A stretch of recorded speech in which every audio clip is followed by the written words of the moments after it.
came up against Jerusalem, and the city was besieged. And Nebuchadnezzar king of Babylon came against the city, and his servants did besiege it. And Jehoiakim the king of Judah went out to the king of Babylon, he and his mother and his servants and his princes and his officers. And the king of Babylon took him in the 8th year of his reign. And he carried out thence all the treasures of the house of the Lord, and the treasures of the king's house, and cut in pieces all the vessels of gold which Solomon king of Israel had made in the temple of the Lord, as the Lord had said. And he carried away all Jerusalem, and all the princes, and all the mighty men of valor, even 10,000 captives, and all the craftsmen and smiths. None remained, save the poorest sort of the people of the land. And he carried away Jehoiakim to Babylon, and the king's mother, and the king's wives, and his officers, and the mighty of the land. Those carried he into captivity from Jerusalem to Babylon. And all the men of might, even 7,000, and craftsmen and smiths 1,000. All that were strong and apt for war, even them the king of Babylon brought captive to Babylon. And the king of Babylon made Mattaniah his father's brother king in his stead, and changed his name to Zedekiah. Zedekiah was 21 years old when he began to reign, and he reigned 11 years in Jerusalem. And his mother's name was Hamutal, the daughter of Jeremiah of Libnah. And he did that which was evil in the sight of the Lord, according to all that Jehoiakim had done. For through the anger of the Lord it came to pass in Jerusalem and Judah, until he had cast them out from his presence, that Zedekiah rebelled against the king of Babylon. 2 Kings chapter 25. And it came to pass in the 9th year of his reign, in the 10th month, in the 10th day of the month, that Nebuchadnezzar king of Babylon came, he and all his host, against Jerusalem, and pitched against it. And they built forts against it round about. And the city was besieged unto the 11th year of King Zedekiah. And on the 9th day of the 4th month the famine prevailed in the city, and there was no bread for the people of the land. And the city was broken up, and all the men of war fled by night by the way of the gate between 2 walls, which is by the king's garden. Now the Chaldees were against the city round about. And the king went the way toward the plain, and the army of the Chaldees pursued after the king, and overtook him in the plains of Jericho, and all his army was scattered from him. So they took the king, and brought him up to the king of Babylon, to Riblah, and they gave judgment upon him. And they slew the sons of Zedekiah before his eyes, and put out the eyes of Zedekiah, and bound him with fetters of brass, and carried him to Babylon. And in the 5th month, on the 7th day of the month, which is the 19th year of King Nebuchadnezzar, king of Babylon, came Nebuzaradan, captain of the guard, a servant of the king of Babylon, unto Jerusalem. And he burnt the house of the Lord, and the king's house, and all the houses of Jerusalem, and every great man's house burnt he with fire. And all the army of the Chaldees that were with the captain of the guard brake down the walls of Jerusalem round about. Now the rest of the people that were left in the city, and the fugitives that fell away to the king of Babylon, with the remnant of the multitude, did Nebuzaradan the captain of the guard carry away. But the captain of the guard left of the poor of the land to be vine dressers and husbandmen. And the pillars of brass that were in the house of the Lord, and the bases, and the brazen sea that was in the house of the Lord, did the Chaldees break in pieces, and carried the brass of them to Babylon. And the pots, and the shovels, and the snuffers, and the spoons, and all the vessels of brass wherewith they ministered, took they away. And the firepans, and the bowls, and such things as were of gold, in gold, and of silver, in silver, the captain of the guard took away. The 2 pillars, 1 sea, and the bases which Solomon had made for the house of the Lord, the brass of all these vessels was without weight.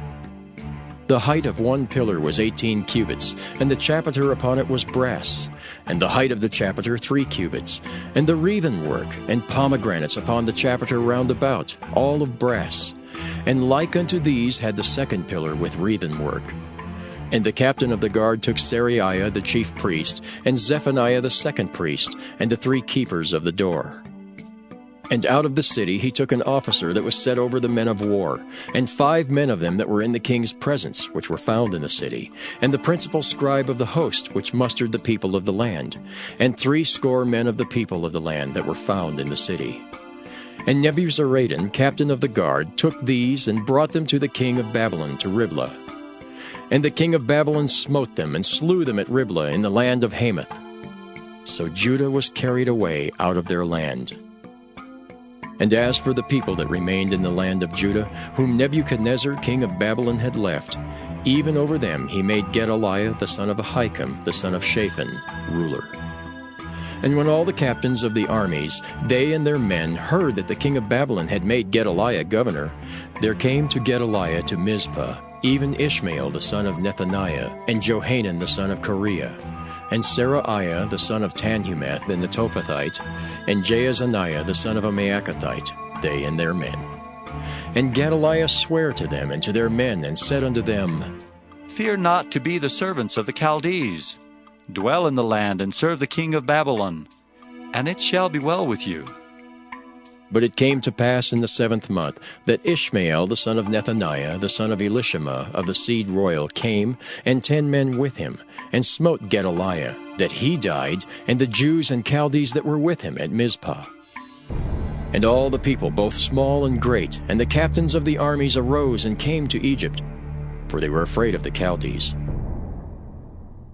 And it came to pass in the 37th year of the captivity of Jehoiakim king of Judah, in the 12th month, on the 27th day of the month, that Evil-Merodach king of Babylon, in the year that he began to reign, did lift up the head of Jehoiakim king of Judah out of prison. And he spake kindly to him, and set his throne above the throne of the kings that were with him in Babylon, and changed his prison garments. And he did eat bread continually before him all the days of his life. And his allowance was a continual allowance given him of the king, a daily rate for every day, all the days of his life.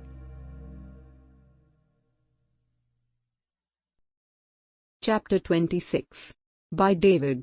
Judge me, Lord, for I have walked in my integrity. I have trusted also in Lord without wavering. Examine me, Lord, and prove me.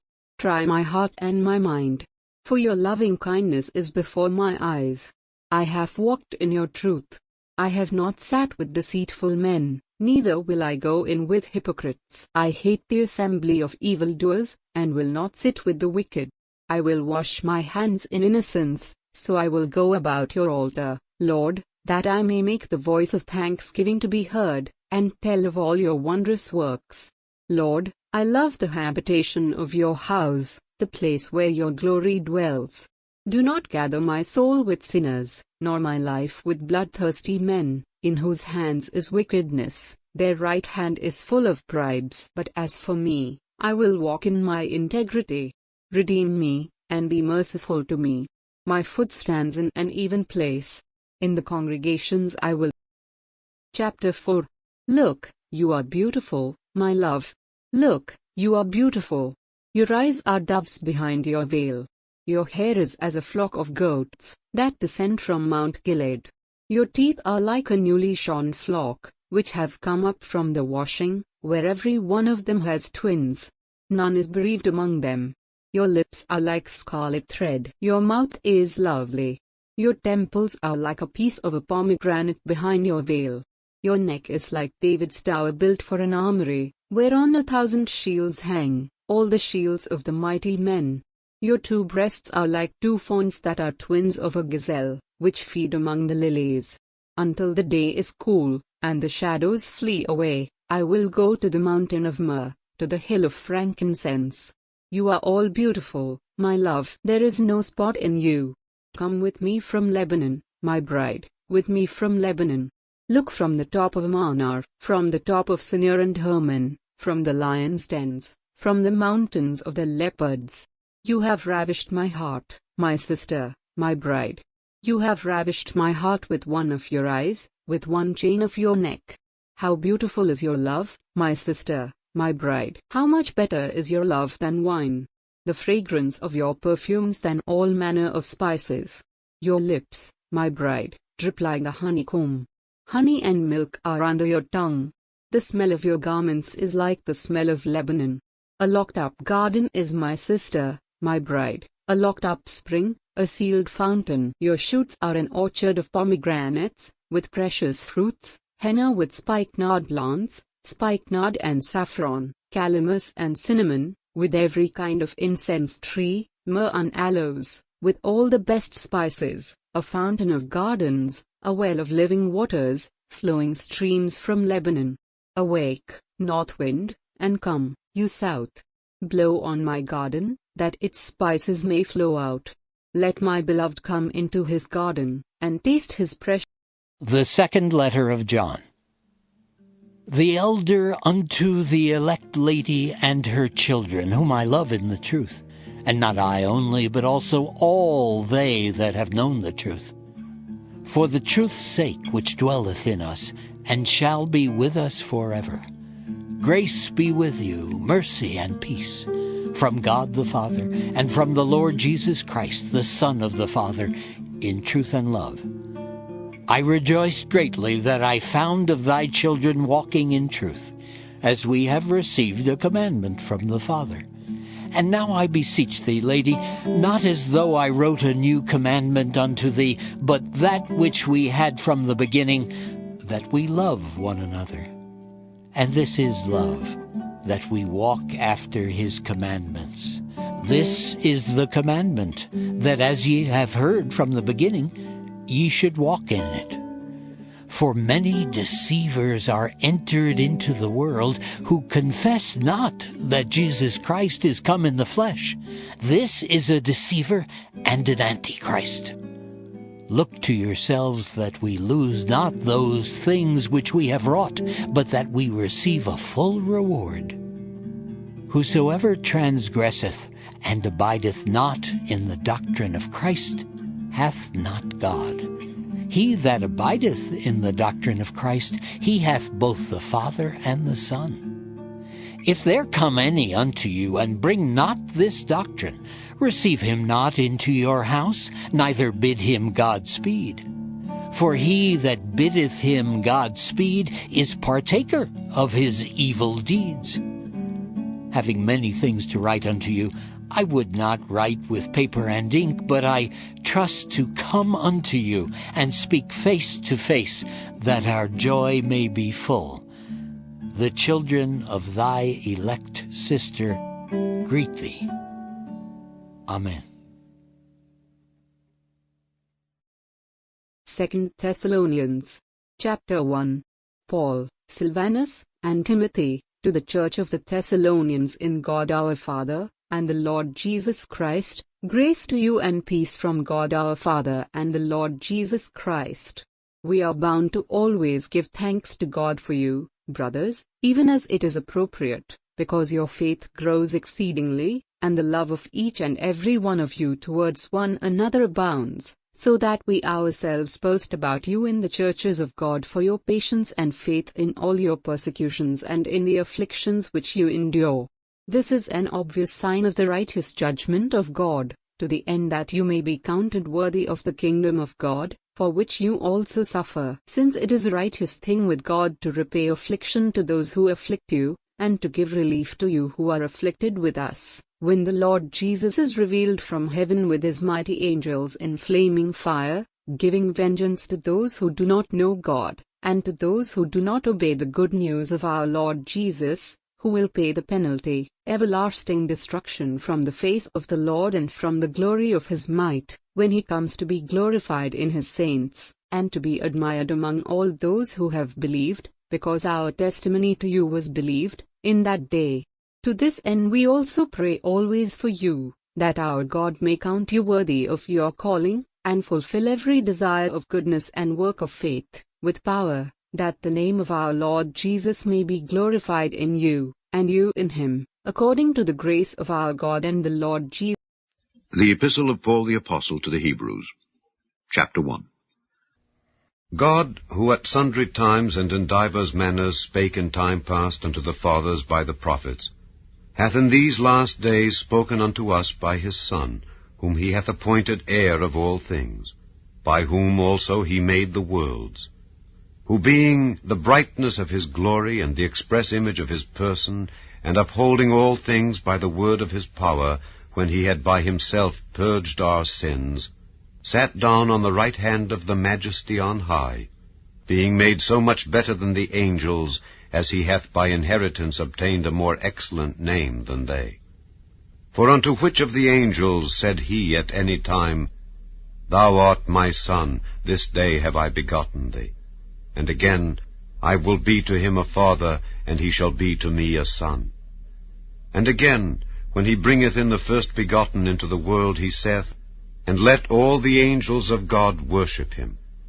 And of the angels he saith, Who maketh his angels spirits, and his ministers a flame of fire.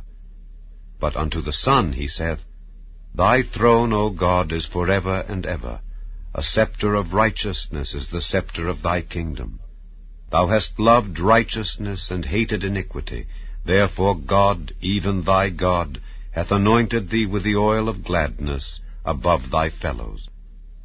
And, Thou, Lord, in the beginning hast laid the foundation of the earth, and the heavens are the works of thine hands. They shall perish, but thou remainest. And they all shall wax old as doth a garment, and as a vesture shalt thou fold them up, and they shall be changed. But thou art the same, and thy years shall not fail. But to which of the angels said he at any time, Sit on my right hand until I make thine enemies thy footstool? Are they not all ministering spirits, sent forth to minister for them who shall be heirs of salvation? Chapter 2. Therefore we ought to give the more earnest heed to the things which we have heard, lest at any time we should let them slip. For if the word spoken by angels was steadfast, and every transgression and disobedience received a just recompense of reward, how shall we escape if we neglect so great salvation, which at the first began to be spoken by the Lord, and was confirmed unto us by them that heard him? God also bearing them witness, both with signs and wonders, and with divers miracles, and gifts of the Holy Ghost, according to his own will. For unto the angels hath he not put in subjection the world to come, whereof we speak. But one in a certain place testified, saying, What is man, that thou art mindful of him, or the Son of man, that thou visitest him? Thou madest him a little lower than the angels. Thou crownedst him with glory and honor, and didst set him over the works of thy hands. Thou hast put all things in subjection under his feet. For in that he put all in subjection under him, he left nothing that is not put under him. But now we see not yet all things put under him. But we see Jesus, who was made a little lower than the angels for the suffering of death, crowned with glory and honor, that he by the grace of God should taste death for every man. For it became him, for whom are all things, and by whom are all things, in bringing many sons unto glory, to make the captain of their salvation perfect through sufferings. For both he that sanctifieth and they who are sanctified are all of one, for which cause he is not ashamed to call them brethren, saying, I will declare thy name unto my brethren, in the midst of the church will I sing praise unto thee. And again, I will put my trust in him. And again, behold, I and the children which God hath given me. Forasmuch then as the children are partakers of flesh and blood, he also himself likewise took part of the same, that through death he might destroy him that had the power of death, that is, the devil, and deliver them who through fear of death were all their lifetime subject to bondage.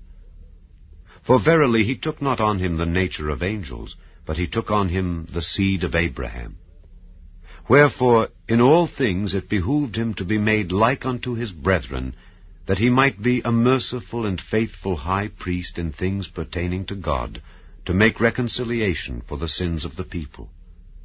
For in that he himself hath suffered being tempted, he is able to succor them that are tempted. Chapter 3. Wherefore, holy brethren, partakers of the heavenly calling, consider the apostle and high priest of our profession, Christ Jesus, who was faithful to him that appointed him, as also Moses was faithful in all his house. For this man was counted worthy of more glory than Moses, inasmuch as he who hath builded the house hath more honor than the house. For every house is builded by some man, but he that built all things is God. And Moses verily was faithful in all his house as a servant, for a testimony of those things which were to be spoken after, but Christ as a son over his own house. Whose house are we, if we hold fast the confidence and the rejoicing of the hope firm unto the end? Wherefore, as the Holy Ghost saith, Today, if ye will hear his voice, harden not your hearts as in the provocation in the day of temptation in the wilderness, when your fathers tempted me, proved me, and saw my works 40 years. Wherefore I was grieved with that generation, and said, They do alway err in their heart, and they have not known my ways. So I swear in my wrath, they shall not enter into my rest. Take heed, brethren, lest there be in any of you an evil heart of unbelief in departing from the living God. But exhort one another daily while it is called today, lest any of you be hardened through the deceitfulness of sin. For we are made partakers of Christ if we hold the beginning of our confidence steadfast unto the end, while it is said, Today, if ye will hear his voice, harden not your hearts as in the provocation. For some, when they had heard, did provoke, howbeit not all that came out of Egypt by Moses. But with whom was he grieved 40 years? Was it not with them that had sinned, whose carcasses fell in the wilderness? And to whom sware he that they should not enter into his rest, but to them that believed not? So we see that they could not enter in because of unbelief. Chapter 4. Let us therefore fear, lest, a promise being left us of entering into his rest, any of you should seem to come short of it. For unto us was the gospel preached as well as unto them. But the word preached did not profit them, not being mixed with faith in them that heard it. For we which have believed do enter into rest, as he said, As I have sworn in my wrath, if they shall enter into my rest, although the works were finished from the foundation of the world. For he spake in a certain place of the 7th day on this wise, And God did rest the 7th day from all his works. And in this place again, If they shall enter into my rest. Seeing therefore it remaineth that some must enter therein, and they to whom it was first preached entered not in because of unbelief, again he limiteth a certain day, saying in David, Today after so long a time, as it is said, Today if ye will hear his voice, harden not your hearts. For if Jesus had given them rest, then would he not afterward have spoken of another day. There remaineth therefore a rest to the people of God. For he that is entered into his rest, he also hath ceased from his own works, as God did from his. Let us labor therefore to enter into that rest, lest any man fall after the same example of unbelief. For the word of God is quick and powerful, and sharper than any two-edged sword, piercing even to the dividing asunder of soul and spirit, and of the joints and marrow, and is a discerner of the thoughts and intents of the heart. Neither is there any creature that is not manifest in his sight, but all things are naked and opened unto the eyes of him with whom we have to do. Seeing then that we have a great high priest that is passed into the heavens, Jesus the Son of God, let us hold fast our profession. For we have not an high priest which cannot be touched with the feeling of our infirmities, but was in all points tempted like as we are, yet without sin. Let us therefore come boldly unto the throne of grace, that we may obtain mercy, and find grace to help in time of need. Chapter 5. For every high priest taken from among men is ordained for men in things pertaining to God, that he may offer both gifts and sacrifices for sins, who can have compassion on the ignorant, and on them that are out of the way, for that he himself also is compassed with infirmity. And by reason hereof he ought, as for the people, so also for himself to offer for sins. And no man taketh this honor unto himself, but he that is called of God, as was Aaron. So also Christ glorified not himself to be made an high priest, but he that said unto him, Thou art my Son, today have I begotten thee. As he saith also in another place, Thou art a priest forever after the order of Melchizedek. Who in the days of his flesh, when he had offered up prayers and supplications with strong crying and tears unto him that was able to save him from death, and was heard in that he feared, though he were a son, yet learned he obedience by the things which he suffered. And being made perfect, he became the author of eternal salvation unto all them that obey him, called of God and high priest after the order of Melchizedek, of whom we have many things to say, and hard to be uttered, seeing ye are dull of hearing. For when for the time ye ought to be teachers, ye have need that one teach you again, which be the first principles of the oracles of God, and are become such as have need of milk, and not of strong meat. For every one that useth milk is unskillful in the word of righteousness, for he is a babe. But strong meat belongeth to them that are of full age, even those who by reason of use have their senses exercised to discern both good and evil. Chapter 6. Therefore, leaving the principles of the doctrine of Christ, let us go on unto perfection, not laying again the foundation of repentance from dead works and of faith toward God, of the doctrine of baptisms and of laying on of hands, and of resurrection of the dead and of eternal judgment. And this will we do, if God permit.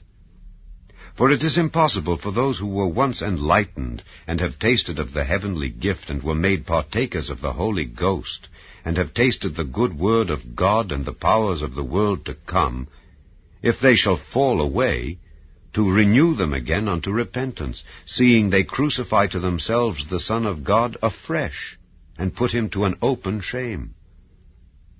For the earth which drinketh in the rain that cometh oft upon it, and bringeth forth herbs meet for them by whom it is dressed, receiveth blessing from God. But that which beareth thorns and briars is rejected, and is nigh unto cursing, whose end is to be burned. But, beloved, we are persuaded better things of you, and things that accompany salvation, though we thus speak. For God is not unrighteous to forget your work and labor of love which ye have showed toward his name, in that ye have ministered to the saints, and do minister. And we desire that every one of you do show the same diligence to the full assurance of hope unto the end, that ye be not slothful, but followers of them who through faith and patience inherit the promises. For when God made promise to Abraham, because he could swear by no greater, he sware by himself, saying, Surely blessing I will bless thee, and multiplying I will multiply thee. And so, after he had patiently endured, he obtained the promise. For men verily swear by the greater, and an oath for confirmation is to them an end of all strife. Wherein God, willing more abundantly to show unto the heirs of promise the immutability of his counsel, confirmed it by an oath, that by two immutable things, in which it was impossible for God to lie, we might have a strong consolation, who have fled for refuge, to lay hold upon the hope set before us, which hope we have as an anchor of the soul, both sure and steadfast, and which entereth into that within the veil, whither the forerunner is for us entered, even Jesus, made an high priest forever, after the order of Melchizedek. Chapter 7. For this Melchizedek, king of Salem, priest of the Most High God, who met Abraham returning from the slaughter of the kings, and blessed him, to whom also Abraham gave a 10th part of all, first being by interpretation king of righteousness, and after that also king of Salem, which is king of peace, without father, without mother, without descent, having neither beginning of days nor end of life, but made like unto the Son of God, abideth a priest continually. Now consider how great this man was, unto whom even the patriarch Abraham gave the 10th of the spoils.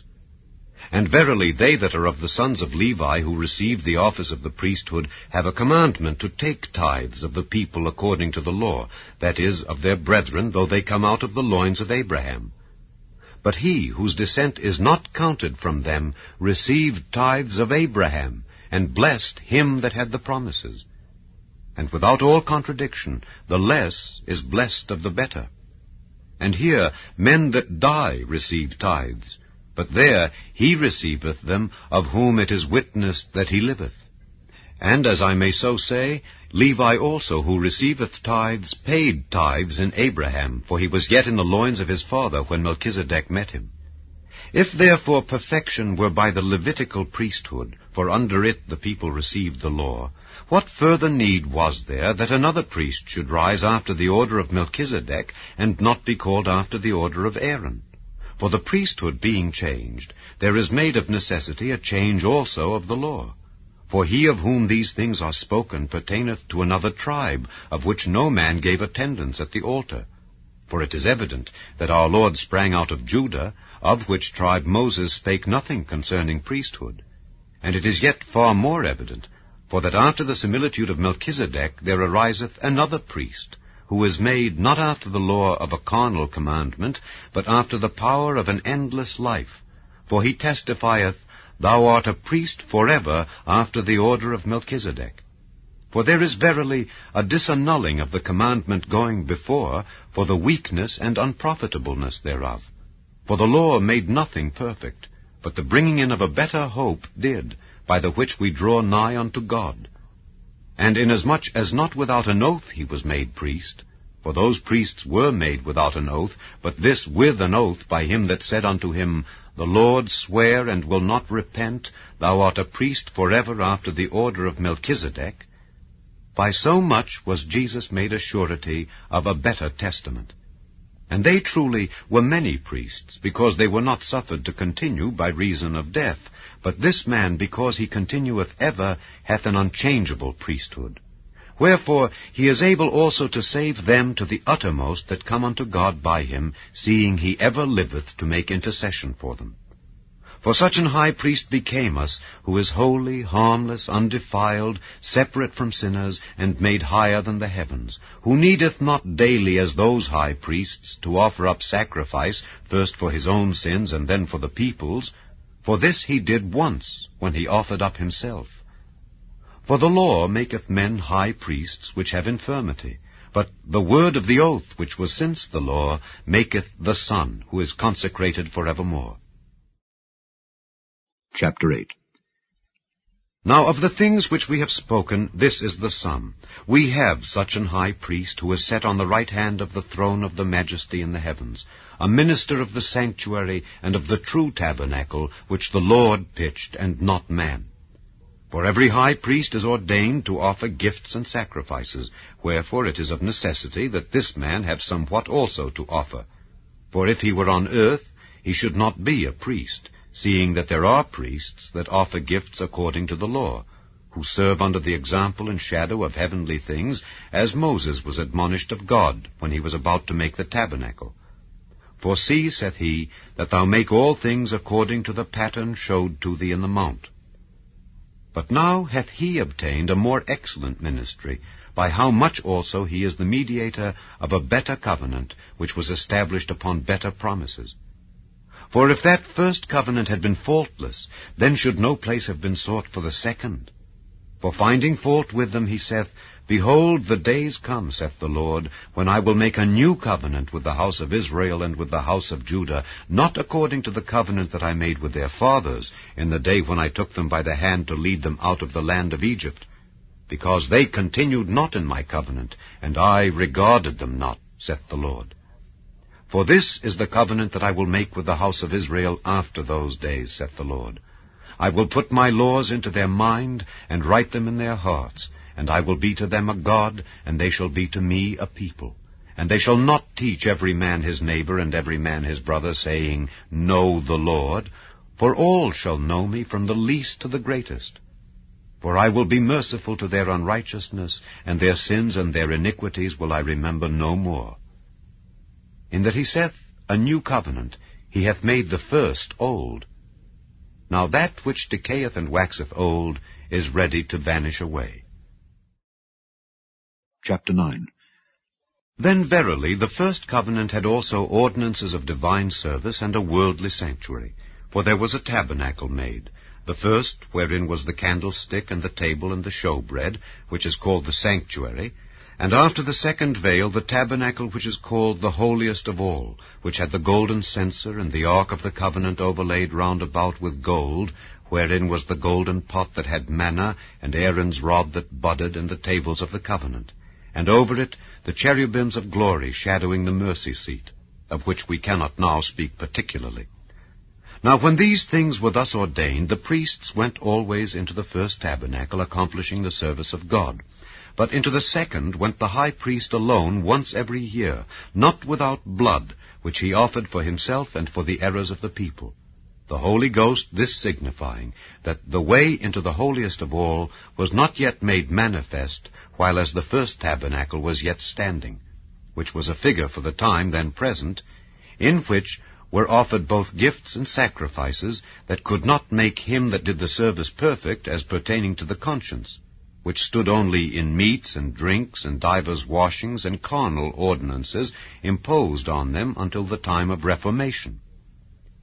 But Christ being come an high priest of good things to come by a greater and more perfect tabernacle, not made with hands, that is to say, not of this building, neither by the blood of goats and calves, but by his own blood, he entered in once into the holy place, having obtained eternal redemption for us.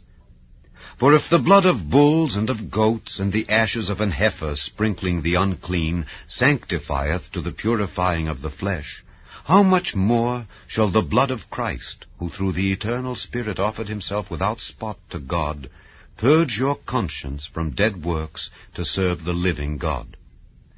And for this cause he is the mediator of the New Testament, that by means of death for the redemption of the transgressions that were under the first testament, they which are called might receive the promise of eternal inheritance. For where a testament is, there must also of necessity be the death of the testator. For a testament is of force after men are dead, otherwise it is of no strength at all while the testator liveth.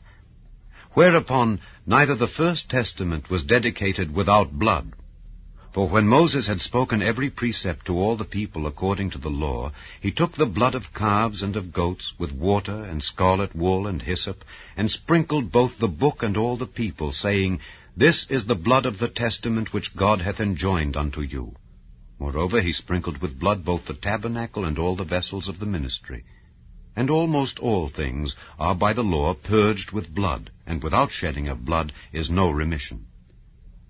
It was therefore necessary that the patterns of things in the heavens should be purified with these, but the heavenly things themselves with better sacrifices than these. For Christ is not entered into the holy places made with hands, which are the figures of the true, but into heaven itself, now to appear in the presence of God for us. Nor yet that he should offer himself often, as the high priest entereth into the holy place every year with blood of others. For then must he often have suffered since the foundation of the world. But now, once in the end of the world, hath he appeared to put away sin by the sacrifice of himself. And as it is appointed unto men once to die, but after this the judgment, so Christ was once offered to bear the sins of many, and unto them that look for him shall he appear the second time without sin unto salvation. Chapter 10. For the law, having a shadow of good things to come, and not the very image of the things, can never with those sacrifices which they offered year by year continually, make the comers thereunto perfect. For then would they not have ceased to be offered? Because that the worshippers once purged should have had no more conscience of sins. But in those sacrifices there is a remembrance again made of sins every year. For it is not possible that the blood of bulls and of goats should take away sins. Wherefore, when he cometh into the world, he saith, Sacrifice and offering thou wouldest not, but a body hast thou prepared me. In burnt offerings and sacrifices for sin thou hast had no pleasure. Then said I, Lo, I come. In the volume of the book it is written of me, to do thy will, O God. Above, when he said, Sacrifice and offering and burnt offerings and offering for sin thou wouldest not, neither hadst pleasure therein, which are offered by the law, then said he, Lo, I come to do thy will, O God. He taketh away the first, that he may establish the second. By the which will we are sanctified through the offering of the body of Jesus Christ once for all. And every priest standeth daily ministering, and offering oftentimes the same sacrifices, which can never take away sins. But this man, after he had offered one sacrifice for sins forever, sat down on the right hand of God, from henceforth expecting till his enemies be made his footstool. For by one offering he hath perfected forever them that are sanctified. Whereof the Holy Ghost also is a witness to us. For after that he had said before, This is the covenant that I will make with them after those days, saith the Lord. I will put my laws into their hearts, and in their minds will I write them. And their sins and iniquities will I remember no more. Now where remission of these is, there is no more offering for sin.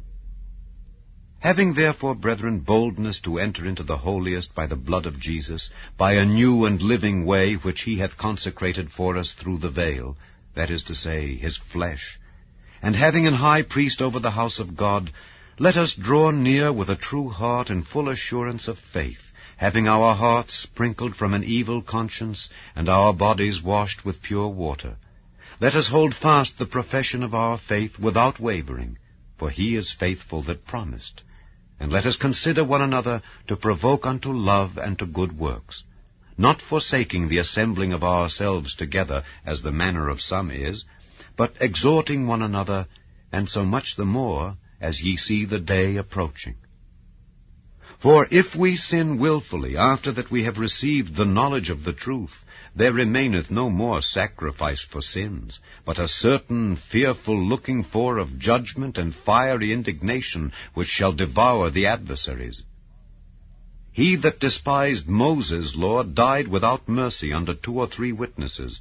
Of how much sorer punishment suppose ye shall he be thought worthy, who hath trodden under foot the Son of God, and hath counted the blood of the covenant wherewith he was sanctified an unholy thing, and hath done despite unto the Spirit of grace? For we know him that hath said, Vengeance belongeth unto me, I will recompense, saith the Lord. And again, the Lord shall judge his people. It is a fearful thing to fall into the hands of the living God.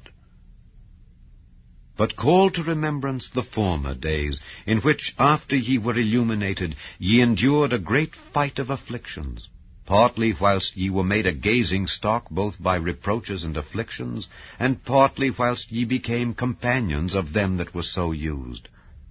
For ye had compassion of me in my bonds, and took joyfully the spoiling of your goods, knowing in yourselves that ye have in heaven a better and an enduring substance.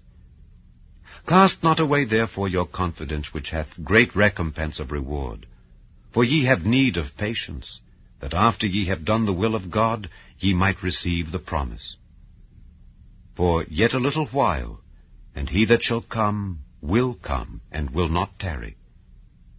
Now the just shall live by faith, but if any man draw back, my soul shall have no pleasure in him. But we are not of them who draw back unto perdition, but of them that believe to the saving of the soul. Chapter 11. Now faith is the substance of things hoped for, the evidence of things not seen. For by it the elders obtained a good report. Through faith we understand that the worlds were framed by the word of God, so that things which are seen were not made of things which do appear. By faith Abel offered unto God a more excellent sacrifice than Cain, by which he obtained witness that he was righteous, God testifying of his gifts. And by it he being dead yet speaketh. By faith Enoch was translated, that he should not see death, and was not found, because God had translated him. For before his translation he had this testimony, that he pleased God. But without faith it is impossible to please him. For he that cometh to God must believe that he is, and that he is a rewarder of them that diligently seek him.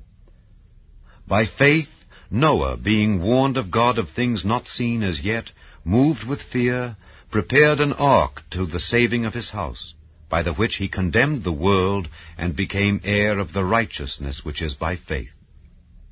By faith Abraham, when he was called to go out into a place which he should after receive for an inheritance, obeyed, and he went out not knowing whither he went.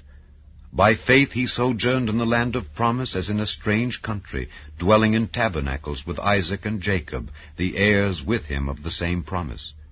For he looked for a city which hath foundations, whose builder and maker is God. Through faith also Sarah herself received strength to conceive seed, and was delivered of a child when she was past age, because she judged him faithful who had promised. Therefore sprang there even of one, and him as good as dead, so many as the stars of the sky in multitude, and as the sand which is by the seashore innumerable. These all died in faith, not having received the promises, but having seen them afar off, and were persuaded of them, and embraced them, and confessed that they were strangers and pilgrims on the earth. For they that say such things declare plainly that they seek a country. And truly, if they had been mindful of that country from whence they came out, they might have had opportunity to have returned. But now they desire a better country, that is, an heavenly. Wherefore God is not ashamed to be called their God, for he hath prepared for them a city. By faith Abraham, when he was tried, offered up Isaac, and he that had received the promises offered up his only begotten son, of whom it was said, that in Isaac shall thy seed be called, accounting that God was able to raise him up even from the dead, from whence also he received him in a figure. By faith Isaac blessed Jacob and Esau concerning things to come. By faith Jacob, when he was a-dying, blessed both the sons of Joseph, and worshipped leaning upon the top of his staff. By faith Joseph, when he died, made mention of the departing of the children of Israel, and gave commandment concerning his bones. By faith Moses, when he was born, was hid 3 months of his parents, because they saw he was a proper child, and they were not afraid of the king's commandment. By faith Moses, when he was come to years, refused to be called the son of Pharaoh's daughter, choosing rather to suffer affliction with the people of God than to enjoy the pleasures of sin for a season, esteeming the reproach of Christ greater riches than the treasures in Egypt, for he had respect unto the recompense of the reward. By faith he forsook Egypt, not fearing the wrath of the king, for he endured, as seeing him who is invisible. Through faith he kept the Passover and the sprinkling of blood, lest he that destroyed the firstborn should touch them. By faith they passed through the Red Sea as by dry land, which the Egyptians assaying to do were drowned. By faith the walls of Jericho fell down after they were compassed about 7 days. By faith the harlot Rahab perished not with them that believed not, when she had received the spies with peace. And what shall I more say? For the time would fail me to tell of Gedeon, and of Barak, and of Samson, and of Jephthah, of David also, and Samuel, and of the prophets, who through faith subdued kingdoms, wrought righteousness, obtained promises, stopped the mouths of lions, quenched the violence of fire, escaped the edge of the sword, out of weakness were made strong, waxed valiant in fight, turned to flight the armies of the aliens. Women received their dead raised to life again, and others were tortured, not accepting deliverance, that they might obtain a better resurrection. And others had trial of cruel mockings and scourgings, yea, moreover of bonds and imprisonment. They were stoned, they were sawn asunder, were tempted, were slain with the sword. They wandered about in sheepskins and goatskins, being destitute, afflicted, tormented, of whom the world was not worthy. They wandered in deserts and in mountains and in dens and caves of the earth. And these all, having obtained a good report through faith, received not the promise, God having provided some better thing for us, that they without us should not be made perfect. Chapter 12. Wherefore, seeing we also are compassed about with so great a cloud of witnesses, let us lay aside every weight, and the sin which doth so easily beset us, and let us run with patience the race that is set before us, looking unto Jesus, the author and finisher of our faith, who for the joy that was set before him endured the cross, despising the shame, and is set down at the right hand of the throne of God.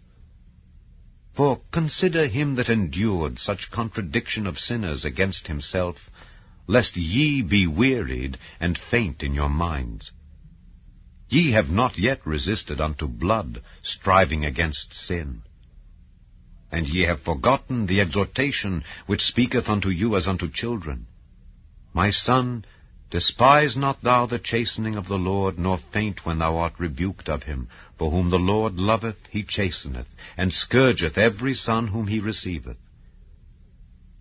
If ye endure chastening, God dealeth with you as with sons. For what son is he whom the Father chasteneth not? But if ye be without chastisement, whereof all are partakers, then are ye bastards, and not sons. Furthermore, we have had fathers of our flesh, which corrected us, and we gave them reverence. Shall we not much rather be in subjection unto the Father of spirits, and live? For they verily for a few days chastened us after their own pleasure, but he for our profit, that we might be partakers of his holiness. Now no chastening for the present seemeth to be joyous, but grievous. Nevertheless, afterward it yieldeth the peaceable fruit of righteousness unto them which are exercised thereby. Wherefore, lift up the hands which hang down, and the feeble knees, and make straight paths for your feet, lest that which is lame be turned out of the way, but let it rather be healed. Follow peace with all men, and holiness, without which no man shall see the Lord, looking diligently lest any man fail of the grace of God, lest any root of bitterness springing up trouble you, and thereby many be defiled, lest there be any fornicator, or profane person as Esau, who for one morsel of meat sold his birthright. For ye know how that afterward, when he would have inherited the blessing, he was rejected. For he found no place of repentance, though he sought it carefully with tears. For ye are not come unto the mount that might be touched, and that burned with fire, nor unto blackness and darkness and tempest, and the sound of a trumpet, and the voice of words, which voice they that heard entreated that the word should not be spoken to them any more, for they could not endure that which was commanded. And if so much as a beast touch the mountain, it shall be stoned or thrust through with a dart. And so terrible was the sight that Moses said, I exceedingly fear and quake. But ye are come unto Mount Zion, and unto the city of the living God, the heavenly Jerusalem, and to an innumerable company of angels, to the general assembly and church of the firstborn, which are written in heaven, and to God the judge of all, and to the spirits of just men made perfect, and to Jesus, the mediator of the new covenant, and to the blood of sprinkling that speaketh better things than that of Abel. See that ye refuse not him that speaketh. For if they escaped not who refused him that spake on earth, much more shall not we escape, if we turn away from him that speaketh from heaven, whose voice then shook the earth. But now he hath promised, saying, Yet once more I shake not the earth only, but also heaven.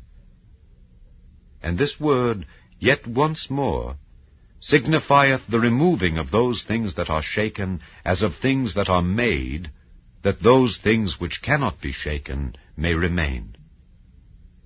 Wherefore we, receiving a kingdom which cannot be moved, let us have grace whereby we may serve God acceptably with reverence and godly fear.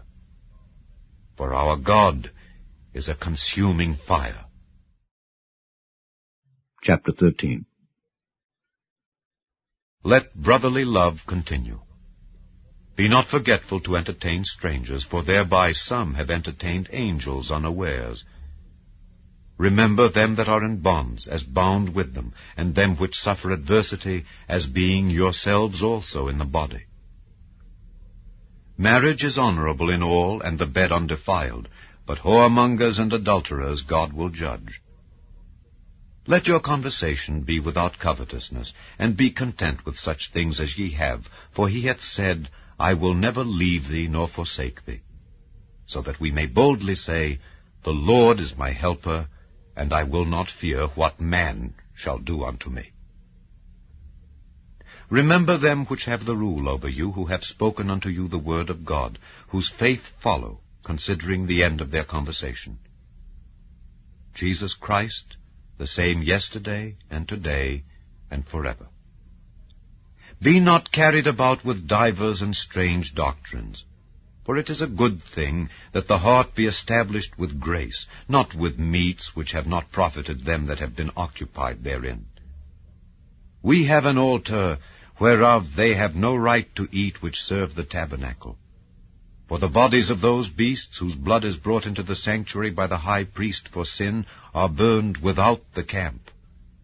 Wherefore Jesus also, that he might sanctify the people with his own blood, suffered without the gate. Let us go forth therefore unto him without the camp, bearing his reproach. For here have we no continuing city, but we seek one to come. By him therefore let us offer the sacrifice of praise to God continually, that is, the fruit of our lips, giving thanks to his name. But to do good and to communicate, forget not, for with such sacrifices God is well pleased. Obey them that have the rule over you, and submit yourselves. For they watch for your souls, as they that must give account, that they may do it with joy, and not with grief, for that is unprofitable for you.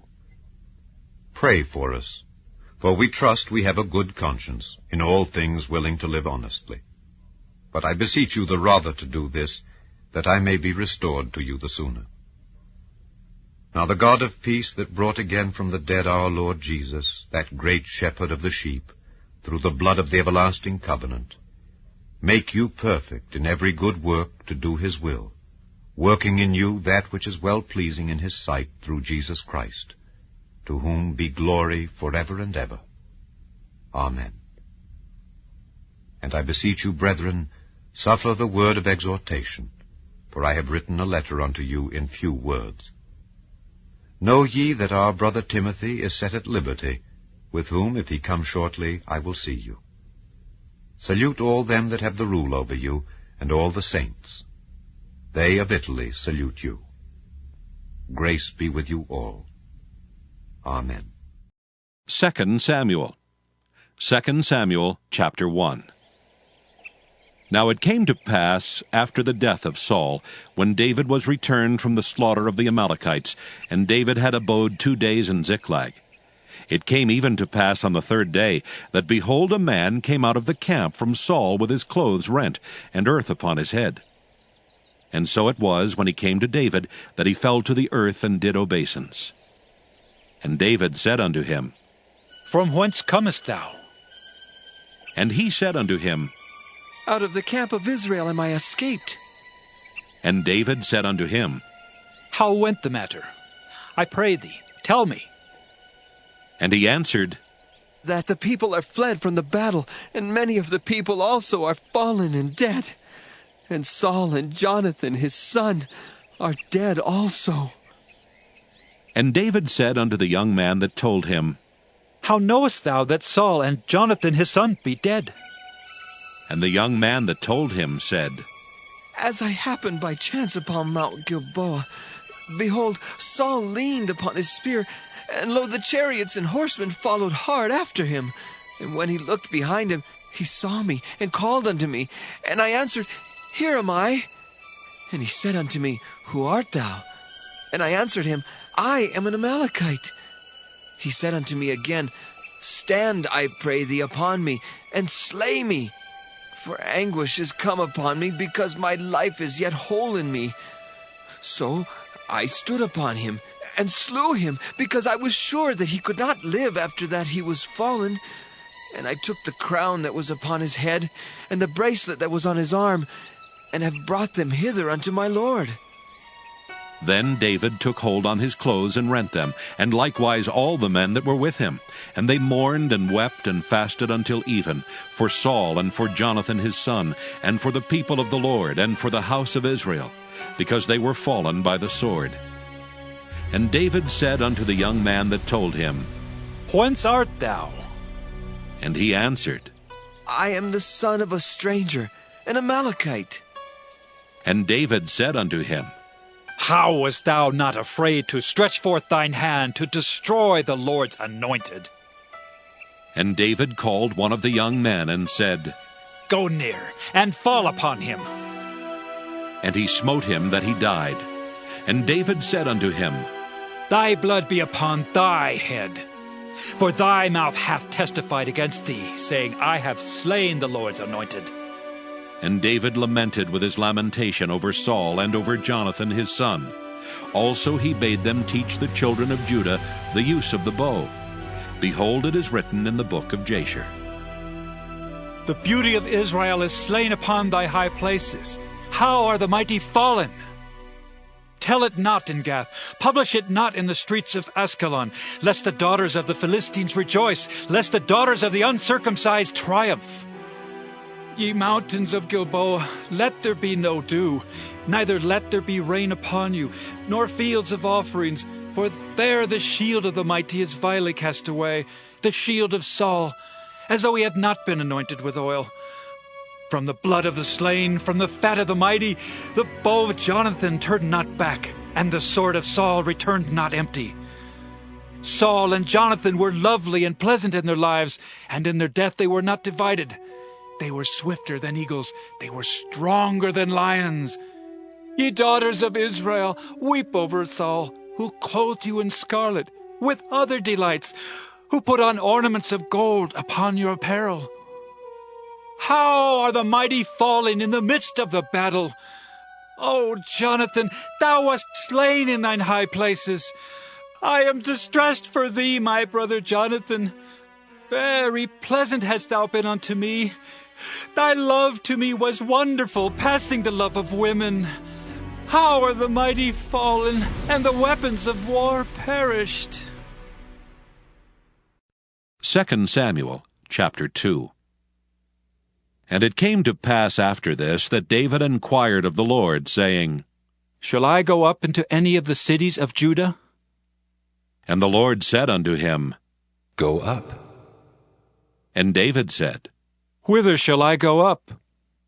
And he said, Unto Hebron. So David went up thither, and his 2 wives also, Ahinoam the Jezreelitess, and Abigail Nabal's wife the Carmelite.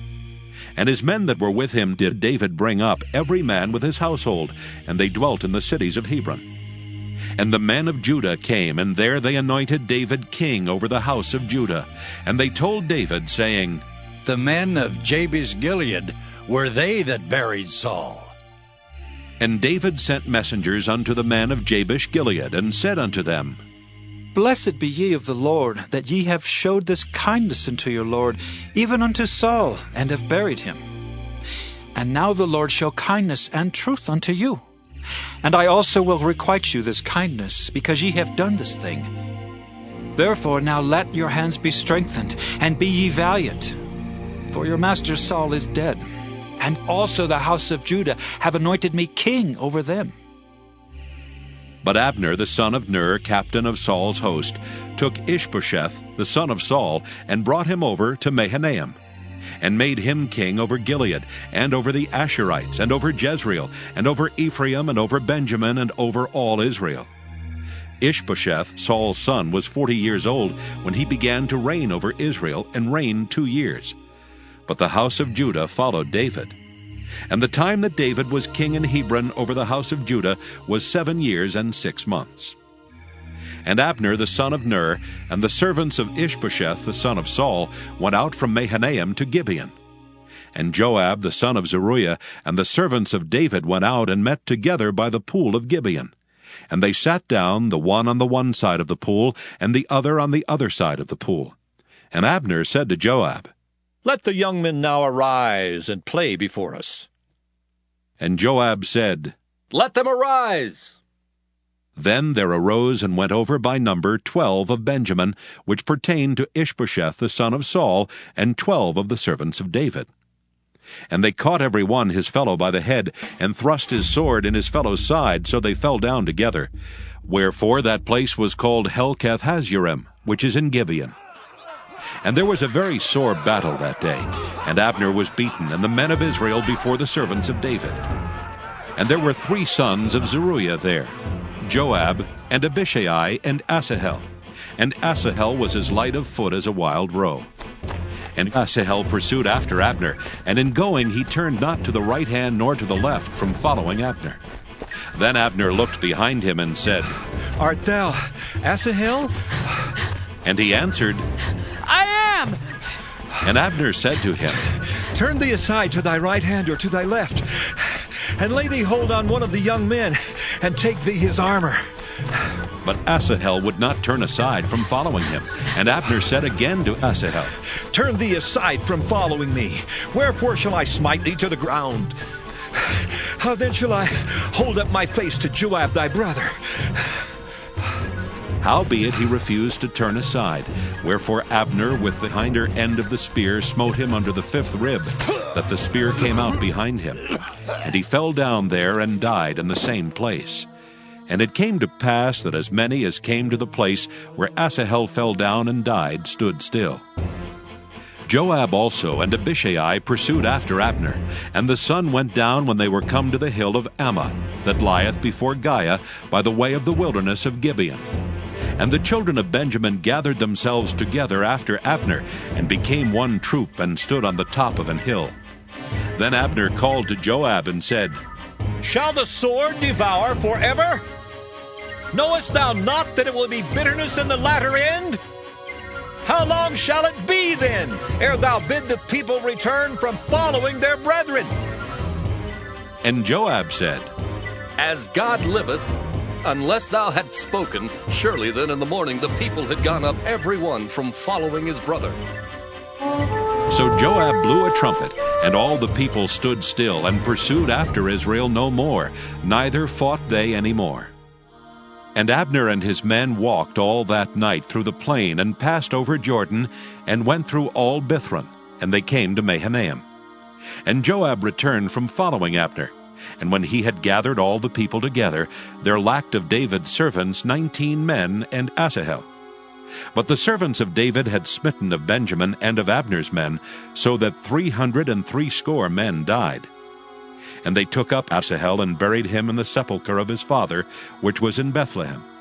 And Joab and his men went all night, and they came to Hebron at break of day. 2 Samuel chapter 3. Now there was long war between the house of Saul and the house of David. But David waxed stronger and stronger, and the house of Saul waxed weaker and weaker. And unto David were sons born in Hebron, and his firstborn was Amnon of Ahinoam the Jezreelitess, and his second Chileab of Abigail the wife of Nabal the Carmelite, and the third Absalom, the son of Maacah the daughter of Talmai king of Geshur, and the fourth Adonijah the son of Haggith, and the fifth Shephatiah the son of Abital, and the sixth Ithream by Eglah David's wife. These were born to David in Hebron. And it came to pass, while there was war between the house of Saul and the house of David, that Abner made himself strong for the house of Saul. And Saul had a concubine whose name was Rizpah, the daughter of Aiah. And Ishbosheth said to Abner, Wherefore hast thou gone in unto my father's concubine?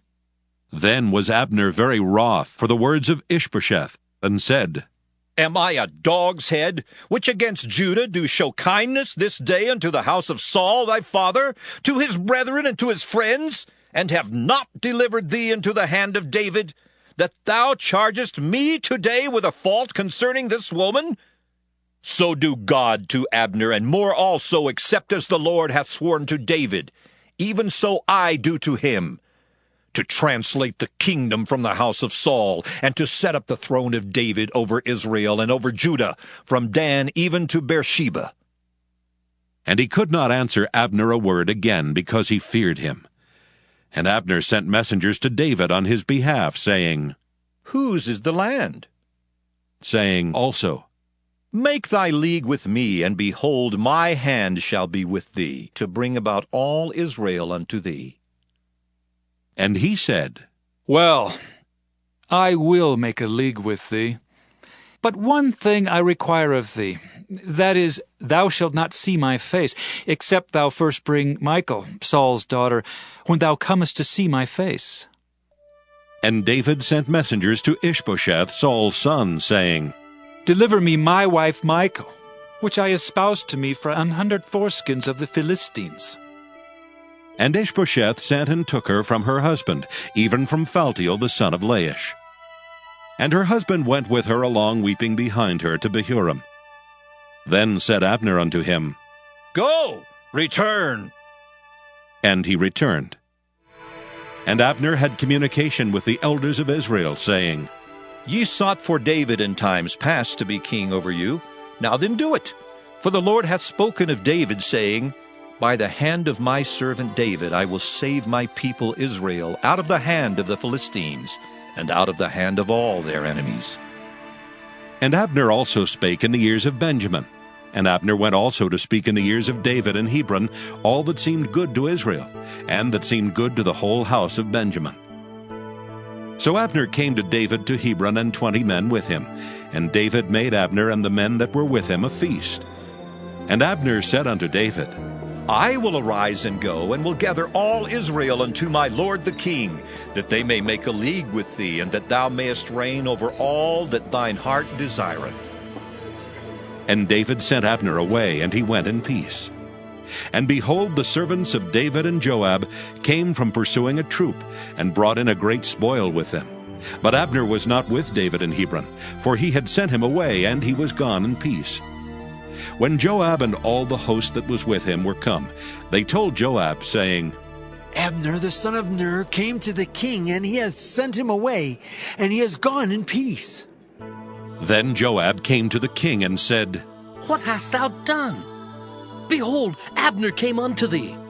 Why is it that thou hast sent him away, and he is quite gone? Thou knowest Abner the son of Ner, that he came to deceive thee, and to know thy going out and thy coming in, and to know all that thou doest. And when Joab was come out from David, he sent messengers after Abner, which brought him again from the well of Sirah. But David knew it not.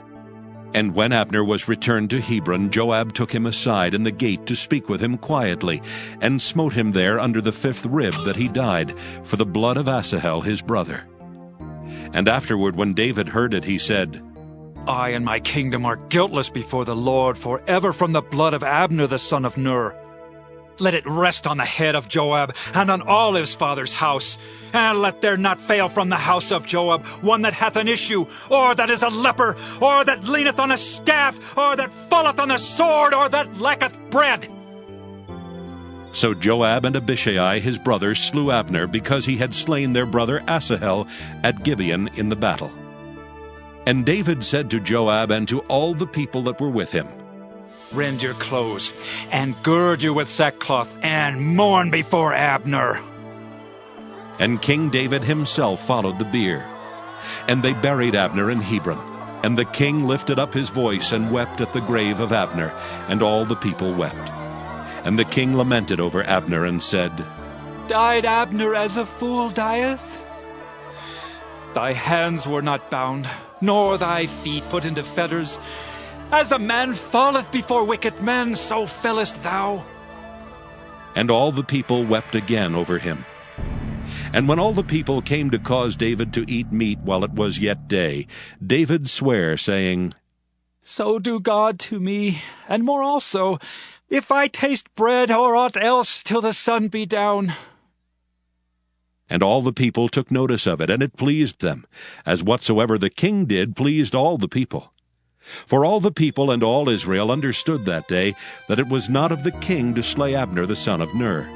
And the king said unto his servants, Know ye not that there is a prince and a great man fallen this day in Israel? And I am this day weak, though anointed king. And these men, the sons of Zeruiah, be too hard for me. The Lord shall reward the doer of evil according to his wickedness. 2 Samuel chapter 4. And when Saul's son heard that Abner was dead in Hebron, his hands were feeble, and all the Israelites were troubled. And Saul's son had 2 men that were captains of bands. The name of the one was Baanah, and the name of the other Rechab, the sons of Rimmon, a Beerothite, of the children of Benjamin. For Beeroth also was reckoned to Benjamin. And the Beerothites fled to Gittaim, and were sojourners there until this day. And Jonathan, Saul's son, had a son that was lame of his feet. He was 5 years old when the tidings came of Saul and Jonathan out of Jezreel, and his nurse took him up and fled. And it came to pass, as she made haste to flee, that he fell and became lame, and his name was Mephibosheth. And the sons of Rimmon the Beerothite, Rechab and Baanah, went and came about the heat of the day to the house of Ishbosheth, who lay on a bed at noon. And they came thither into the midst of the house, as though they would have fetched wheat. And they smote him under the 5th rib, and Rechab and Baanah his brother escaped. For when they came into the house, he lay on his bed in his bedchamber. And they smote him and slew him and beheaded him, and took his head and gat them away through the plain all night. And they brought the head of Ishbosheth unto David to Hebron, and said to the king, Behold the head of Ishbosheth, the son of Saul thine enemy, which sought thy life. And the Lord hath avenged my lord the king this day of Saul, and of his seed. And David answered Rechab and Baanah his brother, the sons of Rimmon the Beerothite, and said unto them, As the Lord liveth, who hath redeemed my soul out of all adversity, when one told me, saying, Behold, Saul is dead, thinking to have brought good tidings, I took hold of him and slew him in Ziklag, who thought that I would have given him a reward for his tidings. How much more, when wicked men have slain a righteous person in his own house upon his bed? Shall I not therefore now require his blood of your hand, and take you away from the earth? And David commanded his young men, and they slew them and cut off their hands and their feet, and hanged them up over the pool in Hebron.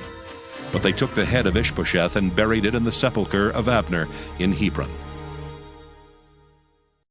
2 Samuel chapter 5. Then came all the tribes of Israel to David unto Hebron, and spake, saying, Behold, we are thy bone and thy flesh. Also in time past, when Saul was king over us, thou wast he that leddest out and broughtest in Israel. And the Lord said to thee, Thou shalt feed my people Israel, and thou shalt be a captain over Israel. So all the elders of Israel came to the king to Hebron, and King David made a league with them in Hebron before the Lord, and they anointed David king over Israel. David was 30 years old when he began to reign, and he reigned 40 years. In Hebron he reigned over Judah 7 years and 6 months, and in Jerusalem he reigned 33 years over all Israel and Judah.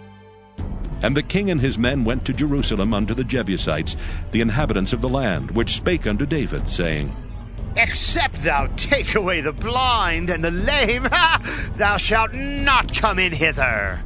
Thinking, David cannot come in hither. Nevertheless, David took the stronghold of Zion, the same is the city of David. And David said on that day, Whosoever getteth up to the gutter and smiteth the Jebusites, and the lame and the blind that are hated of David's soul, he shall be chief and captain. Wherefore they said, The blind and the lame shall not come into the house. So David dwelt in the fort, and called it the city of David. And David built round about from Millo and inward. And David went on and grew great, and the Lord God of hosts was with him. And Hiram king of Tyre sent messengers to David, and cedar trees, and carpenters, and masons, and they built David an house.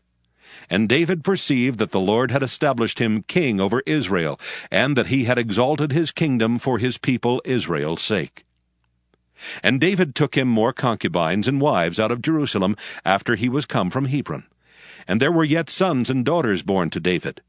And these be the names of those that were born unto him in Jerusalem: Shemua, and Shobab, and Nathan, and Solomon, Ibhar also, and Elishua, and Nepheg, and Japhiah, and Elishama, and Eliada, and Eliphalet. But when the Philistines heard that they had anointed David king over Israel, all the Philistines came up to seek David, and David heard of it and went down to the hold. The Philistines also came and spread themselves in the valley of Rephaim. And David inquired of the Lord, saying, Shall I go up to the Philistines? Wilt thou deliver them into mine hand? And the Lord said unto David, Go up, for I will doubtless deliver the Philistines into thine hand. And David came to Baal Perazim, and David smote them there, and said, The Lord hath broken forth upon mine enemies before me, as the breach of waters. Therefore he called the name of that place Baal Perazim. And there they left their images, and David and his men burned them. And the Philistines came up yet again, and spread themselves in the valley of Rephaim. And when David inquired of the Lord, he said, Thou shalt not go up, but fetch a compass behind them, and come upon them over against the mulberry trees. And let it be, when thou hearest the sound of a going in the tops of the mulberry trees, that then thou shalt bestir thyself, for then shall the Lord go out before thee to smite the host of the Philistines. And David did so as the Lord had commanded him, and smote the Philistines from Geba until thou come to Gezer. 2 Samuel chapter 6. Again David gathered together all the chosen men of Israel, 30,000. And David arose and went with all the people that were with him from Baale of Judah, to bring up from thence the ark of God, whose name is called by the name of the Lord of hosts, that dwelleth between the cherubims. And they set the ark of God upon a new cart, and brought it out of the house of Abinadab that was in Gibeah. And Uzzah and Ahio the sons of Abinadab drave the new cart. And they brought it out of the house of Abinadab, which was at Gibeah, accompanying the ark of God. And Ahio went before the ark. And David and all the house of Israel played before the Lord on all manner of instruments made of fir wood, even on harps, and on psalteries, and on timbrels, and on cornets, and on cymbals. And when they came to Nachon's threshing floor, Uzzah put forth his hand to the ark of God, and took hold of it, for the oxen shook it. And the anger of the Lord was kindled against Uzzah, and God smote him there for his error, and there he died by the ark of God. And David was displeased, because the Lord had made a breach upon Uzzah. And he called the name of the place Perez Uzzah to this day. And David was afraid of the Lord that day, and said, How shall the ark of the Lord come to me? So David would not remove the ark of the Lord unto him into the city of David, but David carried it aside into the house of Obed-Edom the Gittite. And the ark of the Lord continued in the house of Obed-Edom the Gittite 3 months. And the Lord blessed Obed-Edom and all his household.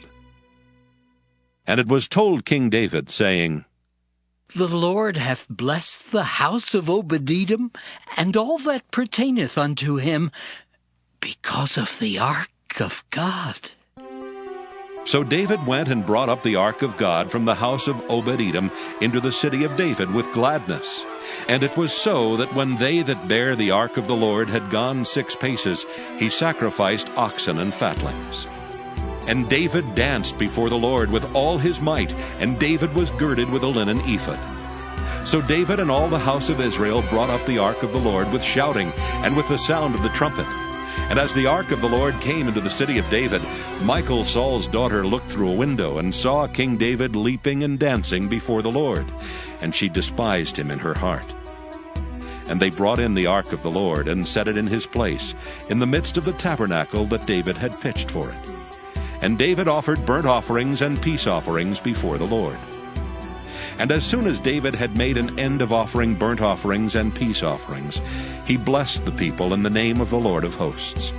And he dealt among all the people, even among the whole multitude of Israel, as well to the women as men, to every one a cake of bread, and a good piece of flesh, and a flagon of wine. So all the people departed every one to his house. Then David returned to bless his household. And Michal, the daughter of Saul, came out to meet David, and said, How glorious was the King of Israel today, who uncovered himself today in the eyes of the handmaids of his servants, as one of the vain fellows shamelessly uncovereth himself. And David said unto Michal, It was before the Lord which chose me before thy father, and before all his house to appoint me ruler over the people of the Lord, over Israel. Therefore will I play before the Lord, and I will yet be more vile than thus, and will be base in mine own sight. And of the maidservants which thou hast spoken of them shall I be had in honor. Therefore Michal, the daughter of Saul, had no child unto the day of her death. 2 Samuel chapter 7. And it came to pass, when the king sat in his house, and the Lord had given him rest round about from all his enemies, that the king said unto Nathan the prophet, See now, I dwell in an house of cedar, but the ark of God dwelleth within curtains. And Nathan said to the king, Go, do all that is in thine heart, for the Lord is with thee. And it came to pass that night, that the word of the Lord came unto Nathan, saying, Go and tell my servant David, Thus saith the Lord, Shalt thou build me an house for me to dwell in? Whereas I have not dwelt in any house since the time that I brought up the children of Israel out of Egypt, even to this day, but have walked in a tent and in a tabernacle. In all the places wherein I have walked with all the children of Israel, spake I a word with any of the tribes of Israel, whom I commanded to feed my people Israel, saying, Why build ye not me an house of cedar? Now therefore, so shalt thou say unto my servant David, Thus saith the Lord of hosts, I took thee from the sheepcote, from following the sheep, to be ruler over my people, over Israel. And I was with thee whithersoever thou wentest, and have cut off all thine enemies out of thy sight, and have made thee a great name, like unto the name of the great men that are in the earth. Moreover, I will appoint a place for my people Israel, and will plant them, that they may dwell in a place of their own, and move no more. Neither shall the children of wickedness afflict them any more, as beforetime. And as since the time that I commanded judges to be over my people Israel, and have caused thee to rest from all thine enemies. Also the Lord telleth thee that he will make thee an house. And when thy days be fulfilled, and thou shalt sleep with thy fathers, I will set up thy seed after thee, which shall proceed out of thy bowels, and I will establish his kingdom. He shall build an house for my name, and I will establish the throne of his kingdom forever. I will be his father, and he shall be my son. If he commit iniquity, I will chasten him with the rod of men, and with the stripes of the children of men. But my mercy shall not depart away from him, as I took it from Saul, whom I put away before thee. And thine house and thy kingdom shall be established forever before thee. Thy throne shall be established forever. According to all these words, and according to all this vision, so did Nathan speak unto David. Then went King David in and sat before the Lord, and he said, Who am I, O Lord God? And what is my house that thou hast brought me hitherto? And this was yet a small thing in thy sight, O Lord God. But thou hast spoken also of thy servant's house for a great while to come. And is this the manner of man, O Lord God? And what can David say more unto thee? For thou, Lord God, knowest thy servant. For thy word's sake, and according to thine own heart, hast thou done all these great things to make thy servant know them. Wherefore thou art great, O Lord God, For there is none like thee, neither is there any God beside thee, according to all that we have heard with our ears. And what one nation in the earth is like thy people, even like Israel, whom God went to redeem for a people to himself, and to make him a name, and to do for you great things and terrible for thy land before thy people, which thou redeemest to thee from Egypt, from the nations and their gods. For thou hast confirmed to thyself thy people Israel to be a people unto thee forever. And thou, Lord, art become their God.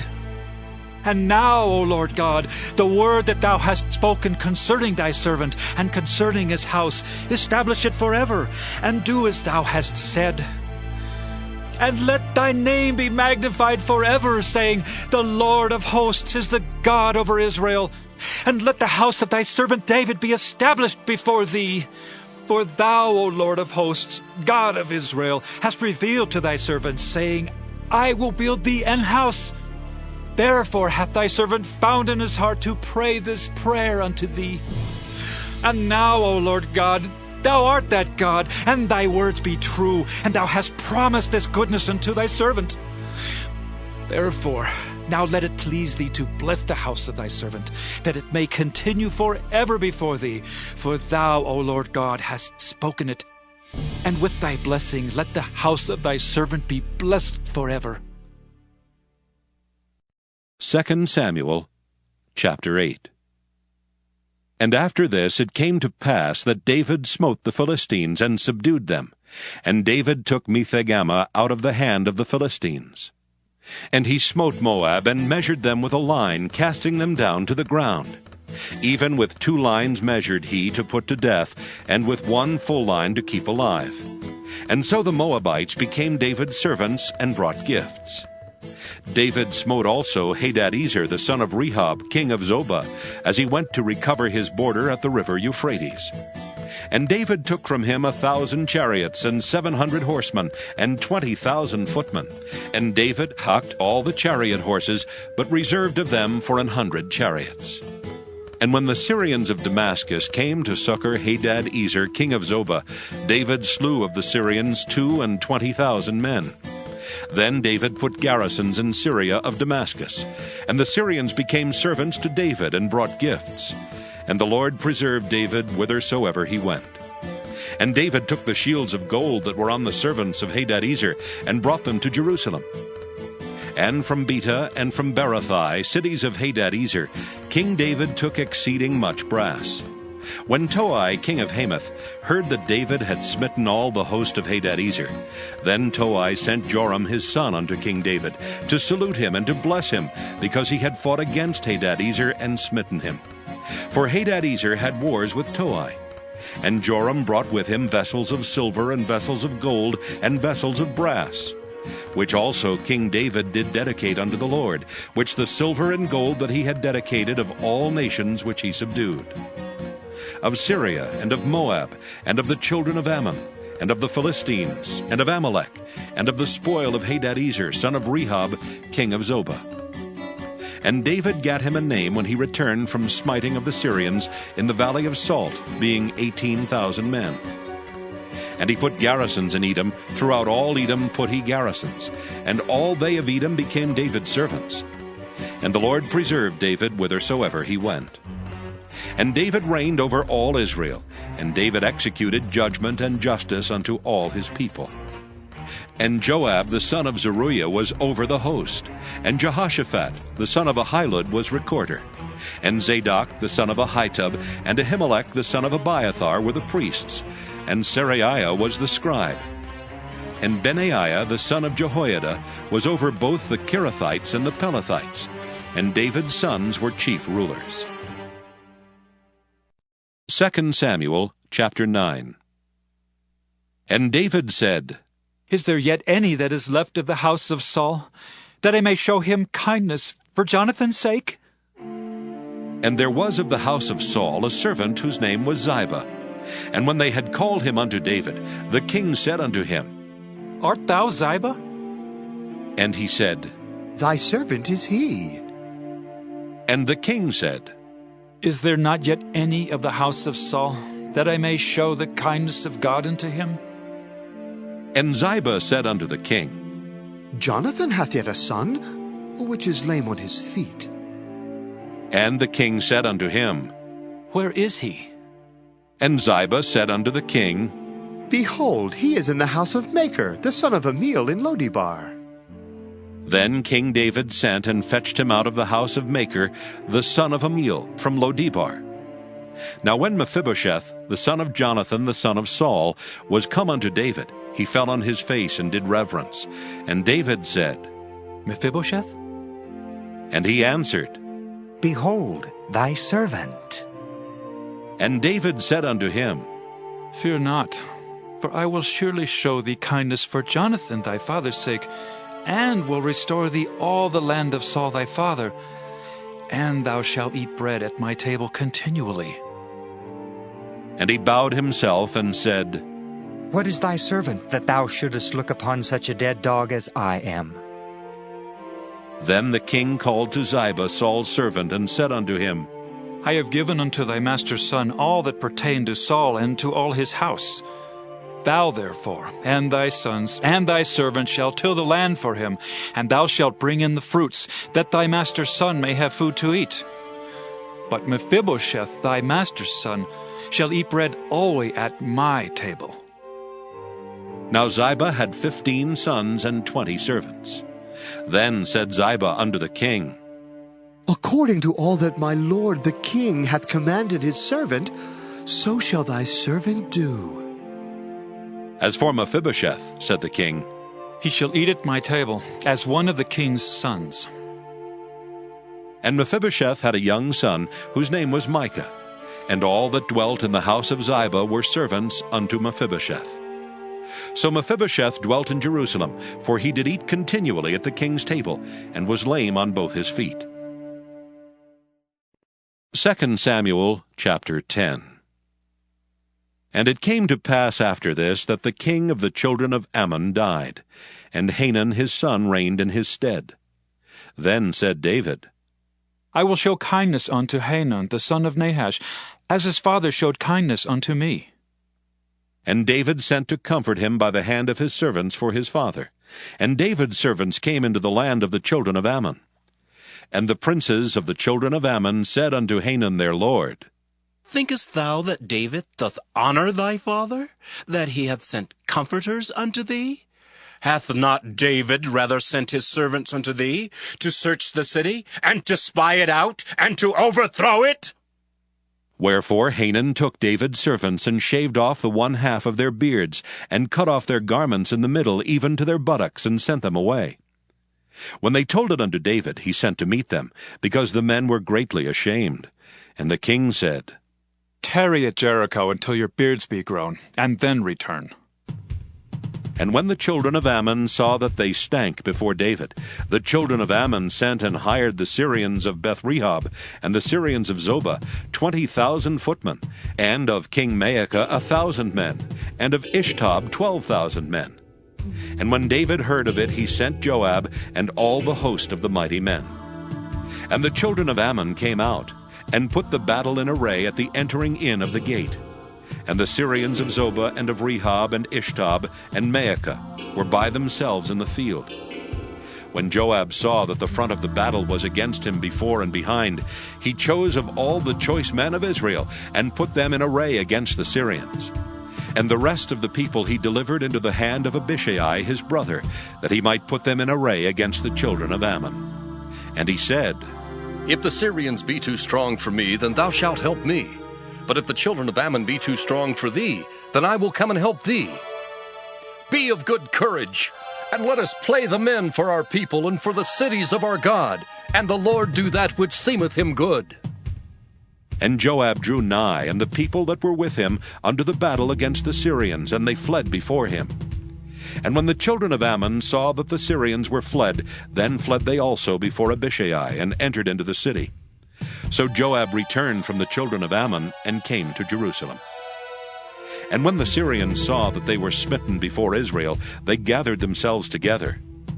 And Hadarezer sent and brought out the Syrians that were beyond the river. And they came to Helam, and Shobach, the captain of the host of Hadarezer, went before them. And when it was told David, he gathered all Israel together and passed over Jordan and came to Helam. And the Syrians set themselves in array against David and fought with him. And the Syrians fled before Israel, and David slew the men of 700 chariots of the Syrians and 40,000 horsemen, and smote Shobach the captain of their host, who died there. And when all the kings that were servants to Hadarezer saw that they were smitten before Israel, they made peace with Israel and served them. So the Syrians feared to help the children of Ammon any more. 2 Samuel chapter 11. And it came to pass, after the year was expired, at the time when kings go forth to battle, that David sent Joab and his servants with him and all Israel. And they destroyed the children of Ammon, and besieged Rabbah. But David tarried still at Jerusalem. And it came to pass in an eveningtide that David arose from off his bed and walked upon the roof of the king's house. And from the roof he saw a woman washing herself, and the woman was very beautiful to look upon. And David sent and inquired after the woman. And one said, Is not this Bathsheba, the daughter of Eliam, the wife of Uriah the Hittite? And David sent messengers and took her, and she came in unto him, and he lay with her. For she was purified from her uncleanness, and she returned unto her house. And the woman conceived, and sent and told David, and said, I am with child. And David sent to Joab, saying, Send me Uriah the Hittite. And Joab sent Uriah to David. And when Uriah was come unto him, David demanded of him how Joab did, and how the people did, and how the war prospered. And David said to Uriah, Go down to thy house, and wash thy feet. And Uriah departed out of the king's house, and there followed him a mess of meat from the king. But Uriah slept at the door of the king's house, with all the servants of his lord, and went not down to his house. And when they had told David, saying, Uriah went not down unto his house, David said unto Uriah, Camest thou not from thy journey? Why then didst thou not go down unto thine house? And Uriah said unto David, The ark and Israel and Judah abide in tents, and my lord Joab and the servants of my lord are encamped in the open fields. Shall I then go into mine house to eat and to drink and to lie with my wife? As thou livest, and as thy soul liveth, I will not do this thing. And David said to Uriah, Tarry here today also, and tomorrow I will let thee depart. So Uriah abode in Jerusalem that day and the morrow. And when David had called him, he did eat and drink before him, and he made him drunk. And at even he went out to lie on his bed with the servants of his lord, but went not down to his house. And it came to pass in the morning that David wrote a letter to Joab, and sent it by the hand of Uriah. And he wrote in the letter, saying, Set ye Uriah in the forefront of the hottest battle, and retire ye from him, that he may be smitten and die. And it came to pass, when Joab observed the city, that he assigned Uriah unto a place where he knew that valiant men were. And the men of the city went out and fought with Joab, and there fell some of the people of the servants of David, and Uriah the Hittite died also. Then Joab sent and told David all the things concerning the war, and charged the messenger, saying, When thou hast made an end of telling the matters of the war unto the king, and if so be that the king's wrath arise, and he say unto thee, Wherefore approached ye so nigh unto the city when ye did fight? Knew ye not that they would shoot from the wall? Who smote Abimelech, the son of Jerubbesheth? Did not a woman cast a piece of a millstone upon him from the wall, that he died in Thebez? Why went ye nigh the wall? Then say thou, Thy servant Uriah the Hittite is dead also. So the messenger went, and came and showed David all that Joab had sent him for. And the messenger said unto David, Surely the men prevailed against us, and came out unto us into the field, and we were upon them, even unto the entering of the gate. And the shooters shot from off the wall upon thy servants, and some of the king's servants be dead. And thy servant Uriah the Hittite is dead also. Then David said unto the messenger, Thus shalt thou say unto Joab, Let not this thing displease thee, for the sword devoureth one as well as another. Make thy battle more strong against the city, and overthrow it. And encourage thou him. And when the wife of Uriah heard that Uriah her husband was dead, she mourned for her husband. And when the mourning was past, David sent and fetched her to his house, and she became his wife and bare him a son. But the thing that David had done displeased the Lord. 2 Samuel chapter 12. And the Lord sent Nathan unto David, and he came unto him and said unto him, There were 2 men in one city, the one rich and the other poor. The rich man had exceeding many flocks and herds. But the poor man had nothing, save one little ewe lamb, which he had brought and nourished up. And it grew up together with him and with his children. It did eat of his own meat, and drank of his own cup, and lay in his bosom, and was unto him as a daughter. And there came a traveler unto the rich man, and he spared to take of his own flock and of his own herd, to dress for the wayfaring man that was come unto him, but took the poor man's lamb, and dressed it for the man that was come to him. And David's anger was greatly kindled against the man, and he said to Nathan, As the Lord liveth, the man that hath done this thing shall surely die. And he shall restore the lamb fourfold, because he did this thing, and because he had no pity. And Nathan said to David, Thou art the man. Thus saith the Lord God of Israel, I anointed thee king over Israel, and I delivered thee out of the hand of Saul. And I gave thee thy master's house, and thy master's wives into thy bosom, and gave thee the house of Israel and of Judah. And if that had been too little, I would moreover have given unto thee such and such things. Wherefore hast thou despised the commandment of the Lord to do evil in his sight? Thou hast killed Uriah the Hittite with the sword, and hast taken his wife to be thy wife, and hast slain him with the sword of the children of Ammon. Now therefore the sword shall never depart from thine house, because thou hast despised me, and hast taken the wife of Uriah the Hittite to be thy wife. Thus saith the Lord, Behold, I will raise up evil against thee out of thine own house, and I will take thy wives before thine eyes, and give them unto thy neighbor, and he shall lie with thy wives in the sight of this sun. For thou didst it secretly, but I will do this thing before all Israel, and before the sun. And David said unto Nathan, I have sinned against the Lord. And Nathan said unto David, The Lord also hath put away thy sin. Thou shalt not die. Howbeit, because by this deed thou hast given great occasion to the enemies of the Lord to blaspheme, the child also that is born unto thee shall surely die. And Nathan departed unto his house. And the Lord struck the child that Uriah's wife bare unto David, and it was very sick. David therefore besought God for the child, and David fasted and went in and lay all night upon the earth. And the elders of his house arose and went to him to raise him up from the earth, but he would not, neither did he eat bread with them. And it came to pass on the 7th day that the child died. And the servants of David feared to tell him that the child was dead, for they said, Behold, while the child was yet alive, we spake unto him, and he would not hearken unto our voice. How will he then vex himself if we tell him that the child is dead?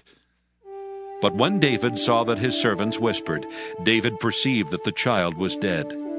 Therefore David said unto his servants, Is the child dead? And they said, He is dead. Then David arose from the earth, and washed, and anointed himself, and changed his apparel, and came into the house of the Lord, and worshipped. Then he came to his own house, and when he required, they set bread before him, and he did eat. Then said his servants unto him, What thing is this that thou hast done? Thou didst fast and weep for the child while it was alive. But when the child was dead, thou didst rise and eat bread. And he said, While the child was yet alive, I fasted and wept. For I said, who can tell whether God will be gracious to me, that the child may live? But now he is dead. Wherefore should I fast? Can I bring him back again? I shall go to him, but he shall not return to me. And David comforted Bathsheba his wife, and went in unto her, and lay with her. And she bare a son, and called his name Solomon, and the Lord loved him. And he sent by the hand of Nathan the prophet, and he called his name Jedediah, because of the Lord. And Joab fought against Rabbah of the children of Ammon, and took the royal city. And Joab sent messengers to David, and said, I have fought against Rabbah, and have taken the city of waters. Now therefore gather the rest of the people together, and encamp against the city, and take it, lest I take the city, and it be called after my name. And David gathered all the people together, and went to Rabbah, and fought against it, and took it. And he took their king's crown from off his head, the weight whereof was a talent of gold with the precious stones. And it was set on David's head, and he brought forth the spoil of the city in great abundance. And he brought forth the people that were therein, and put them under saws, and under harrows of iron, and under axes of iron, and made them pass through the brickkiln. And thus did he unto all the cities of the children of Ammon. So David and all the people returned unto Jerusalem. 2 Samuel chapter 13. And it came to pass after this that Absalom the son of David had a fair sister, whose name was Tamar. And Amnon the son of David loved her. And Amnon was so vexed that he fell sick for his sister Tamar, for she was a virgin, and Amnon thought it hard for him to do anything to her. But Amnon had a friend whose name was Jonadab the son of Shimeah, David's brother, and Jonadab was a very subtle man. And he said unto him, Why art thou, being the king's son, lean from day to day? Wilt thou not tell me? And Amnon said unto him, I love Tamar, my brother Absalom's sister. And Jonadab said unto him, Lay thee down on thy bed, and make thyself sick. And when thy father cometh to see thee, say unto him, I pray thee, let my sister Tamar come and give me meat, and dress the meat in my sight, that I may see it, and eat it at her hand. So Amnon lay down, and made himself sick. And when the king was come to see him, Amnon said unto the king, I pray thee, let Tamar my sister come and make me a couple of cakes in my sight, that I may eat at her hand. Then David sent home to Tamar, saying, Go now to thy brother Amnon's house, and dress him meat. So Tamar went to her brother Amnon's house, and he was laid down. And she took flour and kneaded it, and made cakes in his sight, and did bake the cakes. And she took a pan, and poured them out before him, but he refused to eat. And Amnon said, Have out all the men from me. And they went out every man from him. And Amnon said unto Tamar, Bring the meat into the chamber, that I may eat of thine hand. And Tamar took the cakes which she had made, and brought them into the chamber to Amnon her brother. And when she had brought them unto him to eat, he took hold of her, and said unto her, Come, lie with me, my sister. And she answered him, Nay, my brother, do not force me, for no such thing ought to be done in Israel. Do not thou this folly. And I, whither shall I cause my shame to go? And as for thee, thou shalt be as one of the fools in Israel. Now therefore, I pray thee, speak unto the king, for he will not withhold me from thee. Howbeit he would not hearken unto her voice, but being stronger than she, forced her, and lay with her. Then Amnon hated her exceedingly, so that the hatred wherewith he hated her was greater than the love wherewith he had loved her. And Amnon said unto her, Arise, be gone. And she said unto him, There is no cause. This evil in sending me away is greater than the other that thou didst unto me. But he would not hearken unto her. Then he called his servant that ministered unto him, and said, Put now this woman out from me, and bolt the door after her. And she had a garment of divers colors upon her. For with such robes were the king's daughters that were virgins apparel. Then his servant brought her out, and bolted the door after her. And Tamar put ashes on her head, and rent her garment of divers colors that was on her, and laid her hand on her head, and went on crying. And Absalom her brother said unto her, Hath Amnon thy brother been with thee? But hold now thy peace, my sister. He is thy brother. Regard not this thing. So Tamar remained desolate in her brother Absalom's house.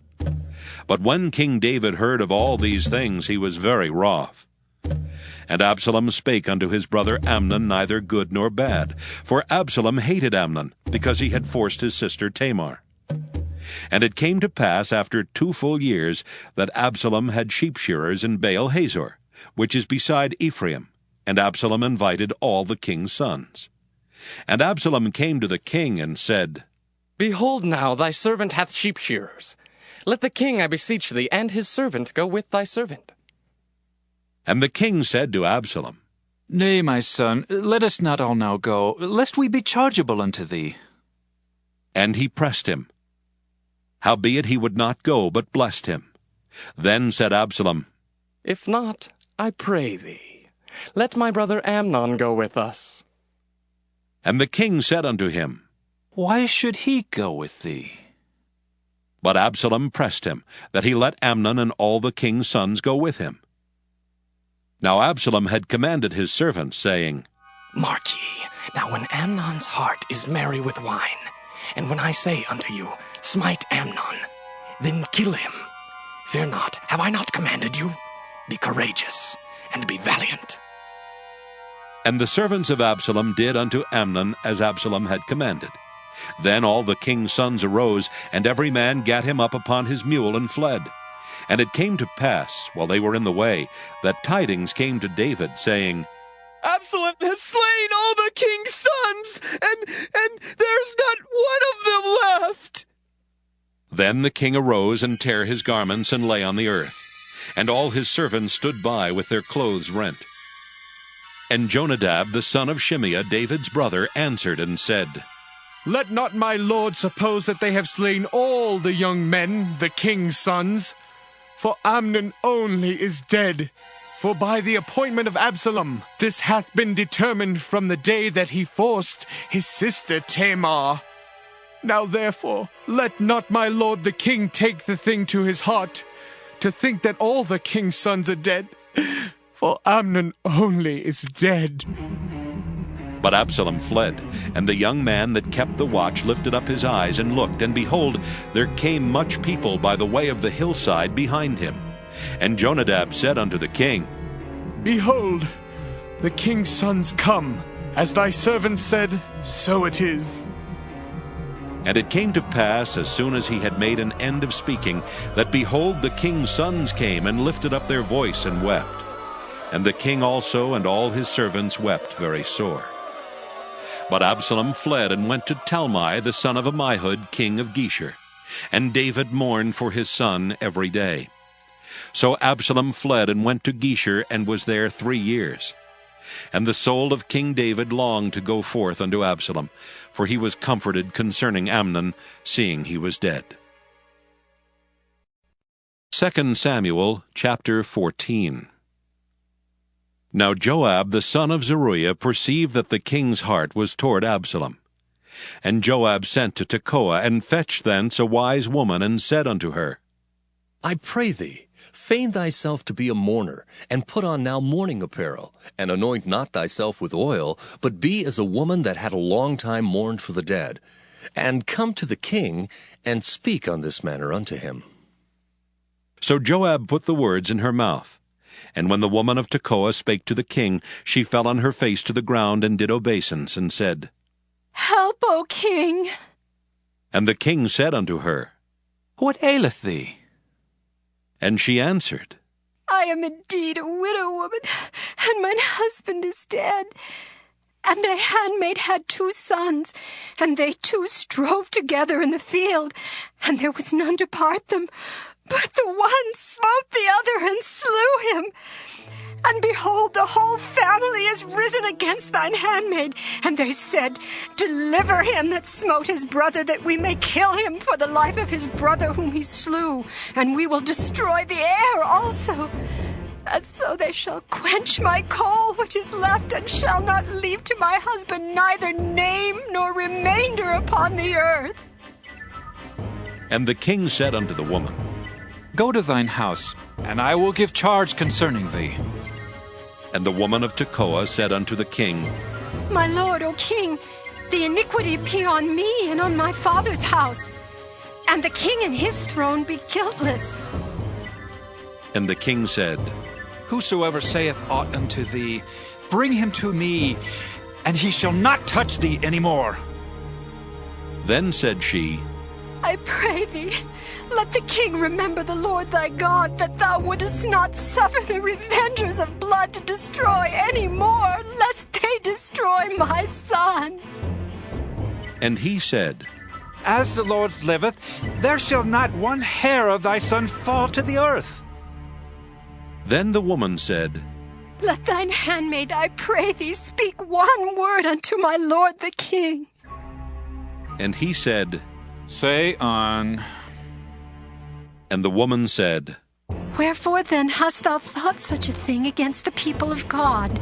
For the king doth speak this thing as one which is faulty, in that the king doth not fetch home again his banished. For we must needs die, and are as water spilt on the ground, which cannot be gathered up again. Neither doth God respect any person, yet doth he devise means that his banished be not expelled from him. Now therefore that I am come to speak of this thing unto my lord the king, it is because the people have made me afraid. And thy handmaid said, I will now speak unto the king. It may be that the king will perform the request of his handmaid. For the king will hear to deliver his handmaid out of the hand of the man that would destroy me and my son together out of the inheritance of God. Then thine handmaid said, The word of my lord the king shall now be comfortable. For as an angel of God, so is my lord the king, to discern good and bad. Therefore the Lord thy God will be with thee. Then the king answered and said unto the woman, Hide not from me, I pray thee, the thing that I shall ask thee. And the woman said, Let my lord the king now speak. And the king said, Is not the hand of Joab with thee in all this? And the woman answered and said, As thy soul liveth, my lord the king, none can turn to the right hand or to the left from aught that my lord the king hath spoken. For thy servant Joab, he bade me, and he put all these words in the mouth of thine handmaid. To fetch about this form of speech hath thy servant Joab done this thing. And my lord is wise, according to the wisdom of an angel of God, to know all things that are in the earth. And the king said unto Joab, Behold now, I have done this thing. Go therefore, bring the young man Absalom again. And Joab fell to the ground on his face, and bowed himself, and thanked the king. And Joab said, Today thy servant knoweth that I have found grace in thy sight, my lord, O king, in that the king hath fulfilled the request of his servant. So Joab arose and went to Geshur, and brought Absalom to Jerusalem. And the king said, Let him turn to his own house, and let him not see my face. So Absalom returned to his house, and saw not the king's face. But in all Israel there was none to be so much praised as Absalom for his beauty. From the sole of his foot even to the crown of his head there was no blemish in him. And when he polled his head, for it was at every year's end that he polled it, because the hair was heavy on him, therefore he polled it, he weighed the hair of his head at 200 shekels after the king's weight. And unto Absalom there were born 3 sons, and 1 daughter, whose name was Tamar. She was a woman of fair countenance. So Absalom dwelt 2 full years in Jerusalem, and saw not the king's face. Therefore Absalom sent for Joab to have sent him to the king, but he would not come to him. And when he sent again the 2nd time, he would not come. Therefore he said unto his servants, See, Joab's field is near mine, and he hath barley there. Go and set it on fire. And Absalom's servants set the field on fire. Then Joab arose, and came to Absalom unto his house, and said unto him, Wherefore have thy servants set my field on fire? And Absalom answered Joab, Behold, I sent unto thee, saying, Come hither, that I may send thee to the king to say, Wherefore am I come from Geshur? It had been good for me to have been there still. Now therefore, let me see the king's face, and if there be any iniquity in me, let him kill me. So Joab came to the king and told him. And when he had called for Absalom, he came to the king and bowed himself on his face to the ground before the king. And the king kissed Absalom. 2 Samuel chapter 15. And it came to pass after this that Absalom prepared him chariots and horses, and 50 men to run before him. And Absalom rose up early, and stood beside the way of the gate. And it was so that when any man that had a controversy came to the king for judgment, then Absalom called unto him, and said, Of what city art thou? And he said, Thy servant is of one of the tribes of Israel. And Absalom said unto him, See, thy matters are good and right. But there is no man deputed of the king to hear thee. Absalom said moreover, Oh, that I were made judge in the land, that every man which hath any suit or cause might come unto me, and I would do him justice. And it was so that when any man came nigh to him to do him obeisance, he put forth his hand, and took him, and kissed him. And on this manner did Absalom to all Israel that came to the king for judgment. So Absalom stole the hearts of the men of Israel. And it came to pass after 40 years that Absalom said unto the king, I pray thee, let me go and pay my vow, which I have vowed unto the Lord in Hebron. For thy servant vowed a vow while I abode in Geshur in Syria, saying, If the Lord shall bring me again indeed to Jerusalem, then I will serve the Lord. And the king said unto him, Go in peace. So he arose and went to Hebron. But Absalom sent spies throughout all the tribes of Israel, saying, As soon as ye hear the sound of the trumpet, then ye shall say, Absalom reigneth in Hebron. And with Absalom went 200 men out of Jerusalem that were called. And they went in their simplicity, and they knew not anything. And Absalom sent for Ahithophel the Gilonite, David's counselor, from his city, even from Gilo, while he offered sacrifices. And the conspiracy was strong, for the people increased continually with Absalom. And there came a messenger to David, saying, The hearts of the men of Israel are after Absalom. And David said unto all his servants that were with him at Jerusalem, Arise, and let us flee, for we shall not else escape from Absalom. Make speed to depart, lest he overtake us suddenly, and bring evil upon us, and smite the city with the edge of the sword. And the king's servants said unto the king, Behold, thy servants are ready to do whatsoever my lord the king shall appoint. And the king went forth, and all his household after him. And the king left 10 women which were concubines to keep the house. And the king went forth, and all the people after him, and tarried in a place that was far off. And all his servants passed on beside him, and all the Kerethites, and all the Pelethites, and all the Gittites, 600 men which came after him from Gath, passed on before the king. Then said the king to Ittai the Gittite, Wherefore goest thou also with us? Return to thy place, and abide with the king, for thou art a stranger and also an exile. Whereas thou camest but yesterday, should I this day make thee go up and down with us? Seeing I go whither I may, return thou, and take back thy brethren. Mercy and truth be with thee. And Ittai answered the king and said, As the Lord liveth, As my lord the king liveth, surely in what place my lord the king shall be, whether in death or life, even there also will thy servant be. And David said to Ittai, Go, and pass over.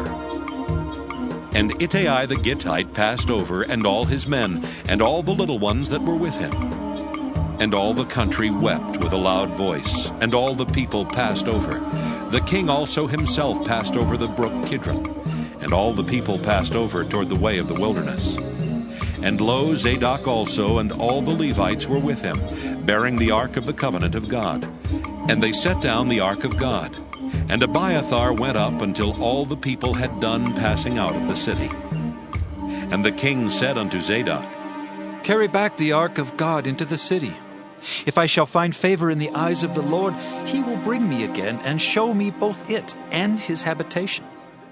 But if he thus say, I have no delight in thee, behold, here am I. Let him do to me as seemeth good unto him.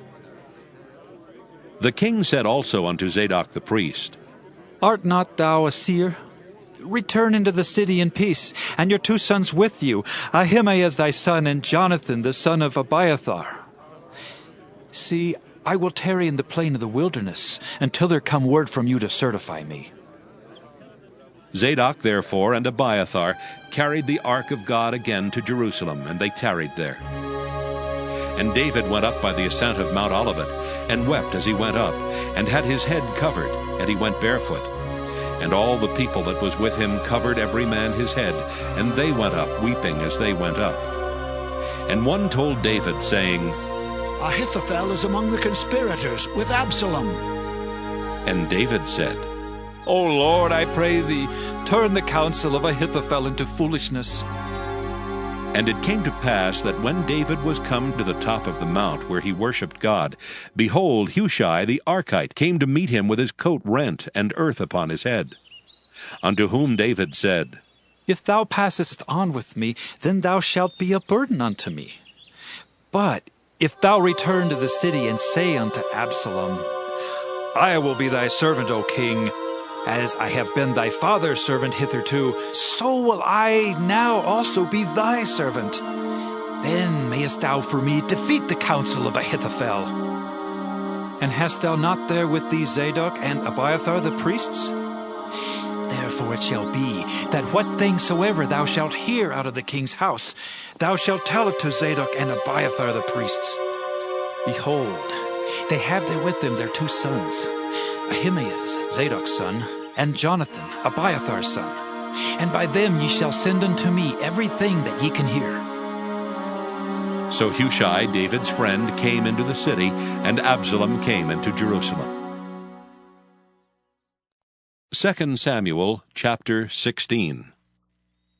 And when David was a little past the top of the hill, behold, Ziba the servant of Mephibosheth met him, with a couple of asses saddled, and upon them 200 loaves of bread, and 100 bunches of raisins, and 100 of summer fruits, and a bottle of wine.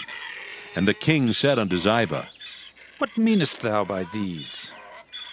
And Ziba said, The asses be for the king's household to ride on, and the bread and summer fruit for the young men to eat, and the wine, that such as be faint in the wilderness may drink.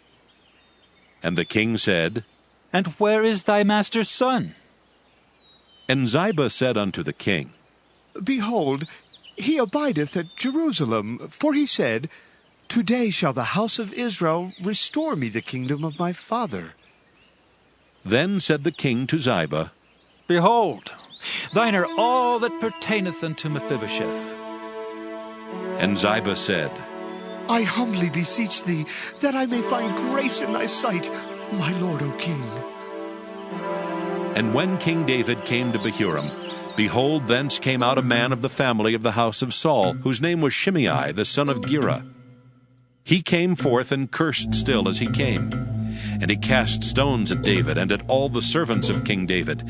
And all the people and all the mighty men were on his right hand and on his left. And thus said Shimei when he cursed, Come out, thou bloody man, and thou man of Belial! The Lord hath returned upon thee all the blood of the house of Saul, in whose stead thou hast reigned. And the Lord hath delivered the kingdom into the hand of Absalom thy son. And behold, thou art taken in thy mischief, because thou art a bloody man. Then said Abishai the son of Zeruiah unto the king, Why should this dead dog curse my lord the king? Let me go over, I pray thee, and take off his head. And the king said, What have I to do with you, ye sons of Zeruiah? So let him curse, because the Lord hath said unto him, Curse David. Who shall then say, Wherefore hast thou done so? And David said to Abishai and to all his servants, Behold, my son, which came forth of my bowels, seeketh my life. How much more now may this Benjamite do it? Let him alone, and let him curse, for the Lord hath bidden him. It may be that the Lord will look on mine affliction, and that the Lord will requite me good for his cursing this day. And as David and his men went by the way, Shimei went along on the hillside over against him, and cursed as he went, and threw stones at him, and cast dust. And the king and all the people that were with him came weary, and refreshed themselves there. And Absalom and all the people of the men of Israel came to Jerusalem, and Ahithophel with him. And it came to pass, when Hushai the Archite, David's friend, was come unto Absalom, that Hushai said unto Absalom, God save the king! God save the king! And Absalom said to Hushai, Is this thy kindness to thy friend? Why wentest thou not with thy friend? And Hushai said unto Absalom, Nay, but whom the Lord and this people and all the men of Israel choose, his will I be, and with him will I abide. And again, whom should I serve? Should I not serve in the presence of his son, as I have served in thy father's presence? So will I be in thy presence. Then said Absalom to Ahithophel, Give counsel among you what we shall do. And Ahithophel said unto Absalom, Go in unto thy father's concubines, which he hath left to keep the house, and all Israel shall hear that thou art abhorred of thy father. Then shall the hands of all that are with thee be strong. So they spread Absalom a tent upon the top of the house, and Absalom went in unto his father's concubines in the sight of all Israel. And the counsel of Ahithophel, which he counseled in those days, was as if a man had inquired at the oracle of God. So was all the counsel of Ahithophel, both with David and with Absalom. 2 Samuel chapter 17. Moreover Ahithophel said unto Absalom, Let me now choose out 12,000 men, and I will arise and pursue after David this night. And I will come upon him while he is weary and weak-handed, and will make him afraid, and the people that are with him shall flee. And I will smite the king only. And I will bring back all the people unto thee. The man whom thou seekest is as if all returned. So all the people shall be in peace. And the saying pleased Absalom well, and all the elders of Israel. Then said Absalom, Call now Hushai the Archite also, and let us hear likewise what he saith. And when Hushai was come to Absalom, Absalom spake unto him, saying, Ahithophel hath spoken after this manner. Shall we do after his saying? If not, speak thou. And Hushai said unto Absalom, The counsel that Ahithophel hath given is not good at this time.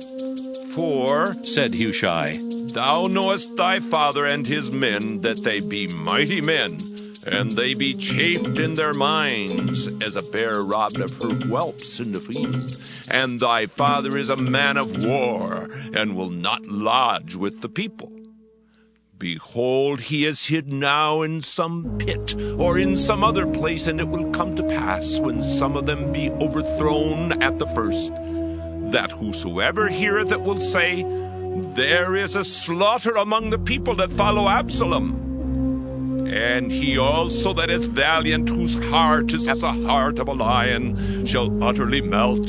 For all Israel knoweth that thy father is a mighty man, and they which be with him are valiant men.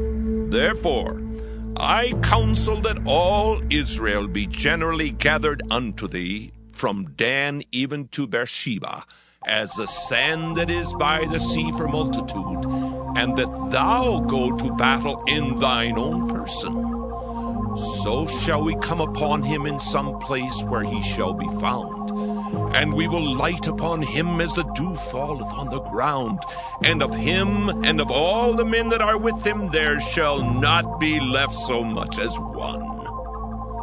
Moreover, if he be gotten into a city, then shall all Israel bring ropes to that city, and we will draw it into the river until there be not one small stone found there. And Absalom and all the men of Israel said, The counsel of Hushai the Archite is better than the counsel of Ahithophel. For the Lord had appointed to defeat the good counsel of Ahithophel, to the intent that the Lord might bring evil upon Absalom. Then said Hushai unto Zadok and to Abiathar the priests, Thus and thus did Ahithophel counsel Absalom and the elders of Israel. And thus have I counseled. Now, therefore, send quickly and tell David, saying, Lodge not this night in the plains of the wilderness, but speedily pass over, lest the king be swallowed up, and all the people that are with him. Now Jonathan and Ahimaaz stayed by in Rogel, for they might not be seen to come into the city. And a wench went and told them, and they went and told King David. Nevertheless a lad saw them and told Absalom. But they went both of them away quickly, and came to a man's house in Bahurim, which had a well in his court, whither they went down. And the woman took and spread a covering over the well's mouth, and spread ground corn thereon, and the thing was not known. And when Absalom's servants came to the woman to the house, they said, Where is Ahimaaz and Jonathan? And the woman said unto them, They be gone over the brook of water. And when they had sought and could not find them, they returned to Jerusalem. And it came to pass, after they were departed, that they came up out of the well, and went and told King David, and said unto David, Arise, and pass quickly over the water, for thus hath Ahithophel counseled against you. Then David arose, and all the people that were with him, and they passed over Jordan. By the morning light there lacked none of them that was not gone over Jordan. And when Ahithophel saw that his counsel was not followed, he saddled his ass and arose, and gat him home to his house, to his city, and put his household in order, and hanged himself, and died, and was buried in the sepulchre of his father. Then David came to Mahanaim, and Absalom passed over Jordan, he and all the men of Israel with him. And Absalom made Amasa captain of the host instead of Joab, which Amasa was a man's son, whose name was Ithra, an Israelite, that went in to Abigail the daughter of Nahash, sister to Zeruiah, Joab's mother. So Israel and Absalom pitched in the land of Gilead. And it came to pass, when David was come to Mahanaim, that Shobai the son of Nahash of Rabbah of the children of Ammon, and Machir the son of Ammiel of Lodebar, and Barzillai the Gileadite of Rogelim, brought beds and basins and earthen vessels, and wheat and barley and flour, and parched corn and beans and lentils and parched pulse, and honey and butter and sheep and cheese of kine, for David and for the people that were with him to eat. For they said, The people is hungry and weary and thirsty in the wilderness. 2 Samuel chapter 18. And David numbered the people that were with him, and set captains of thousands and captains of hundreds over them. And David sent forth a third part of the people under the hand of Joab, and a third part under the hand of Abishai the son of Zeruiah, Joab's brother, and a third part under the hand of Ittai the Gittite. And the king said unto the people, I will surely go forth with you myself also. But the people answered, Thou shalt not go forth, for if we flee away, they will not care for us, neither if half of us die will they care for us. But now thou art worth 10,000 of us. Therefore now it is better that thou succor us out of this city. And the king said unto them, What seemeth you best I will do. And the king stood by the gate side, and all the people came out by hundreds and by thousands. And the king commanded Joab and Abishai and Ittai, saying, Deal gently for my sake with the young man, even with Absalom. And all the people heard when the king gave all the captains charge concerning Absalom. So the people went out into the field against Israel, and the battle was in the wood of Ephraim, where the people of Israel were slain before the servants of David. And there was there a great slaughter that day of 20,000 men. For the battle was there scattered over the face of all the country, and the wood devoured more people that day than the sword devoured. And Absalom met the servants of David. And Absalom rode upon a mule, and the mule went under the thick boughs of a great oak. And his head caught hold of the oak, and he was taken up between the heaven and the earth. And the mule that was under him went away. And a certain man saw it, and told Joab, and said, Behold, I saw Absalom hanged in an oak. And Joab said unto the man that told him, And behold, thou sawest him, and why didst thou not smite him there to the ground? And I would have given thee 10 shekels of silver and a girdle. And the man said unto Joab, Though I should receive 1,000 shekels of silver in mine hand, yet would I not put forth mine hand against the king's son. For in our hearing the king charged thee and Abishai and Ittai, saying, Beware that none touch the young man Absalom. Otherwise I should have wrought falsehood against mine own life. For there is no matter hid from the king, and thou thyself would have set thyself against me. Then said Joab, Ha! I may not tarry thus with thee. And he took 3 darts in his hand, and thrust them through the heart of Absalom while he was yet alive in the midst of the oak. And 10 young men that bare Joab's armor compassed about, and smote Absalom, and slew him. And Joab blew the trumpet, and the people returned from pursuing after Israel, for Joab held back the people. And they took Absalom, and cast him into a great pit in the wood, and laid a very great heap of stones upon him. And all Israel fled every one to his tent. Now Absalom in his lifetime had taken and reared up for himself a pillar, which is in the king's dale, for he said, I have no son to keep my name in remembrance. And he called the pillar after his own name, and it is called unto this day Absalom's place. Then said Ahimaaz the son of Zadok, Let me now run, and bear the king tidings how that the Lord hath avenged him of his enemies. And Joab said unto him, Thou shalt not bear tidings this day, but thou shalt bear tidings another day. But this day thou shalt bear no tidings, because the king's son is dead. Then said Joab to Cushai, Go tell the king what thou hast seen. And Cushai bowed himself unto Joab, and ran. Then said Ahimaaz the son of Zadok yet again to Joab, But howsoever, let me, I pray thee, also run after Cushai. And Joab said, Wherefore wilt thou run, my son, seeing that thou hast no tidings ready? But howsoever, said he, let me run. And he said unto him, Run! Then Ahimaaz ran by the way of the plain, and overran Cushai. And David sat between the 2 gates. And the watchman went up to the roof over the gate unto the wall, and lifted up his eyes, and looked, and behold a man running alone. And the watchman cried, and told the king. And the king said, If he be alone, there is tidings in his mouth. And he came apace, and drew near. And the watchman saw another man running. And the watchman called unto the porter, and said, Behold, another man running alone. And the king said, He also bringeth tidings. And the watchman said, Methinketh the running of the foremost is like the running of Ahimaaz, the son of Zadok. And the king said, He is a good man, and cometh with good tidings. And Ahimaaz called and said unto the king, All is well! And he fell down to the earth upon his face before the king, and said, Blessed be the Lord thy God, which hath delivered up the men that lifted up their hand against my lord the king. And the king said, Is the young man Absalom safe?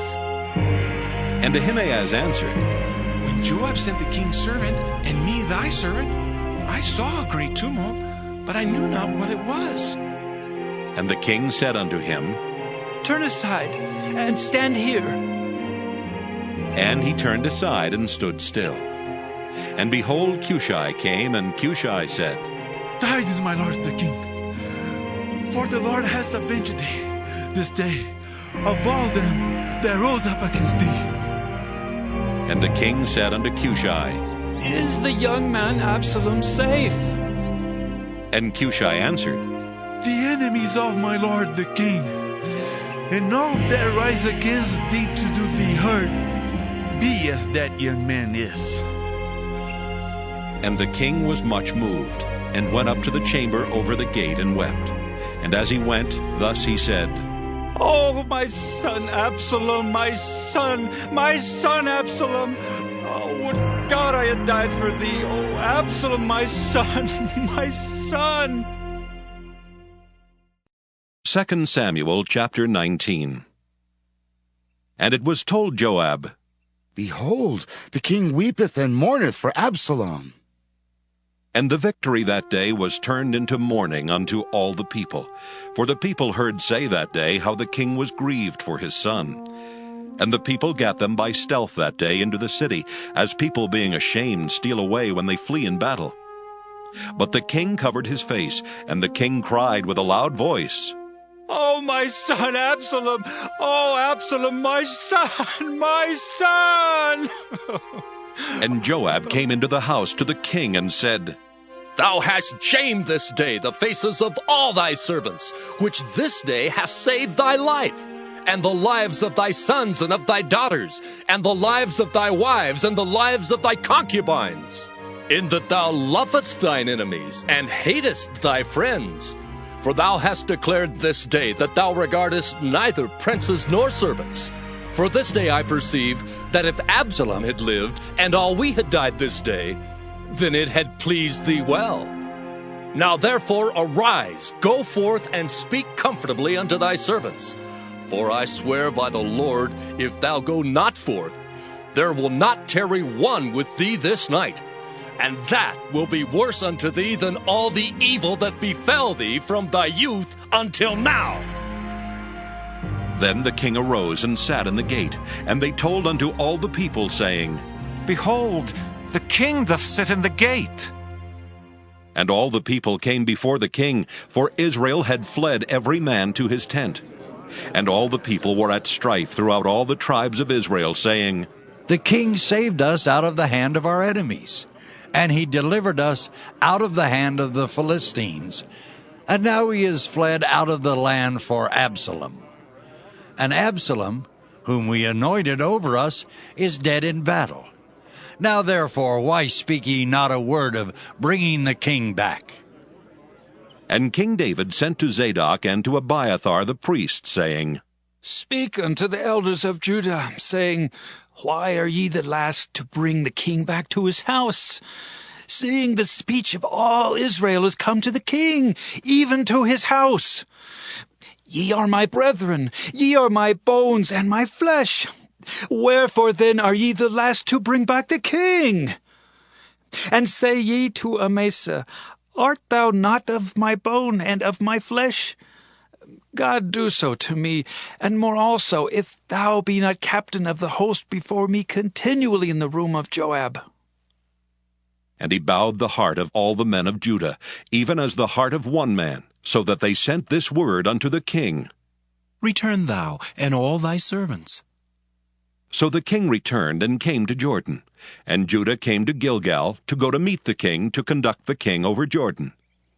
And Shimei the son of Gera, a Benjamite, which was of Bahurim, hasted and came down with the men of Judah to meet King David. And there were 1,000 men of Benjamin with him, and Ziba the servant of the house of Saul, and his 15 sons and his 20 servants with him. And they went over Jordan before the king. And there went over a ferry boat to carry over the king's household, and to do what he thought good. And Shimei the son of Gera fell down before the king, as he was come over Jordan, and said unto the king, Let not my lord impute iniquity unto me, neither do thou remember that which thy servant did perversely the day that my lord the king went out of Jerusalem, that the king should take it to his heart. For thy servant doth know that I have sinned. Therefore, behold, I am come the first this day of all the house of Joseph, to go down to meet my lord the king. But Abishai the son of Zeruiah answered and said, Shall not Shimei be put to death for this? Because he cursed the Lord's anointed. And David said, What have I to do with you, ye sons of Zeruiah, that ye should this day be adversaries unto me? Shall there any man be put to death this day in Israel? For do not I know that I am this day king over Israel? Therefore the king said unto Shimei, Thou shalt not die. And the king sware unto him. And Mephibosheth the son of Saul came down to meet the king, and had neither dressed his feet, nor trimmed his beard, nor washed his clothes, from the day the king departed until the day he came again in peace. And it came to pass, when he was come to Jerusalem to meet the king, that the king said unto him, Wherefore wentest not thou with me, Mephibosheth? And he answered, My lord, O king, my servant deceived me. For thy servant said, I will saddle me an ass, that I may ride thereon, and go to the king, because thy servant is lame. And he hath slandered thy servant unto my lord the king. But my lord the king is as an angel of God. Do therefore what is good in thine eyes. For all of my father's house were but dead men before my lord the king. Yet didst thou set thy servant among them that did eat at thine own table. What right therefore have I yet to cry any more unto the king? And the king said unto him, Why speakest thou any more of thy matters? I have said, Thou and Ziba divide the land. And Mephibosheth said unto the king, Yea, let him take all. For as much as my lord the king is come again in peace unto his own house. And Barzillai the Gileadite came down from Rogelim, and went over Jordan with the king to conduct him over Jordan. Now Barzillai was a very aged man, even 80 years old, and he had provided the king of sustenance while he lay at Mahanaim, for he was a very great man.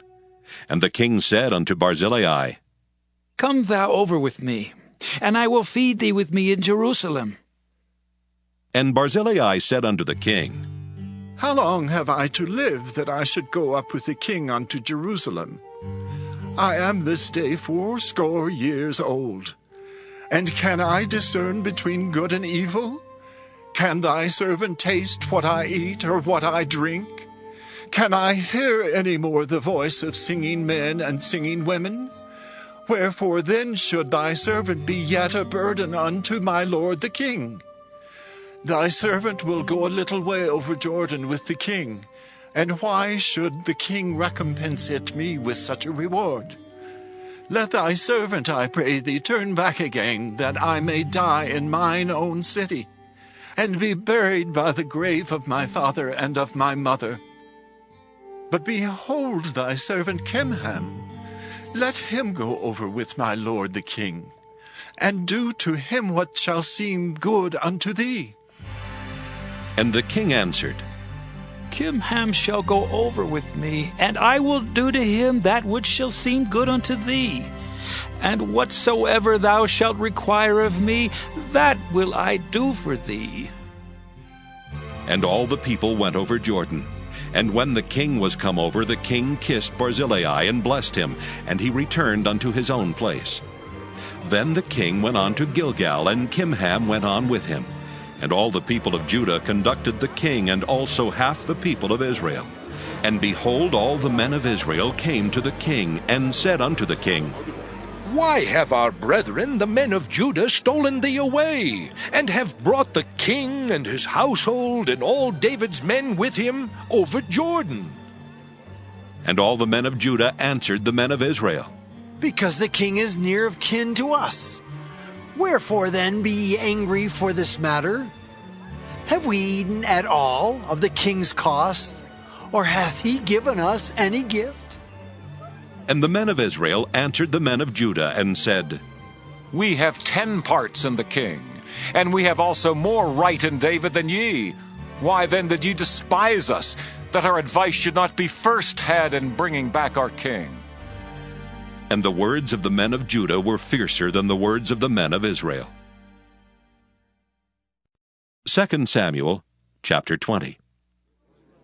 And there happened to be there a man of Belial, whose name was Sheba, the son of Bichri, a Benjamite. And he blew a trumpet and said, We have no part in David, neither have we inheritance in the son of Jesse. Every man to his tents, O Israel! So every man of Israel went up from after David and followed Sheba the son of Bichri. But the men of Judah clave unto their king, from Jordan even to Jerusalem. And David came to his house at Jerusalem, and the king took the 10 women his concubines, whom he had left to keep the house, and put them in ward, and fed them, but went not in unto them. So they were shut up unto the day of their death, living in widowhood. Then said the king to Amasa, Assemble me the men of Judah within 3 days, and be thou here present. So Amasa went to assemble the men of Judah, but he tarried longer than the set time which he had appointed him. And David said to Abishai, Now shall Sheba the son of Bichri do us more harm than did Absalom. Take thou thy Lord's servants, and pursue after him, lest he get him fenced cities, and escape us.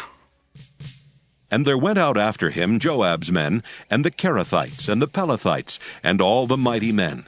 And they went out of Jerusalem to pursue after Sheba the son of Bichri. When they were at the great stone which is in Gibeon, Amasa went before them. And Joab's garment that he had put on was girded unto him, and upon it a girdle with a sword fastened upon his loins in the sheath thereof. And as he went forth it fell out. And Joab said to Amasa, Art thou in health, my brother? And Joab took Amasa by the beard with the right hand to kiss him. But Amasa took no heed to the sword that was in Joab's hand. So he smote him therewith in the 5th rib, and shed out his bowels to the ground, and struck him not again, and he died. So Joab and Abishai his brother pursued after Sheba the son of Bichri. And one of Joab's men stood by him and said, He that favoreth Joab, and he that is for David, let him go after Joab! And Amasa wallowed in blood in the midst of the highway. And when the man saw that all the people stood still, he removed Amasa out of the highway into the field, and cast a cloth upon him, when he saw that every one that came by him stood still. When he was removed out of the highway, all the people went on after Joab to pursue after Sheba the son of Bichri. And he went through all the tribes of Israel unto Abel, and to Bethmaachah, and all the Berites. And they were gathered together, and went also after him. And they came and besieged him in Abel of Bethmaachah, and they cast up a bank against the city, and it stood in the trench. And all the people that were with Joab battered the wall to throw it down. Then cried a wise woman out of the city, Hear! Hear, say, I pray you, unto Joab. Come near hither, that I may speak with thee. And when he was come near unto her, the woman said, Art thou Joab? And he answered, I am he. Then she said unto him, Hear the words of thine handmaid. And he answered, I do hear. Then she spake, saying, They were wont to speak in old times, saying, They shall surely ask counsel at Abel. And so they ended the matter. I am one of them that are peaceable and faithful in Israel. Thou seekest to destroy a city and a mother in Israel? Why wilt thou swallow up the inheritance of the Lord? And Joab answered and said, Far be it from me that I should swallow up or destroy. The matter is not so. But a man of Mount Ephraim, Sheba the son of Bichri by name, hath lifted up his hand against the king, even against David. Deliver him only, and I will depart from the city. And the woman said unto Joab, Behold, his head shall be thrown to thee over the wall. Then the woman went unto all the people in her wisdom, And they cut off the head of Sheba the son of Bichri, and cast it out to Joab. And he blew a trumpet, and they retired from the city, every man to his tent. And Joab returned to Jerusalem unto the king. Now Joab was over all the host of Israel, and Benaiah the son of Jehoiada was over the Kerethites and over the Pelethites. And Adoram was over the tribute, and Jehoshaphat the son of Ahilud was recorder. And Sheva was scribe, and Zadok and Abiathar were the priests. And Ira also the Jairite was a chief ruler about David. 2 Samuel chapter 21. Then there was a famine in the days of David 3 years, year after year. And David inquired of the Lord. And the Lord answered, It is for Saul and for his bloody house, because he slew the Gibeonites. And the king called the Gibeonites, and said unto them, Now the Gibeonites were not of the children of Israel, but of the remnant of the Amorites, and the children of Israel had sworn unto them. And Saul sought to slay them in his zeal to the children of Israel and Judah. Wherefore David said unto the Gibeonites, What shall I do for you? And wherewith shall I make the atonement, that ye may bless the inheritance of the Lord? And the Gibeonites said unto him, We will have no silver nor gold of Saul, nor of his house. Neither for us shalt thou kill any man in Israel. And he said, What ye shall say, that will I do for you. And they answered the king, The man that consumed us, and that devised against us that we should be destroyed from remaining in any of the coasts of Israel, let 7 men of his sons be delivered unto us, and we will hang them up unto the Lord in Gibeah of Saul, whom the Lord did choose. And the king said, I will give them. But the king spared Mephibosheth, the son of Jonathan, the son of Saul, because of the Lord's oath that was between them, between David and Jonathan, the son of Saul. But the king took the 2 sons of Rizpah, the daughter of Aiah, whom she bare unto Saul, Armoni and Mephibosheth, and the 5 sons of Michal, the daughter of Saul, whom she brought up for Adriel, the son of Barzillai, the Maholathite. And he delivered them into the hands of the Gibeonites, and they hanged them in the hill before the Lord. And they fell all 7 together, and were put to death in the days of harvest, in the first days, in the beginning of barley harvest. And Rizpah the daughter of Aiah took sackcloth, and spread it for her upon the rock, from the beginning of harvest until water dropped upon them out of heaven, and suffered neither the birds of the air to rest on them by day, nor the beasts of the field by night. And it was told David what Rizpah the daughter of Aiah, the concubine of Saul, had done. And David went and took the bones of Saul, and the bones of Jonathan his son, from the men of Jabesh-Gilead, which had stolen them from the street of Bethshan, where the Philistines had hanged them, when the Philistines had slain Saul in Gilboa. And he brought up from thence the bones of Saul, and the bones of Jonathan his son, and they gathered the bones of them that were hanged. And the bones of Saul and Jonathan his son buried they in the country of Benjamin in Zelah, in the sepulchre of Kish his father. And they performed all that the king commanded. And after that God was entreated for the land. Moreover, the Philistines had yet war again with Israel. And David went down, and his servants with him, and fought against the Philistines, and David waxed faint. And Ishbi-Benob, which was of the sons of the giant, the weight of whose spear weighed 300 shekels of brass in weight, he being girded with a new sword, thought to have slain David. But Abishai the son of Zeruiah succored him, and smote the Philistine, and killed him. Then the men of David sware unto him, saying, Thou shalt go no more out with us to battle, that thou quench not the light of Israel. And it came to pass after this, that there was again a battle with the Philistines at Gob. Then Sibbecai the Hushathite slew Saph, which was of the sons of the giant. And there was again a battle in Gob with the Philistines, where Elhanan, the son of Jaare-Oregim, a Bethlehemite, slew the brother of Goliath the Gittite, the staff of whose spear was like a weaver's beam.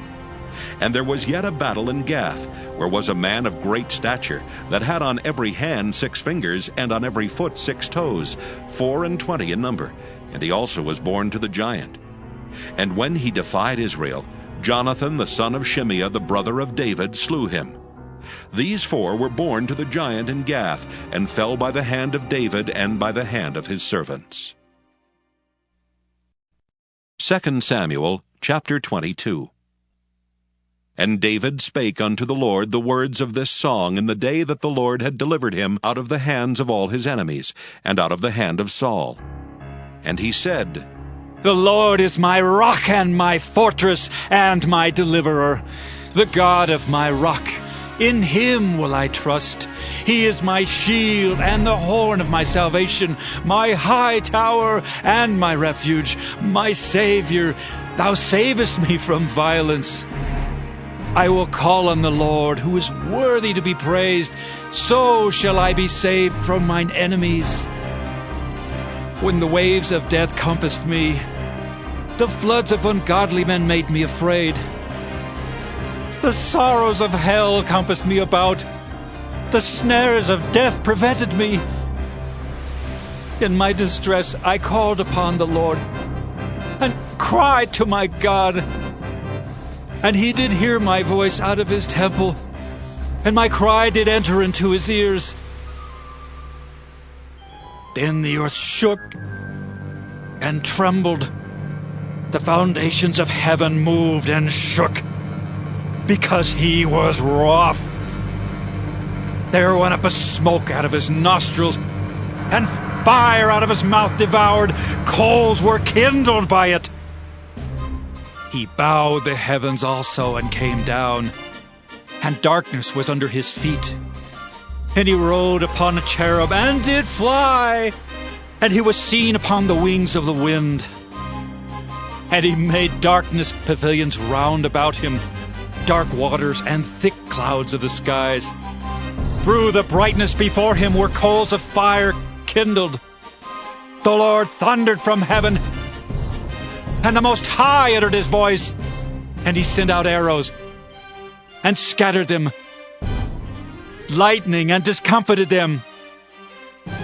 And the channels of the sea appeared. The foundations of the world were discovered at the rebuking of the Lord, at the blast of the breath of his nostrils.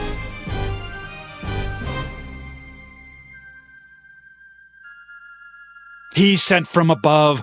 He took me. He drew me out of many waters. He delivered me from my strong enemy and from them that hated me. For they were too strong for me. They prevented me in the day of my calamity. But the Lord was my stay. He brought me forth also into a large place. He delivered me because he delighted in me. The Lord rewarded me according to my righteousness. According to the cleanness of my hands hath he recompensed me. For I have kept the ways of the Lord, and have not wickedly departed from my God.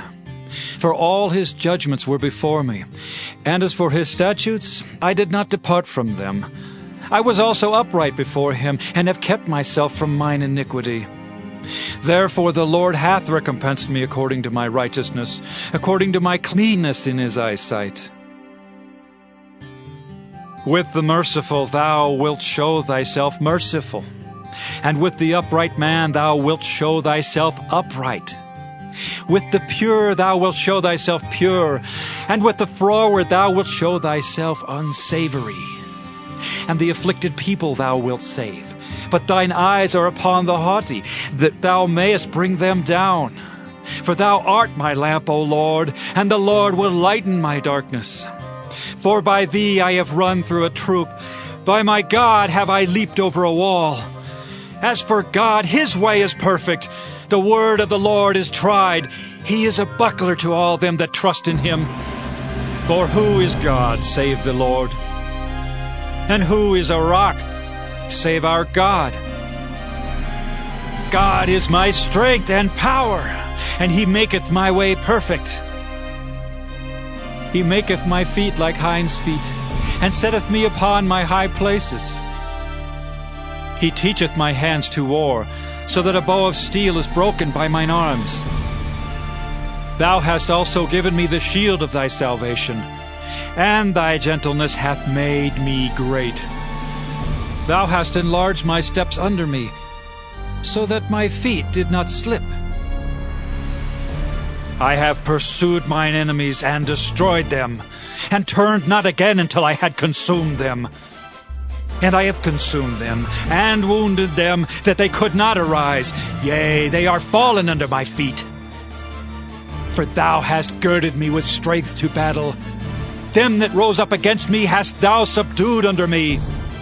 Thou hast also given me the necks of mine enemies, that I might destroy them that hate me. They looked, but there was none to save, even unto the Lord, but he answered them not. Then did I beat them as small as the dust of the earth. I did stamp them as the mire of the street, and did spread them abroad. Thou also hast delivered me from the strivings of my people. Thou hast kept me to be head of the heathen. A people which I knew not shall serve me. Strangers shall submit themselves unto me. As soon as they hear, they shall be obedient unto me. Strangers shall fade away, and they shall be afraid out of their close places. The Lord liveth, and blessed be my rock, and exalted be the God of the rock of my salvation. It is God that avengeth me, and that bringeth down the people under me, and that bringeth me forth from mine enemies. Thou also hast lifted me up on high above them that rose up against me. Thou hast delivered me from the violent man.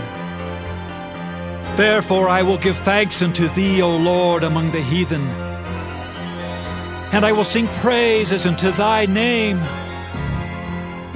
He is the tower of salvation for his king, and showeth mercy to his anointed, unto David, and to his seed forevermore. 2 Samuel, chapter 23. Now these be the last words of David. David the son of Jesse said, and the man who was raised up on high, the anointed of the God of Jacob, and the sweet psalmist of Israel, said, The Spirit of the Lord spake by me, and his word was in my tongue. The God of Israel said, The rock of Israel spake to me. He that ruleth over men must be just, ruling in the fear of God. And he shall be as the light of the morning when the sun riseth, even a morning without clouds, as the tender grass springing out of the earth by clear shining after rain. Although my house be not so with God, yet he hath made with me an everlasting covenant, ordered in all things and sure. For this is all my salvation and all my desire, although he made it not to grow. But the sons of Belial shall be all of them as thorns thrust away, because they cannot be taken with hands. But the man that shall touch them must be fenced with iron and the staff of a spear, and they shall be utterly burned with fire in the same place. These be the names of the mighty men whom David had. The Tachmonite that sat in the seat, chief among the captains. The same was Adino the Eznite. He lift up his spear against 800, whom he slew at one time. And after him was Eleazar the son of Dodo the Ahohite, one of the 3 mighty men with David, when they defied the Philistines that were there gathered together to battle, and the men of Israel were gone away. He arose and smote the Philistines until his hand was weary, and his hand clave unto the sword. And the Lord wrought a great victory that day, and the people returned after him only to spoil. And after him was Shammah the son of Agi the Hararite. And the Philistines were gathered together into a troop, where was a piece of ground full of lentils, and the people fled from the Philistines. But he stood in the midst of the ground and defended it, and slew the Philistines, and the Lord wrought a great victory. And 3 of the 30 chief went down, and came to David in the harvest time unto the cave of Adullam, and the troop of the Philistines pitched in the valley of Rephaim. And David was then in an hold, and the garrison of the Philistines was then in Bethlehem. And David longed and said, Oh, that one would give me drink of the water of the well of Bethlehem, which is by the gate. And the 3 mighty men brake through the host of the Philistines, and drew water out of the well of Bethlehem that was by the gate, and took it and brought it to David. Nevertheless he would not drink thereof, but poured it out unto the Lord. And he said, Be it far from me, O Lord, that I should do this. Is not this the blood of the men that went in jeopardy of their lives? Therefore he would not drink it. These things did these 3 mighty men. And Abishai, the brother of Joab, the son of Zeruiah, was chief among 3. And he lifted up his spear against 300, and slew them, and had the name among 3. Was he not most honorable of the 3? Therefore he was their captain, howbeit he attained not unto the first 3. And Benaiah the son of Jehoiada, the son of a valiant man of Kabzeel, who had done many acts, he slew 2 lion-like men of Moab. He went down also and slew a lion in the midst of a pit in time of snow. And he slew an Egyptian, a goodly man, and the Egyptian had a spear in his hand. But he went down to him with a staff, and plucked the spear out of the Egyptian's hand, and slew him with his own spear. These things did Benaiah the son of Jehoiada, and had the name among 3 mighty men. He was more honorable than the 30, but he attained not to the first 3, and David set him over his guard. Asahel, the brother of Joab, was one of the 30.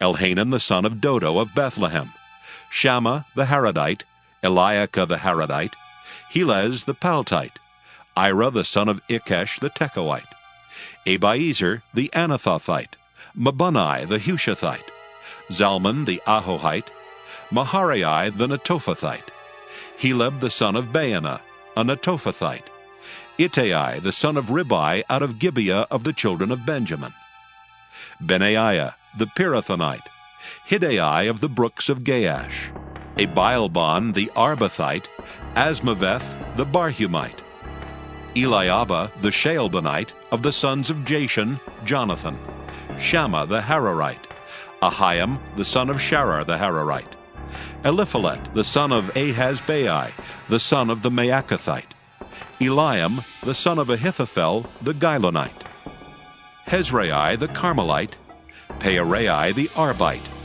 Igel the son of Nathan of Zobah, Bani the Gadite, Zelek the Ammonite, Neharai the Beerothite, armor-bearer to Joab the son of Zeruiah, Ira an Ithrite, Gareb an Ithrite, Uriah the Hittite, 37 in all. 2 Samuel chapter 24. And again the anger of the Lord was kindled against Israel, and he moved David against them to say, Go, number Israel and Judah. For the king said to Joab, the captain of the host which was with him, Go now through all the tribes of Israel, from Dan even to Beersheba, and number ye the people, that I may know the number of the people. And Joab said unto the king, Now the Lord thy God add unto the people, how many soever they be, 100-fold, and that the eyes of my lord the king may see it. But why doth my lord the king delight in this thing? Notwithstanding, the king's word prevailed against Joab and against the captains of the host. And Joab and the captains of the host went out from the presence of the king to number the people of Israel. And they passed over Jordan and pitched in Aroer, on the right side of the city that lieth in the midst of the river of Gad, and toward Jazer. Then they came to Gilead, and to the land of Tatim-Hodshai, and they came to Dan-Jain, and about to Zidon, and came to the stronghold of Tyre, and to all the cities of the Hivites and of the Canaanites. And they went out to the south of Judah, even to Beersheba.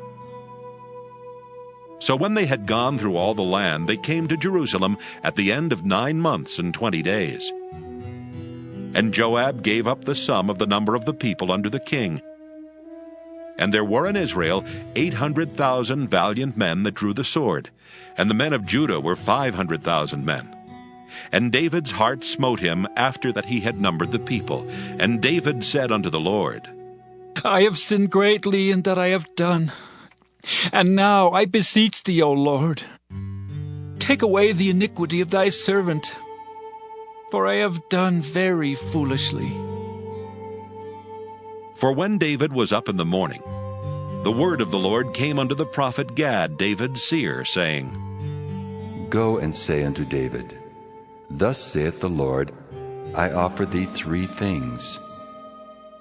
Choose thee one of them, that I may do it unto thee. So Gad came to David and told him, and said unto him, Shall 7 years of famine come into thee in thy land?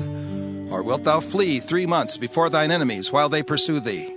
Or that there be 3 days' pestilence in thy land?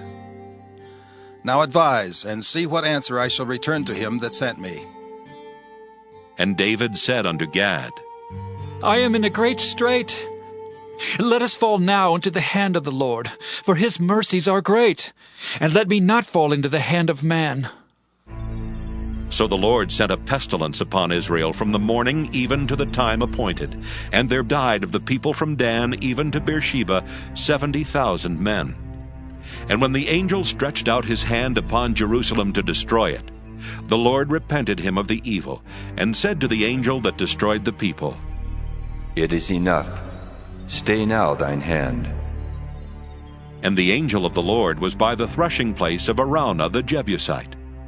And David spake unto the Lord when he saw the angel that smote the people, and said, Lo, I have sinned, and I have done wickedly. But these sheep, what have they done? Let thine hand, I pray thee, be against me, and against my father's house.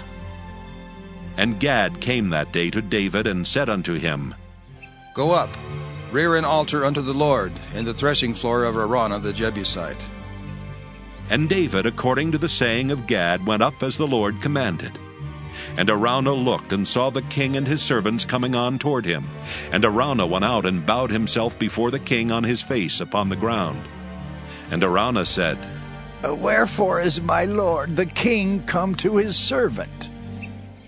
And David said, To buy the threshing floor of thee, to build an altar unto the Lord, that the plague may be stayed from the people. And Araunah said unto David, Let my lord the king take and offer up what seemeth good unto him. Behold, here be oxen for burnt sacrifice, and threshing instruments, and other instruments of the oxen for wood. All these things did Araunah as a king give unto the king. And Araunah said unto the king, The Lord thy God accept thee. And the king said unto Araunah, Nay, but I will surely buy it of thee at a price. Neither will I offer burnt offerings unto the Lord my God of that which doth cost me nothing. So David bought the threshing floor and the oxen for 50 shekels of silver. And David built there an altar unto the Lord, and offered burnt offerings and peace offerings. So the Lord was entreated for the land, and the plague was stayed from Israel. Ezra 1. In the 1st year of Cyrus king of Persia, that the word of the Lord by the mouth of Jeremiah might be fulfilled, the Lord stirred up the spirit of Cyrus king of Persia, so that he made a proclamation throughout all his kingdom, and also put it in writing. Thus says Cyrus king of Persia, The Lord, the God of heaven, has given me all the kingdoms of the earth, and he has charged me to build him a house at Jerusalem, which is in Judah. Whoever is among you of all his people, may his God be with him, and let him go up to Jerusalem, which is in Judah, and rebuild the house of the Lord, the God of Israel. He is the God who is in Jerusalem. And let each survivor in whatever place he sojourns be assisted by the men of his place with silver and gold, with goods and with beasts, besides freewill offerings for the house of God that is in Jerusalem. Then rose up the heads of the fathers' houses of Judah and Benjamin, and the priests and the Levites, everyone whose spirit God had stirred to go up to rebuild the house of the Lord that is in Jerusalem. And all who were about them aided them with vessels of silver, with gold, with goods, with beasts, and with costly wares, besides all that was freely offered. Cyrus the king also brought out the vessels of the house of the Lord that Nebuchadnezzar had carried away from Jerusalem and placed in the house of his gods. Cyrus king of Persia brought these out in the charge of Mithridath the treasurer, who counted them out to Sheshbazzar the prince of Judah. And this was the number of them: 30 basins of gold, 1,000 basins of silver, 29 censers, 30 bowls of gold, 410 bowls of silver, and 1,000 other vessels. All the vessels of gold and of silver were 5,400. All these did Sheshbazzar bring up when the exiles were brought up from Babylonia to Jerusalem. Ezra 2. Now these were the people of the province who came up out of the captivity of those exiles whom Nebuchadnezzar the king of Babylon had carried captive to Babylonia. They returned to Jerusalem and Judah, each to his own town. They came with Zerubbabel, Jeshua, Nehemiah, Seraiah, Realiah, Mordecai, Bilshan, Mispar, Bigvai, Rehum, and Baanah. The number of the men of the people of Israel: the sons of Parosh, 2,172. The sons of Shephatiah, 372. The sons of Arah, 775. The sons of Paeth Moab, namely the sons of Jeshua and Joab, 2,812. The sons of Elam, 1,254. The sons of Zattu, 945. The sons of Zakkai, 760. The sons of Bani, 642. The sons of Bebai, 623. The sons of Azgad, 1,222. The sons of Adonikim, 666. The sons of Bigvai, 2,056. The sons of Adin, 454. The sons of Ater, namely of Hezekiah, 98. The sons of Bezai, 323. The sons of Jorai, 112. The sons of Hashem, 223. The sons of Gibbar, 95. The sons of Bethlehem, 123. The men of Netophah, 56. The men of Anathoth, 128. The sons of Asmaveth, 42. The sons of Kiriath-Aram, Kephirah, and Beeroth, 743. The sons of Ramah and Geba, 621. The men of Michmas, 122. The men of Bethel and Ai, 223. The sons of Nebo, 52. The sons of Magbish, 156. The sons of the other Elam, 1,254. The sons of Haram, 320. The sons of Lod, Hadid, and Ono, 725. The sons of Jericho, 345. The sons of Suneah, 3,630. The priests, the sons of Jedaiah of the house of Jeshua, 973. The sons of Immer, 1,052. The sons of Pashur, 1,247. The sons of Haram, 1,017. The Levites, the sons of Jeshua and Kadmiel of the sons of Hodaviah, 74. The singers, the sons of Asaph, 128. The sons of the gatekeepers, the sons of Shallum, the sons of Ater, the sons of Talmon, the sons of Akub, the sons of Hatita, and the sons of Shobai, in all 139.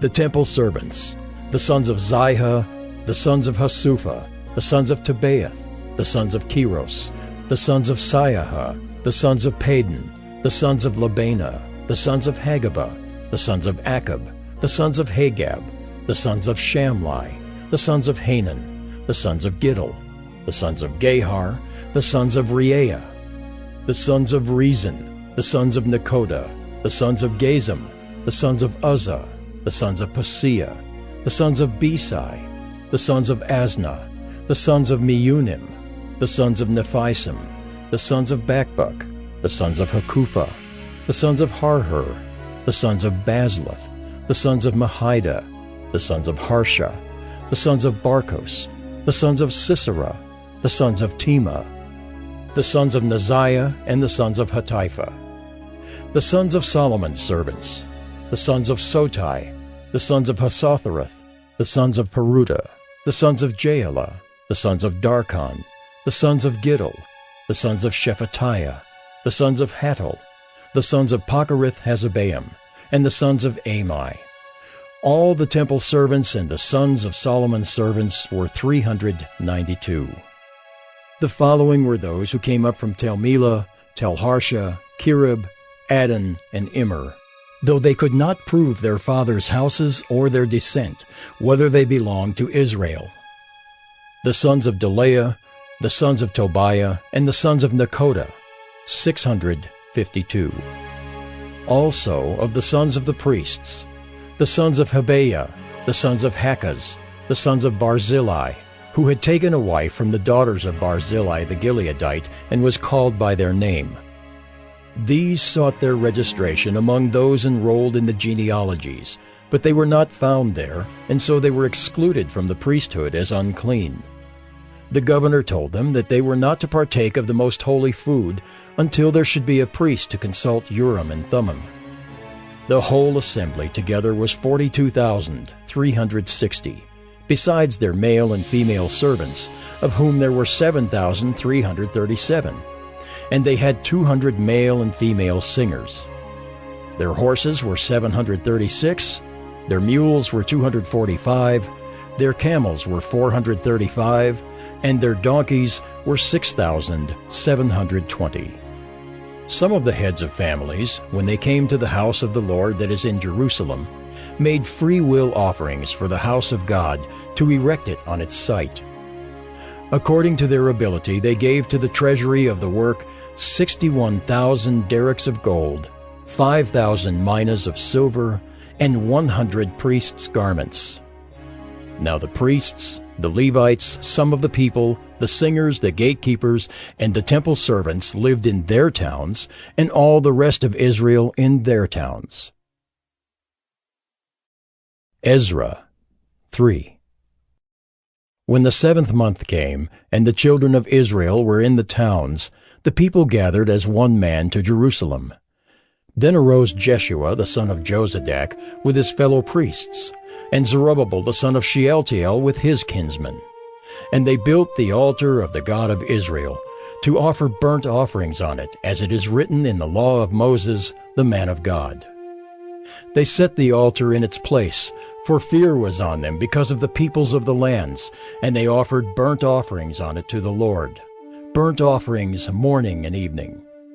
And they kept the Feast of Booths, as it is written, and offered the daily burnt offerings by number according to the rule, as each day required.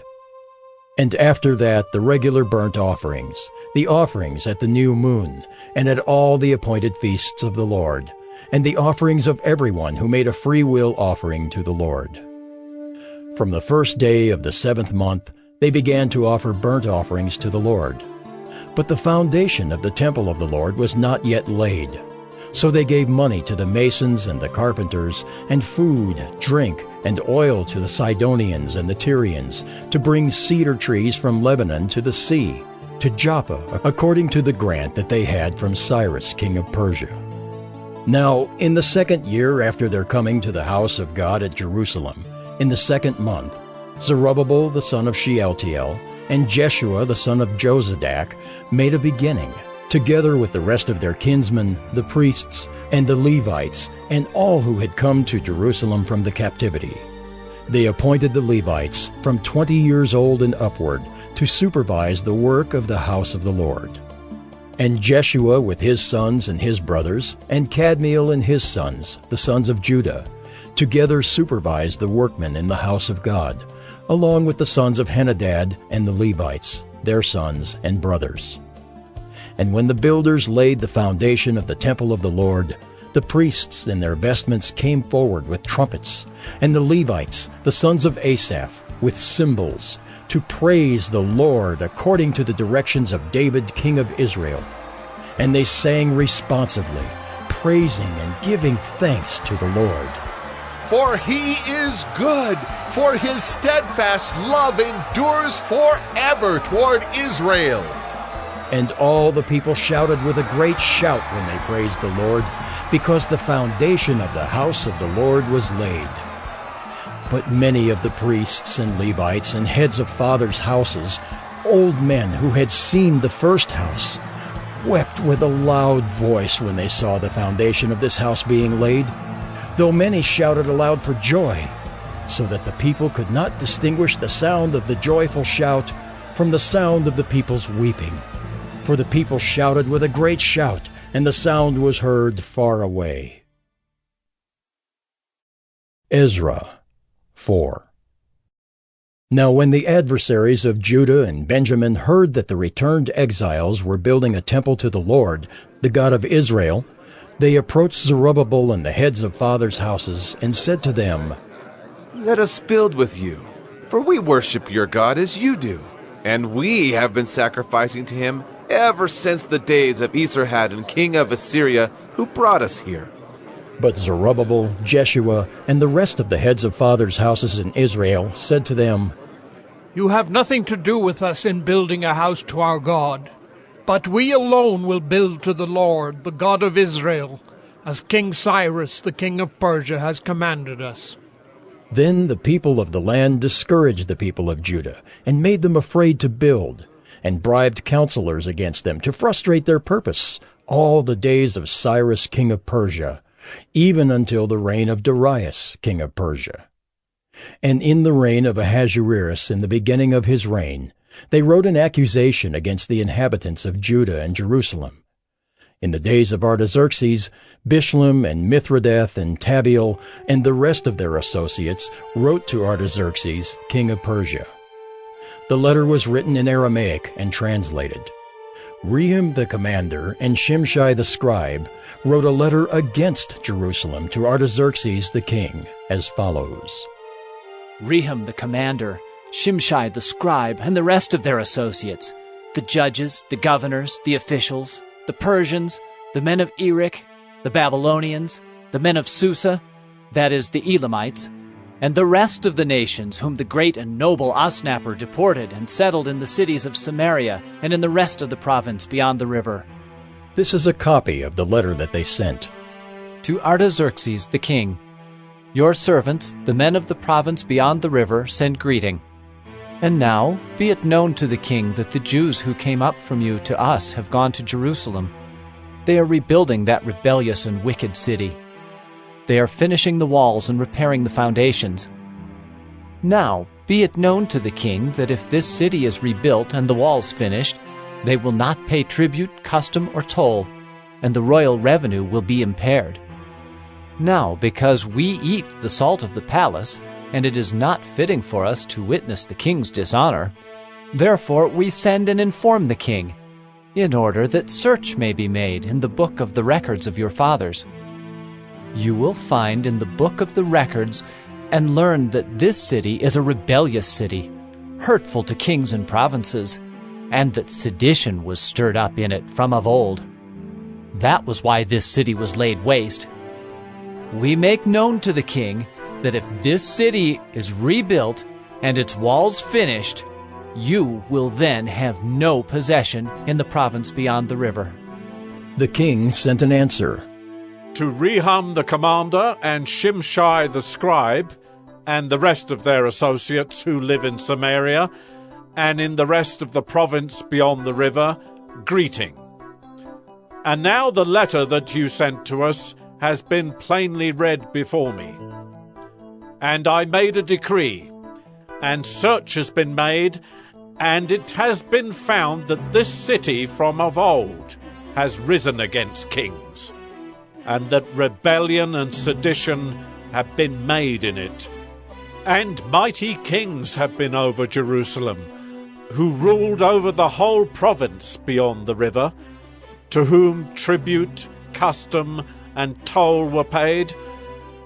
Therefore make a decree that these men be made to cease, and that this city be not rebuilt until a decree is made by me. And take care not to be slack in this matter. Why should damage grow to the hurt of the king? Then, when the copy of King Artaxerxes' letter was read before Rehum and Shimshai the scribe and their associates, they went in haste to the Jews at Jerusalem, and by force and power made them cease. Then the work on the house of God that is in Jerusalem stopped, and it ceased until the 2nd year of the reign of Darius, king of Persia. Ezra 5. Now the prophets Haggai and Zechariah the son of Iddo prophesied to the Jews who were in Judah and Jerusalem in the name of the God of Israel who was over them. Then Zerubbabel the son of Shealtiel and Jeshua the son of Jozadak arose and began to rebuild the house of God that is in Jerusalem, and the prophets of God were with them, supporting them. At the same time, Tattenai, the governor of the province beyond the river, and Shethar-Bozenai and their associates came to them and spoke to them thus: Who gave you a decree to build this house and to finish this structure? They also asked them this: What are the names of the men who are building this building?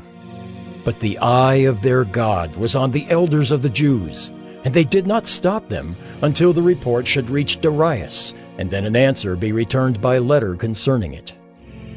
This is a copy of the letter that Tattenai, the governor of the province beyond the river, and Shethar-Bozenai and his associates, the governors who were in the province beyond the river, sent to Darius the king. They sent him a report in which was written as follows: To Darius the king, all peace.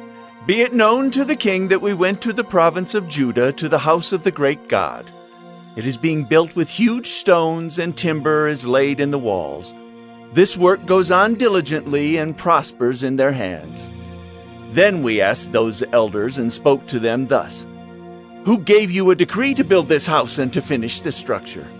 We also asked them their names, for your information, that we might write down the names of their leaders.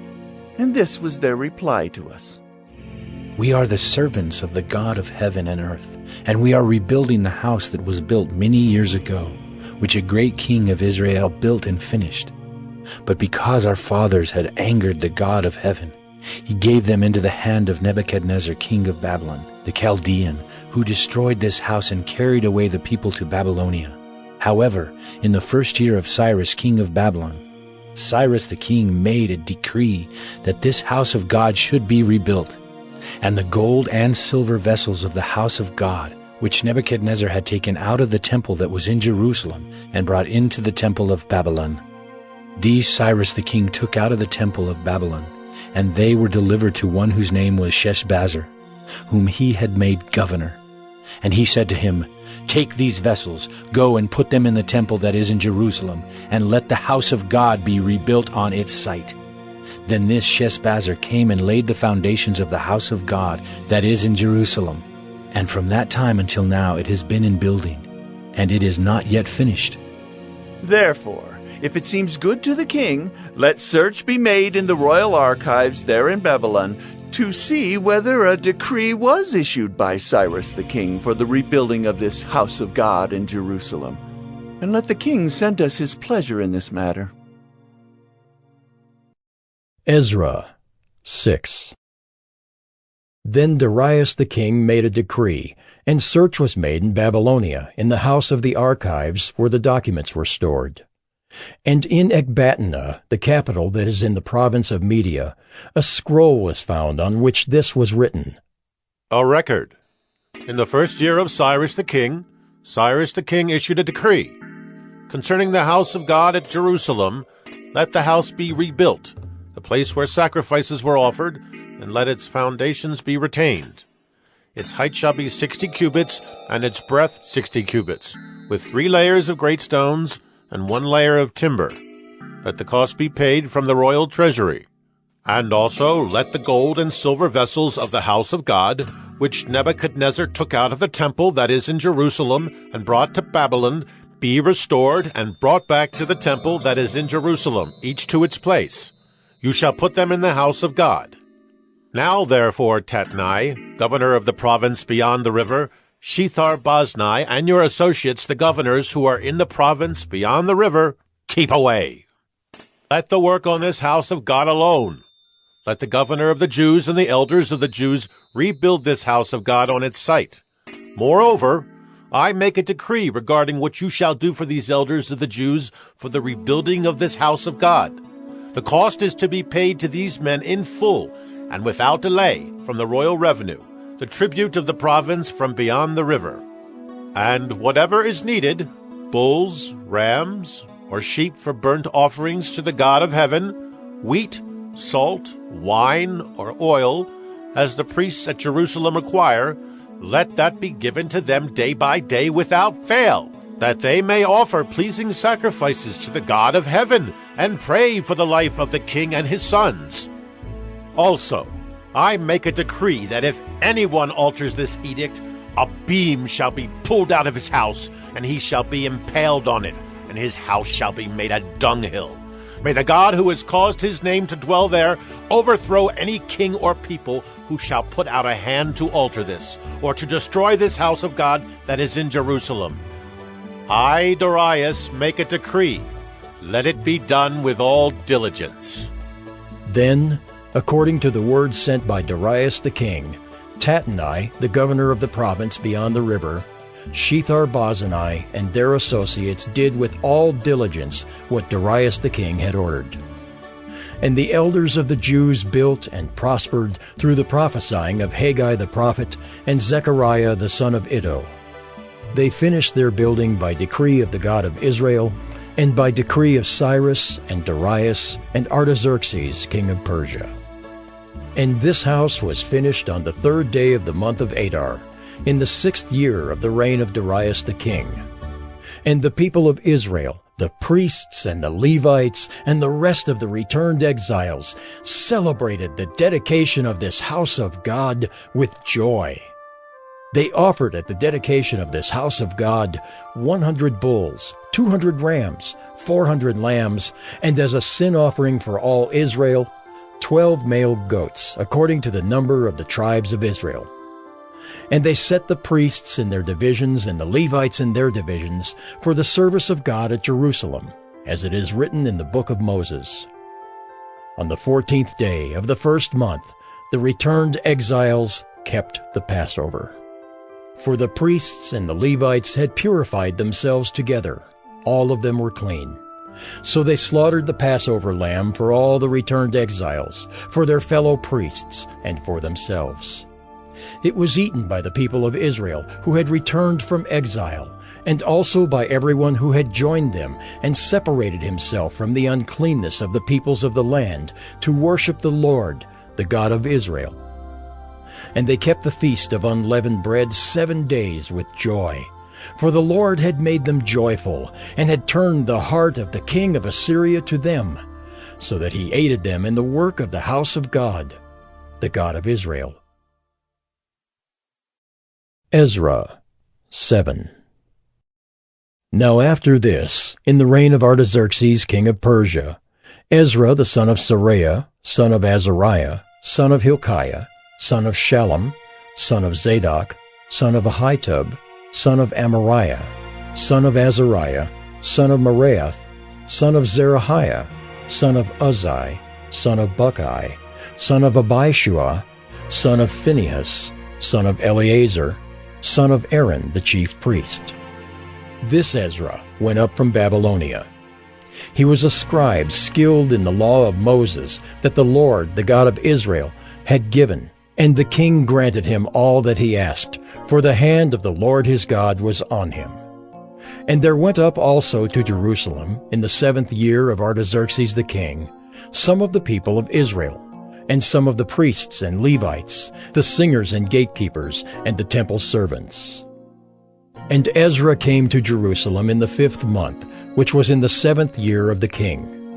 For on the 1st day of the 1st month he began to go up from Babylonia, and on the 1st day of the 5th month he came to Jerusalem, for the good hand of his God was on him. For Ezra had set his heart to study the law of the Lord, and to do it, and to teach his statutes and rules in Israel. This is a copy of the letter that King Artaxerxes gave to Ezra the priest, the scribe, a man learned in manners of the commandments of the Lord and his statutes for Israel. Artaxerxes, King of Kings, to Ezra the priest, the scribe of the law of the God of heaven, peace. And now I make a decree that any one of the people of Israel, or their priests, or Levites in my kingdom, who freely offers to go to Jerusalem, may go with you. For you are sent by the king and his 7 counselors to make inquiries about Judah and Jerusalem, according to the law of your God, which is in your hand, and also to carry the silver and gold that the king and his counselors have freely offered to the God of Israel, whose dwelling is in Jerusalem, with all the silver and gold that you shall find in the whole province of Babylonia, and with the freewill offerings of the people and the priests, vowed willingly for the house of their God that is in Jerusalem. With this money, then, you shall with all diligence buy bulls, rams, and lambs, with their grain offerings and their drink offerings, and you shall offer them on the altar of the house of your God that is in Jerusalem.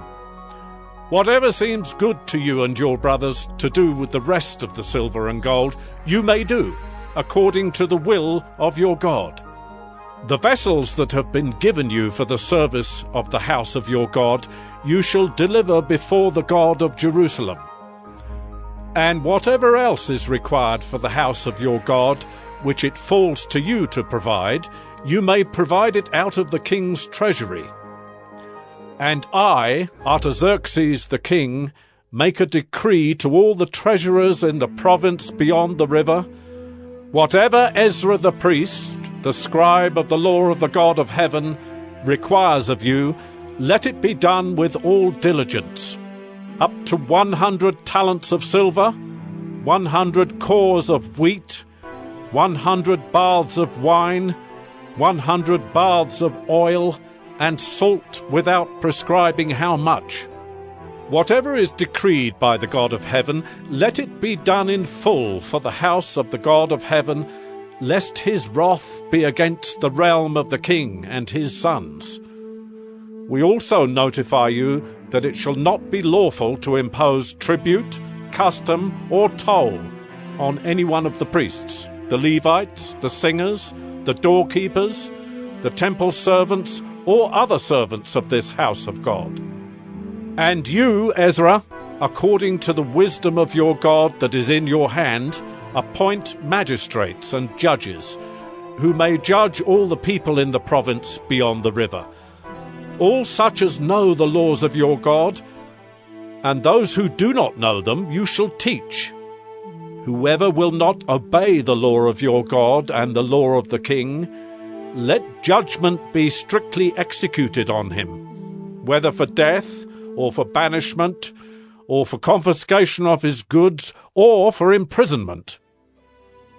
Blessed be the Lord, the God of our fathers, who put such a thing as this into the heart of the king to beautify the house of the Lord that is in Jerusalem, and who extended to me his steadfast love before the king and his counselors, and before all the king's mighty officers. I took courage, for the hand of the Lord my God was on me, and I gathered leading men from Israel to go up with me. Ezra 8.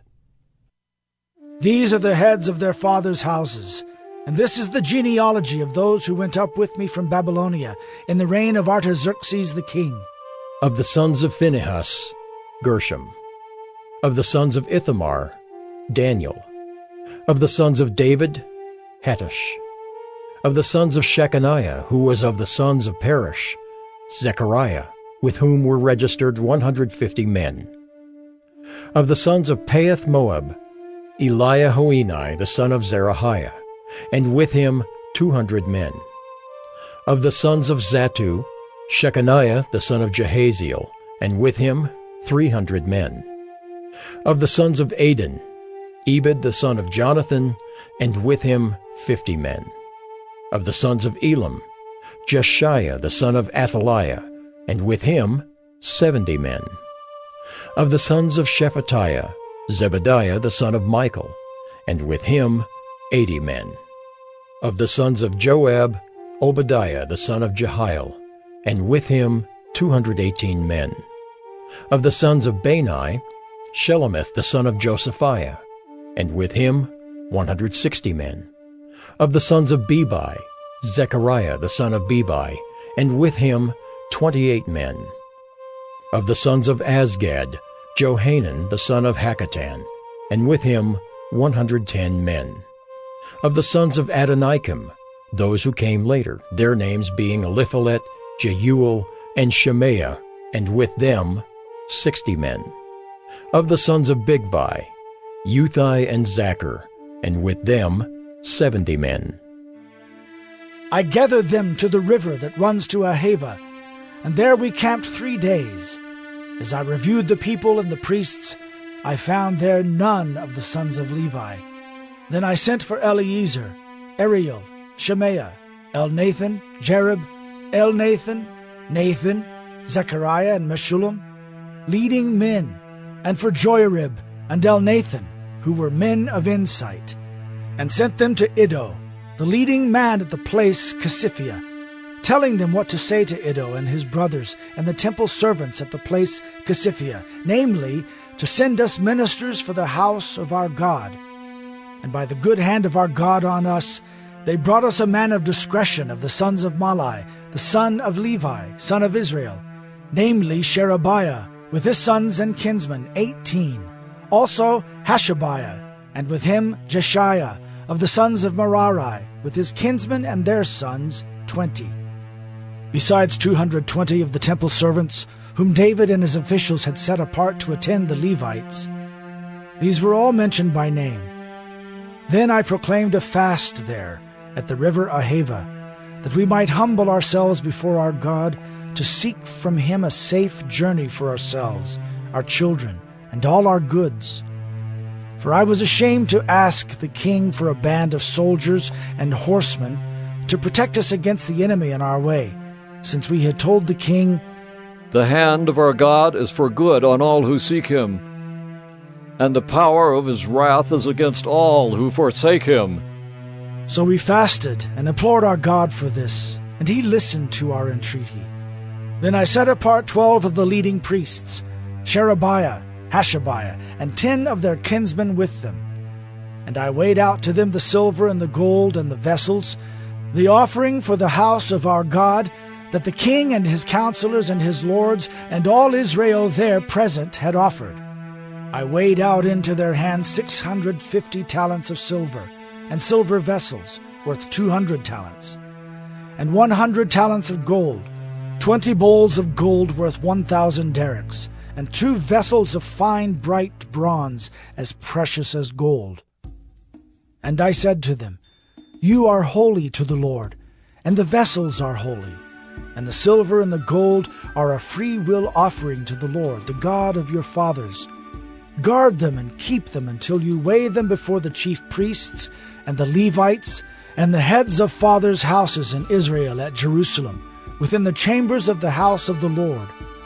So the priests and the Levites took over the weight of the silver and the gold and the vessels to bring them to Jerusalem, to the house of our God. Then we departed from the river Ahava on the 12th day of the first month to go to Jerusalem. The hand of our God was on us, and he delivered us from the hand of the enemy and from ambushes by the way. We came to Jerusalem, and there we remained 3 days. On the 4th day, within the house of our God, the silver and the gold and the vessels were weighed into the hands of Meremoth, the priest, son of Uriah, and with him was Eleazar, the son of Phinehas, and with them were the Levites, Jozabad, the son of Jeshua, and Noadiah, the son of Benui. The whole was counted and weighed, and the weight of everything was recorded.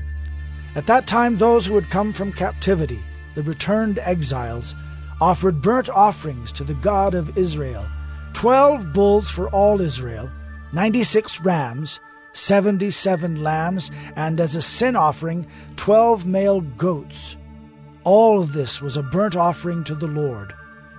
They also delivered the king's commissions to the king's satraps and to the governors of the province beyond the river, and they aided the people in the house of God. Ezra 9.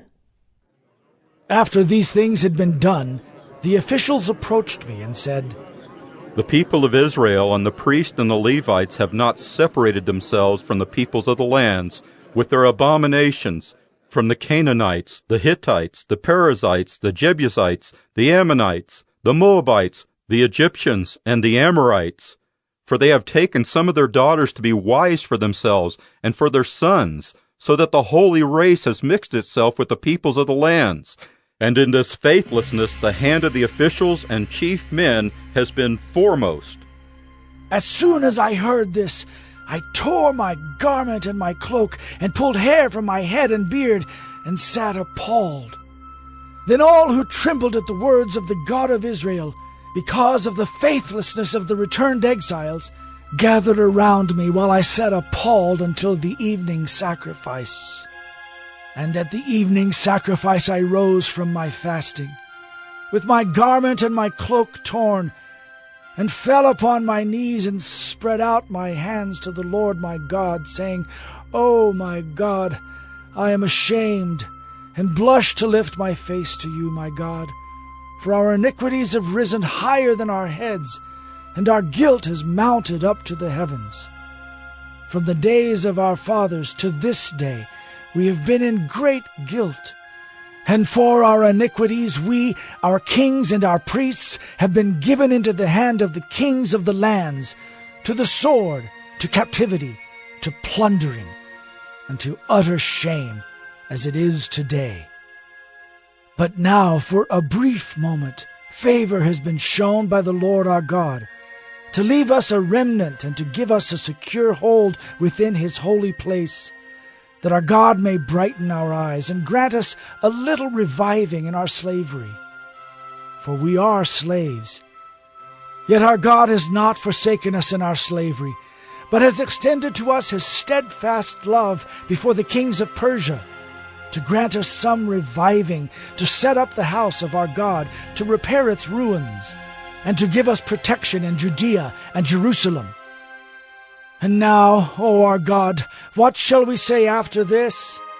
For we have forsaken your commandments, which you commanded by your servants, the prophets, saying, The land that you are entering, to take possession of it, is a land impure with the impurity of the peoples of the lands, with their abominations that have filled it from end to end with their uncleanness. Therefore do not give your daughters to their sons, neither take their daughters for your sons, and never seek their peace or prosperity, that you may be strong, and eat the good of the land, and leave it for an inheritance to your children forever. And after all that has come upon us for our evil deeds and for our great guilt, seeing that you, our God, have punished us less than our iniquities deserved, and have given us such a remnant as this, shall we break your commandments again, and intermarry with the peoples who practice these abominations? Would you not be angry with us until you consumed us, so that there should be no remnant, nor any to escape? O Lord, the God of Israel, you are just, for we are left a remnant that has escaped, as it is today. Behold, we are before you in our guilt, for none can stand before you because of this. Ezra 10. While Ezra prayed and made confession, weeping and casting himself down before the house of God, a very great assembly of men, women, and children gathered to him out of Israel, for the people wept bitterly. And Shechaniah the son of Jehiel, of the sons of Elam, addressed Ezra. We have broken faith with our God, and have married foreign women from the peoples of the land. But even now there is hope for Israel in spite of this. Therefore, let us make a covenant with our God to put away all these wives and their children, according to the counsel of my Lord, and of those who tremble at the commandment of our God, and let it be done according to the law. Arise, for it is your task, and we are with you. Be strong and do it." Then Ezra arose and made the leading priests and Levites and all Israel take oath that they would do as had been said. So they took the oath. Then Ezra withdrew from before the house of God, and went to the chamber of Jehohanan the son of Eliashib, where he spent the night, neither eating bread nor drinking water, for he was mourning over the faithlessness of the exiles. And a proclamation was made throughout Judah and Jerusalem to all the returned exiles, that they should assemble at Jerusalem, and that if anyone did not come within 3 days, by order of the officials and the elders, all his property should be forfeited, and he himself banned from the congregation of the exiles. Then all the men of Judah and Benjamin assembled at Jerusalem within the 3 days. It was the 9th month, on the 20th day of the month, and all the people sat in the open square before the house of God, trembling because of this matter, and because of the heavy rain. And Ezra the priest stood up, and said to them, "You have broken faith, and married foreign women, and so increased the guilt of Israel. Now then, make confession to the Lord, the God of your fathers, and do his will. Separate yourselves from the peoples of the land and from the foreign wives." Then all the assembly answered with a loud voice, "It is so. We must do as you have said, but the people are many, and it is a time of heavy rain. We cannot stand in the open. Nor is this a task for 1 day or for 2, for we have greatly transgressed in this matter. Let our officials stand for the whole assembly. Let all in our cities who have taken foreign wives come at appointed times, and with them the elders and judges of every city, until the fierce wrath of our God over this matter is turned away from us." Only Jonathan the son of Asahel and Josiah the son of Tikvah opposed this, and Meshullam and Shabbathai the Levites supported them. Then the returned exiles did so. Ezra the priest selected men, heads of fathers' houses, according to their fathers' houses, each of them designated by name. On the 1st day of the 10th month, they sat down to examine the matter. And by the 1st day of the 1st month, they had come to the end of all the men who had married foreign women. Now there were found some of the sons of the priests who had married foreign women: Maaseiah, Eleazar, Jerub, and Gedaliah, some of the sons of Jeshua, the son of Jozadak, and his brothers. They pledged themselves to put away their wives, and their guilt offering was a ram of the flock for their guilt. Of the sons of Immer, Hanani and Zebediah. Of the sons of Haram, Maaseiah, Elijah, Shemaiah, Jehiel, and Uzziah. Of the sons of Pashur, Elioenai, Maaseiah, Ishmael, Nathanael, Jozabad, and Elasa. Of the Levites, Jozabad, Shimei, Kaleah, that is, Kelita, Pethaliah, Judah, and Eliezer. Of the singers, Eliashib. Of the gatekeepers, Shallum, Telem, and Uri. And of Israel, of the sons of Perush, Ramiah, Isaiah, Malchijah, Mijamin, Eleazar, Hashabiah, and Benaiah. Of the sons of Elam, Mattaniah, Zechariah, Jehiel, Abdi, Jeremoth, and Elijah. Of the sons of Zattu, Elioenai, Eliashib, Mattaniah, Jeremoth, Zabad, and Aziza. Of the sons of Bebai were Jehohanan, Hananiah, Zabbai, and Athli. Of the sons of Bani were Meshullam, Malach, Adaiah, Jashub, Sheol, and Jeremoth.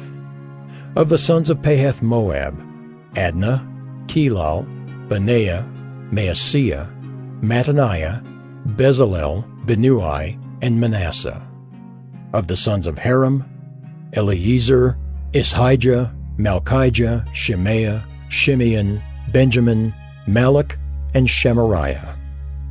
Of the sons of Hashem, Mattani, Mattata, Zabad, Eliphalet, Jeremiah, Manasseh, and Shimei.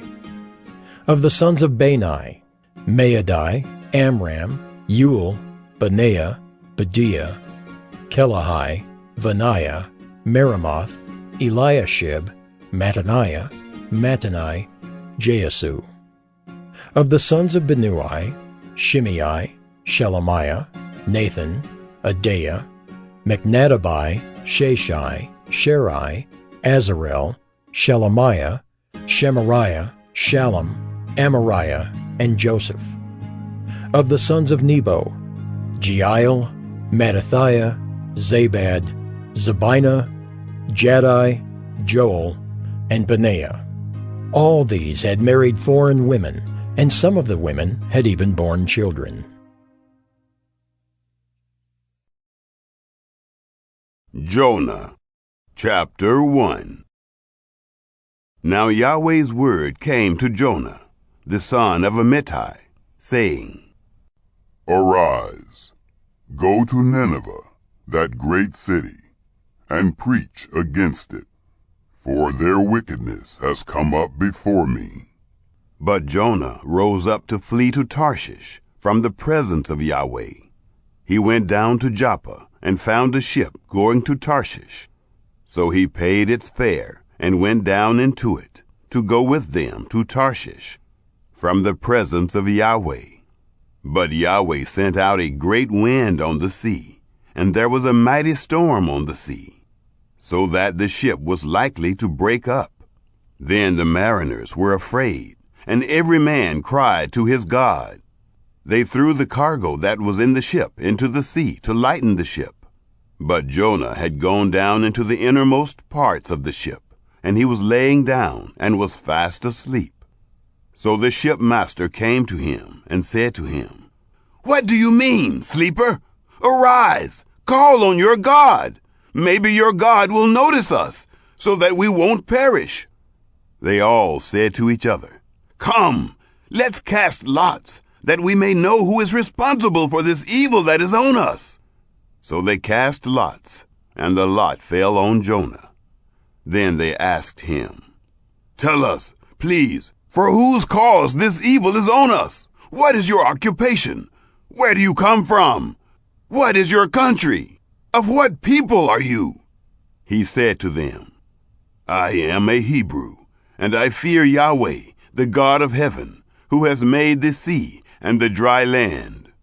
Then the men were exceedingly afraid, and said to him, What have you done? For the men knew that he was fleeing from the presence of Yahweh, because he had told them. Then they said to him, What shall we do to you, that the sea may be calm to us? For the sea grew more and more stormy. He said to them, Take me up, and throw me into the sea. Then the sea will be calm for you. For I know that because of me, this great storm is on you. Nevertheless, the men rowed hard to get them back to the land, but they could not, for the sea grew more and more stormy against them.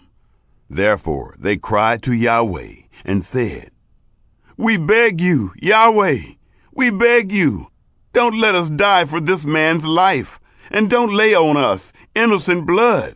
For you, Yahweh, have done as it pleased you. So they took up Jonah and threw him into the sea, and the sea ceased its raging. Then the men feared Yahweh exceedingly, and they offered a sacrifice to Yahweh, and made vows.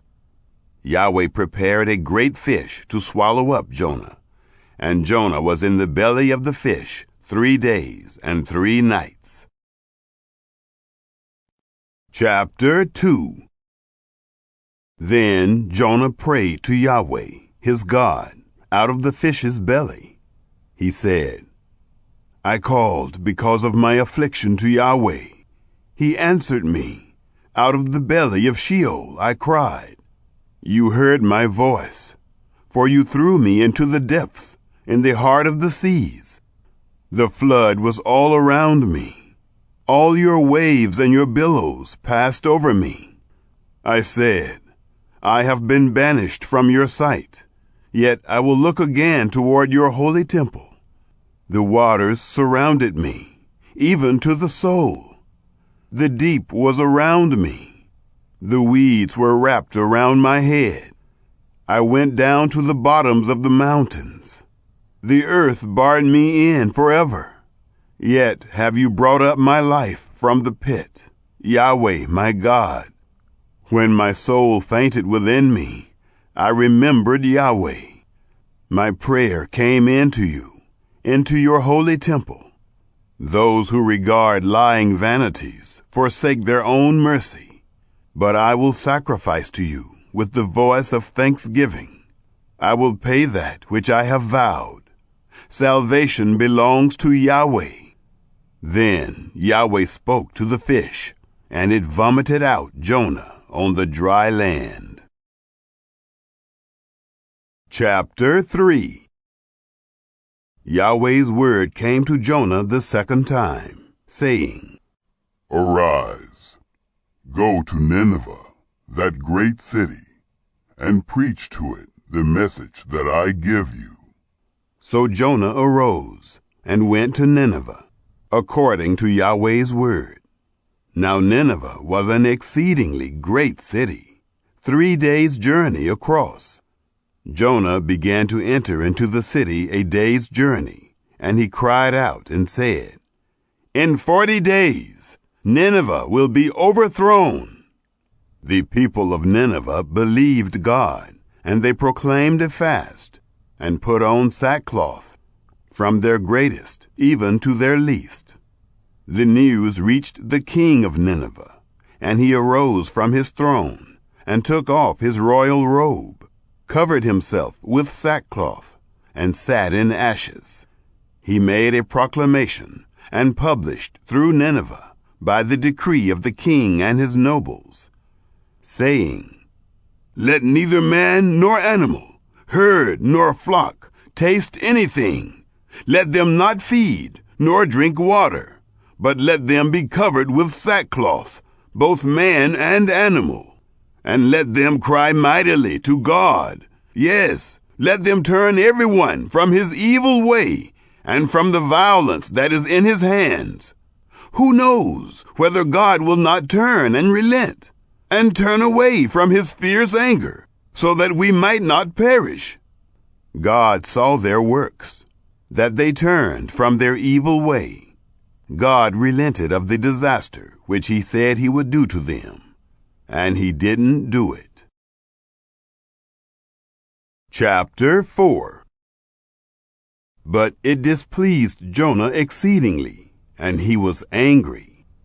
He prayed to Yahweh and said, Please, Yahweh, wasn't this what I said when I was still in my own country? Therefore I hurried to flee to Tarshish, for I knew that you are a gracious God, and merciful, slow to anger, and abundant in loving kindness, and you relent of doing harm. Therefore now, Yahweh, take, I beg you, my life from me, for it is better for me to die than to live. Yahweh said, Is it right for you to be angry? Then Jonah went out of the city, and sat on the east side of the city, and there made himself a booth, and sat under it in the shade, until he might see what would become of the city. Yahweh God prepared a vine, and made it to come up over Jonah, that it might be a shade over his head, to deliver him from his discomfort. So Jonah was exceedingly glad because of the vine. But God prepared a worm at dawn the next day, and it chewed on the vine, so that it withered. When the sun arose, God prepared a sultry east wind, and the sun beat on Jonah's head, so that he fainted, and requested for himself that he might die, and said, It is better for me to die than to live. God said to Jonah, Is it right for you to be angry about the vine? He said, I am right to be angry, even to death. Yahweh said, You have been concerned for the vine, for which you have not labored, neither made it grow, which came up in a night, and perished in a night. Shouldn't I be concerned for Nineveh, that great city, in which are more than 120,000 persons, who can't discern between their right hand and their left hand, and also much livestock? Chapter 12. For the chief musician, upon an 8-stringed lyre, a psalm of David. Help, Lord, for the faithful ceases, for the loyal have vanished from among the children of man. Everyone lies to his neighbor. They speak with flattering lips, and with a double heart. May the Lord cut off all flattering lips, and the tongue that boasts, who have said, with our tongue we will prevail. Our lips are our own. Who is Lord over us? Because of the oppression of the weak and because of the groaning of the needy, I will now rise, says the Lord. I will place in safety the one who longs for it. The words of the Lord are flawless words, as silver refined in a clay furnace, purified 7 times.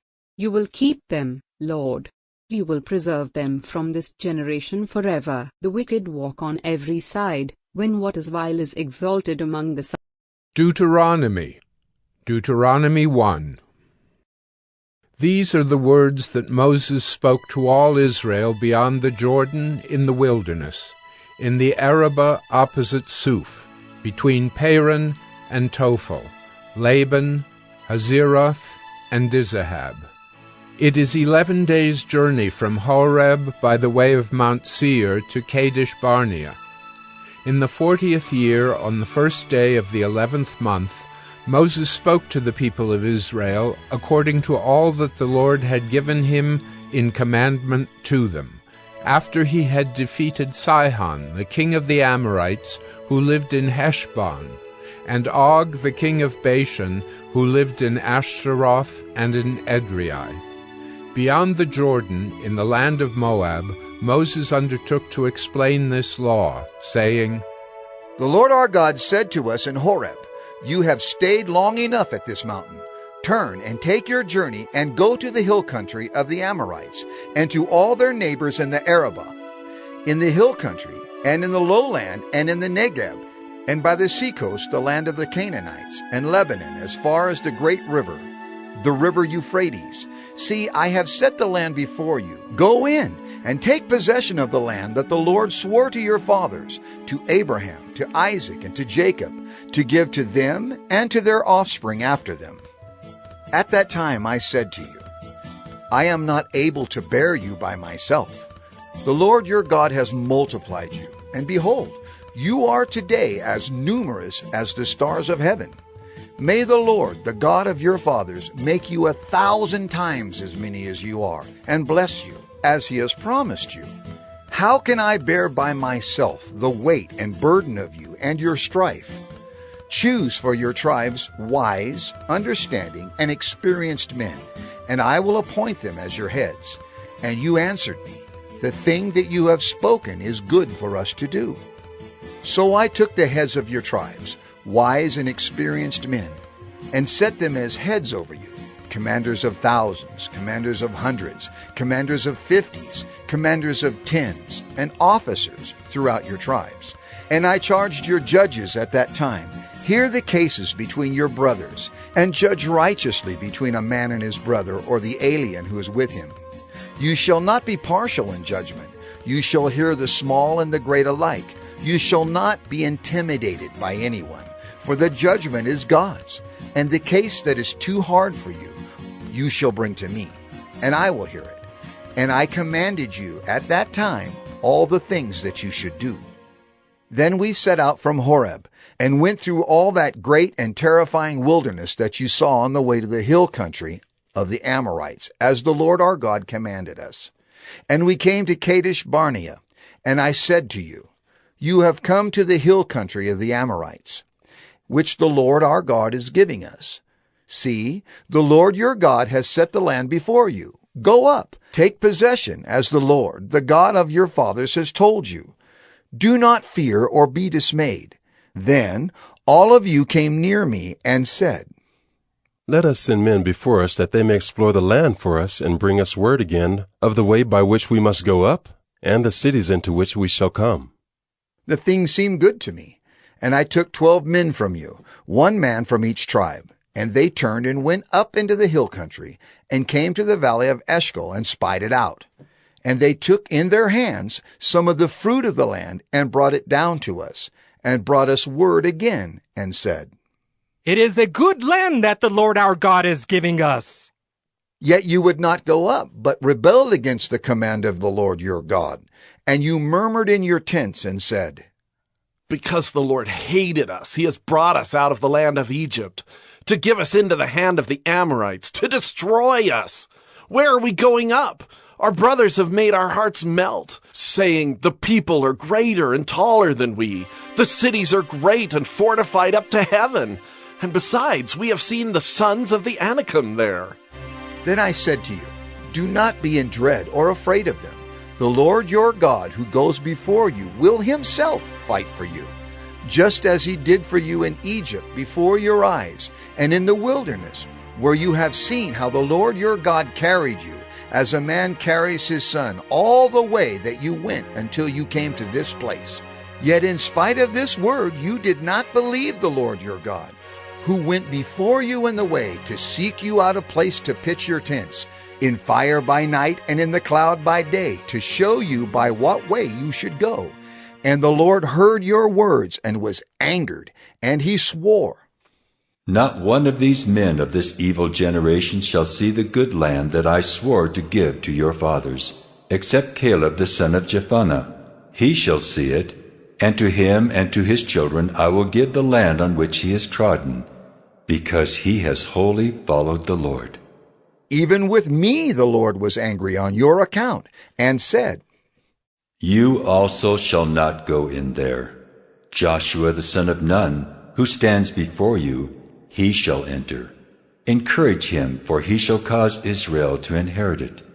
And as for your little ones, who you said would become a prey, and your children who today have no knowledge of good or evil, they shall go in there, and to them I will give it, and they shall possess it. But as for you, turn, and journey into the wilderness in the direction of the Red Sea. Then you answered me, We have sinned against the Lord. We ourselves will go up and fight, just as the Lord our God commanded us. And every one of you fastened on his weapons of war and thought it easy to go up into the hill country. And the Lord said to me, Say to them, Do not go up or fight, for I am not in your midst, lest you be defeated before your enemies. So I spoke to you, and you would not listen, but you rebelled against the command of the Lord, and presumptuously went up into the hill country. Then the Amorites, who lived in that hill country, came out against you and chased you as bees do, and beat you down in Seir, as far as Hormah. And you returned and wept before the Lord. But the Lord did not listen to your voice, or give ear to you.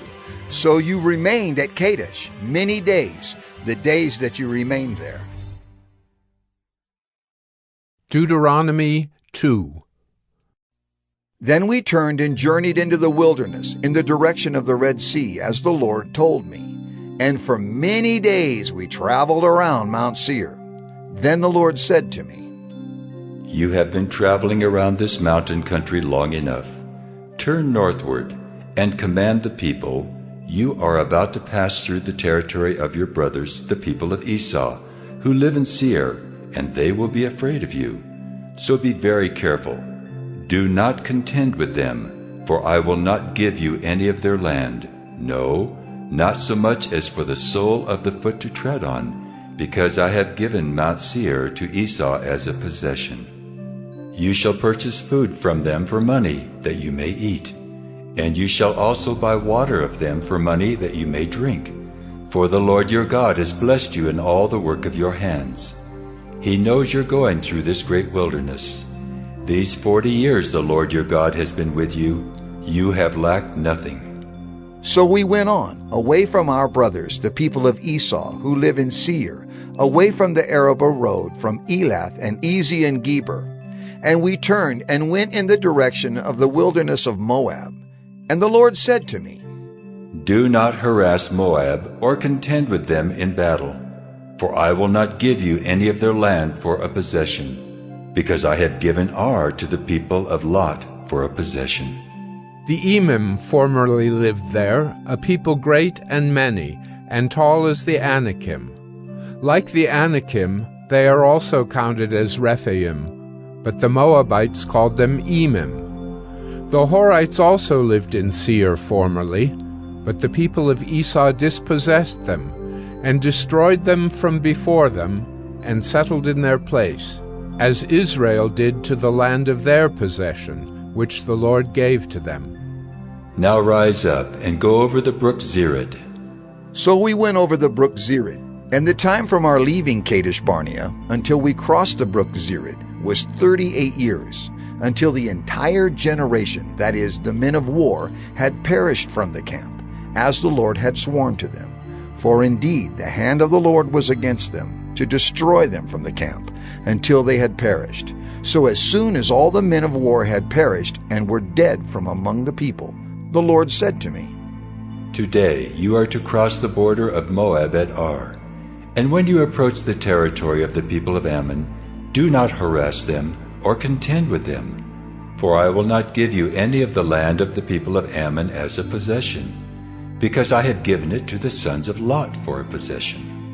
It is also counted as a land of Rephaim. Rephaim formerly lived there, but the Ammonites called them Zamzumim, a people great and many and tall as the Anakim. But the Lord destroyed them before the Ammonites, and they dispossessed them and settled in their place, as he did for the people of Esau, who live in Seir, when he destroyed the Horites before them, and they dispossessed them and settled in their place even to this day. As for the Avim, who lived in villages as far as Gaza, the Caphtorim, who came from Caphtor, destroyed them and settled in their place. Rise up, set out on your journey, and go over the valley of the Arnon. Behold, I have given into your hand Sihon the Amorite, king of Heshbon and his land. Begin to take possession and contend with him in battle. This day I will begin to put the dread and fear of you on the peoples who are under the whole heaven, who shall hear the report of you and shall tremble, and be in anguish because of you. So I sent messengers from the wilderness of Kedemoth to Sihon, the king of Heshbon, with words of peace, saying, Let me pass through your land. I will go only by the road. I will turn aside neither to the right nor to the left. You shall sell me food for money that I may eat, and give me water for money that I may drink. Only let me pass through on foot, as the sons of Esau who live in Seir and the Moabites who live in Ar did for me, until I go over the Jordan into the land that the Lord our God is giving to us. But Sihon, the king of Heshbon, would not let us pass by him. For the Lord your God hardened his spirit, and made his heart obstinate, that he might give him into your hand as he is this day. And the Lord said to me, Behold, I have begun to give Sihon and his land over to you. Begin to take possession that you may occupy his land. Then Sihon came out against us, he and all his people, to battle at Jahaz. And the Lord our God gave him over to us, and we defeated him, and his sons, and all his people. And we captured all his cities at that time, and devoted to destruction every city, men, women, and children. We left no survivors. Only the livestock we took as spoil for ourselves, with the plunder of the cities that we captured. From Aurora, which is on the edge of the valley of the Arnon, and from the city that is in the valley, as far as Gilead, there was not a city too high for us. The Lord our God gave all into our hands. Only to the land of the sons of Ammon you did not draw near, that is, to all the banks of the river Jabbok and the cities of the hill country, whatever the Lord our God had forbidden us. Deuteronomy 3. Then we turned and went up the way to Bashan, and Og, the king of Bashan, came out against us, he and all his people, to battle at Edrei. But the Lord said to me, Do not fear him, for I have given him and all his people and his land into your hand. And you shall do to him as you did to Sihon, the king of the Amorites, who lived at Heshbon. So the Lord our God gave into our hand Og also, the king of Bashan, and all his people, and we struck him down until he had no survivor left. And we took all his cities at that time. There was not a city that we did not take from them. 60 cities, the whole region of Argob, the kingdom of Og in Bashan. All these were cities fortified with high walls, gates and bars, besides very many unwalled villages. And we devoted them to destruction, as we did to Sihon, the king of Heshbon, devoting to destruction every city, men, women, and children. But all the livestock and the spoil of the cities we took as our plunder. So we took the land at that time out of the hand of the 2 kings of the Amorites, who were beyond the Jordan, from the valley of the Arnon to Mount Hermon. The Sidonians call Hermon Syrian, while the Amorites call it Senir. All the cities of the tableland, and all Gilead, and all Bashan, as far as Salakah and Edrei, cities of the kingdom of Og in Bashan. For only Og, the king of Bashan, was left of the remnant of the Rephaim. Behold, his bed was a bed of iron. Is it not in Rabbah of the Ammonites? 9 cubits was its length, and 4 cubits its breadth, according to the common cubit. When we took possession of this land at that time, I gave to the Reubenites and the Gadites the territory beginning at Aroer, which is on the edge of the valley of the Arnon, and half the hill country of Gilead with its cities, the rest of Gilead and all Bashan, the kingdom of Og, that is, all the region of Argob, I gave to the half-tribe of Manasseh.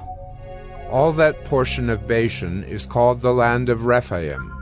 Jair the Manassite took all the region of Argob, that is Bashan, as far as the border of the Geshurites and the Maacathites, and called the villages after his own name, Havoth Jair, as it is to this day. To Machir I gave Gilead, and to the Reubenites and the Gadites I gave the territory from Gilead, as far as the valley of the Arnon, with the middle of the valley as a border, as far over as the river Jabbok, the border of the Ammonites, the Arabah also, with the Jordan as the border, from Kinnereth as far as the sea of the Arabah, the salt sea, under the slopes of Pisgah on the east. And I commanded you at that time, saying, The Lord your God has given you this land to possess. All your men of valor shall cross over armed before your brothers, the people of Israel. Only your wives, your little ones, and your livestock, I know that you have much livestock, shall remain in the cities that I have given you, until the Lord gives rest to your brothers as to you, and they also occupy the land that the Lord your God gives them beyond the Jordan. Then each of you may return to his possession, which I have given you. And I commanded Joshua at that time, Your eyes have seen all that the Lord your God has done to these 2 kings. So will the Lord do to all the kingdoms into which you are crossing. You shall not fear them, for it is the Lord your God who fights for you.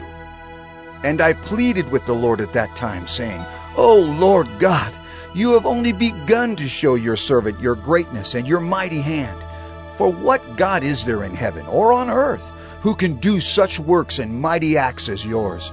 Please, let me go over and see the good land beyond the Jordan, that good hill country in Lebanon. But the Lord was angry with me because of you, and would not listen to me. And the Lord said to me, Enough from you. Do not speak to me of this matter again. Go up to the top of Pisgah, and lift up your eyes westward and northward, and southward and eastward, and look at it with your eyes. For you shall not go over this Jordan, but charge Joshua, and encourage and strengthen him, for he shall go over at the head of this people, and he shall put them in possession of the land that you shall see. So we remained in the valley opposite Beth Peor. Deuteronomy 4. And now, O Israel, listen to the statutes and the rules that I am teaching you, and do them, that you may live. And go in and take possession of the land that the Lord, the God of your fathers, is giving you. You shall not add to the word that I command you, nor take from it, that you may keep the commandments of the Lord your God that I command you. Your eyes have seen what the Lord did at Baal Peor. For the Lord your God destroyed from among you all the men who followed the Baal of Peor. But you who held fast to the Lord your God are all alive today. See, I have taught you statutes and rules, as the Lord my God commanded me, that you should do them in the land that you are entering to take possession of it. Keep them and do them, for that will be your wisdom and your understanding in the sight of the peoples, who, when they hear all these statutes, will say, Surely this great nation is a wise and understanding people. For what great nation is there that has a God so near to it as the Lord our God is to us, whenever we call upon him? And what great nation is there that has statutes and rules so righteous as all this law that I set before you today? Only take care and keep your soul diligently, lest you forget the things that your eyes have seen, and lest they depart from your heart all the days of your life. Make them known to your children and your children's children, how on the day that you stood before the Lord your God at Horeb, the Lord said to me, Gather the people to me, that I may let them hear my words, so that they may learn to fear me all the days that they live on the earth, and that they may teach their children so. And you came near and stood at the foot of the mountain, while the mountain burned with fire to the heart of heaven, wrapped in darkness, cloud, and gloom. Then the Lord spoke to you out of the midst of the fire. You heard the sound of words, but saw no form. There was only a voice, and he declared to you his covenant, which he commanded you to perform, that is, the 10 Commandments. And he wrote them on 2 tablets of stone. And the Lord commanded me at that time to teach you statutes and rules, that you might do them in the land that you are going over to possess.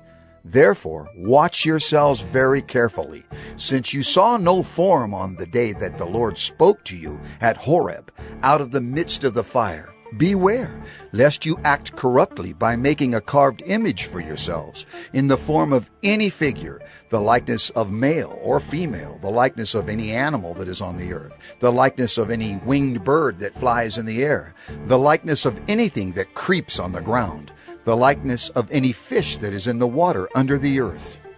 And beware, lest you raise your eyes to heaven, and when you see the sun and the moon and the stars, all the host of heaven, you be drawn away and bow down to them and serve them, things that the Lord your God has allotted to all the peoples under the whole heaven.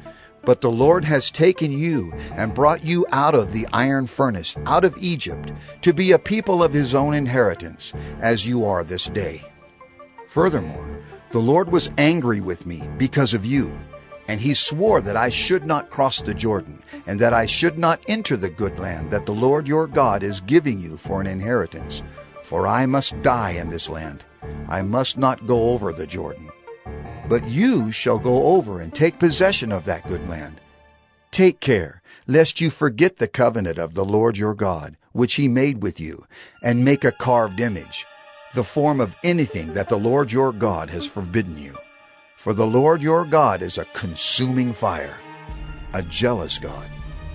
When you father children and children's children, and have grown old in the land, if you act corruptly by making a carved image in the form of anything, and by doing what is evil in the sight of the Lord your God, so as to provoke him to anger, I call heaven and earth to witness against you today, that you will soon utterly perish from the land that you are going over the Jordan to possess. You will not live long in it, but will be utterly destroyed. And the Lord will scatter you among the peoples, and you will be left few in number among the nations where the Lord will drive you. And there you will serve gods of wood and stone, the work of human hands, that neither see, nor hear, nor eat, nor smell. But from there you will seek the Lord your God, and you will find him, if you search after him with all your heart and with all your soul. When you are in tribulation, and all these things come upon you in the latter days, you will return to the Lord your God and obey his voice. For the Lord your God is a merciful God. He will not leave you or destroy you, or forget the covenant with your fathers that he swore to them. For ask now of the days that are past, which were before you, since the day that God created man on the earth, and ask from one end of heaven to the other, whether such a great thing as this has ever happened or was ever heard of.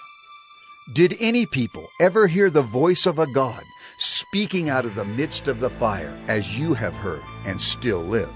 Or has any God ever attempted to go and take a nation for himself from the midst of another nation, by trials, by signs, by wonders, and by war, by a mighty hand and an outstretched arm, and by great deeds of terror, all of which the Lord your God did for you in Egypt, before your eyes? To you it was shown, that you might know that the Lord is God. There is no other besides him. Out of heaven he let you hear his voice, that he might discipline you. And on earth he let you see his great fire, and you heard his words out of the midst of the fire. And because he loved your fathers and chose their offspring after them, and brought you out of Egypt with his own presence by his great power, driving out before you nations greater and mightier than yourselves, to bring you in, to give you their land for an inheritance, as it is this day. Know therefore today, and lay it to your heart, that the Lord is God in heaven above and on the earth beneath. There is no other.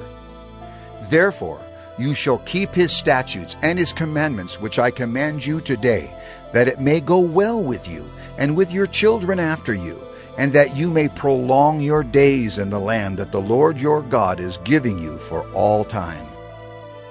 Then Moses set apart 3 cities in the east beyond the Jordan, that the manslayer might flee there, anyone who kills his neighbor unintentionally, without being at enmity with him in time past. He may flee to one of these cities and save his life. Bezer in the wilderness on the tableland for the Reubenites, Ramoth in Gilead for the Gadites, and Golan in Bashan for the Manassites. This is the law that Moses set before the people of Israel. These are the testimonies, the statutes, and the rules which Moses spoke to the people of Israel when they came out of Egypt, beyond the Jordan, in the valley opposite Beth Peor, in the land of Sihon the king of the Amorites, who lived at Heshbon, whom Moses and the people of Israel defeated when they came out of Egypt. And they took possession of his land and the land of Og the king of Bashan, the 2 kings of the Amorites, who lived to the east beyond the Jordan. From Aroer, which is on the edge of the valley of the Arnon, as far as Mount Sirion, that is Hermon, together with all the Arabah on the east side of the Jordan, as far as the sea of the Arabah, under the slopes of Pisgah. Deuteronomy 5. And Moses summoned all Israel, and said to them, Hear, O Israel, the statutes and the rules that I speak in your hearing today, and you shall learn them, and be careful to do them. The Lord our God made a covenant with us in Horeb. Not with our fathers did the Lord make this covenant, but with us, who are all of us here alive today. The Lord spoke with you face to face at the mountain, out of the midst of the fire, while I stood between the Lord and you at that time, to declare to you the word of the Lord. For you were afraid because of the fire, and you did not go up into the mountain. He said, I am the Lord your God, who brought you out of the land of Egypt, out of the house of slavery. You shall have no other gods before me. You shall not make for yourself a carved image, or any likeness of anything that is in heaven above, or that is on the earth beneath, or that is in the water under the earth. You shall not bow down to them, or serve them. For I, the Lord your God, am a jealous God, visiting the iniquity of the fathers on the children, to the 3rd and 4th generation of those who hate me, but showing steadfast love to thousands of those who love me and keep my commandments. You shall not take the name of the Lord your God in vain, for the Lord will not hold him guiltless who takes his name in vain. Observe the Sabbath day, to keep it holy, as the Lord your God commanded you. 6 days you shall labor and do all your work, but the 7th day is a Sabbath to the Lord your God. On it you shall not do any work, you or your son or your daughter or your male servant or your female servant, or your ox or your donkey or any of your livestock, or the sojourner who is within your gates, that your male servant and your female servant may rest as well as you. You shall remember that you were a slave in the land of Egypt, and the Lord your God brought you out from there with a mighty hand and an outstretched arm. Therefore the Lord your God commanded you to keep the Sabbath day. Honor your father and your mother, as the Lord your God commanded you, that your days may be long, and that it may go well with you in the land that the Lord your God is giving you. You shall not murder, and you shall not commit adultery, and you shall not steal, and you shall not bear false witness against your neighbor, and you shall not covet your neighbor's wife, and you shall not desire your neighbor's house, his field, or his male servant, or his female servant, his ox or his donkey, or anything that is your neighbor's. These words the Lord spoke to all your assembly at the mountain, out of the midst of the fire, the cloud, and the thick darkness, with a loud voice, and he added no more. And he wrote them on 2 tablets of stone and gave them to me. And as soon as you heard the voice out of the midst of the darkness, while the mountain was burning with fire, you came near to me, all the heads of your tribes and your elders, and you said, Behold, the Lord our God has shown us his glory and greatness, and we have heard his voice out of the midst of the fire. This day we have seen God speak with man, and man still live.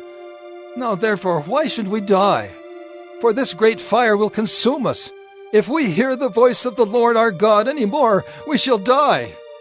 For who is there of all flesh that has heard the voice of the living God speaking out of the midst of fire as we have, and has still lived? Go near and hear all that the Lord our God will say, and speak to us all that the Lord our God will speak to you, and we will hear and do it.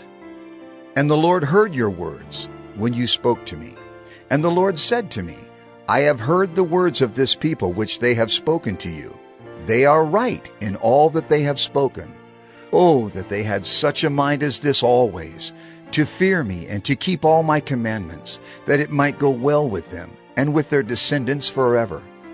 Go and say to them, Return to your tents, but you stand here by me, and I will tell you the whole commandment, and the statutes and the rules that you shall teach them, that they may do them in the land that I am giving them to possess.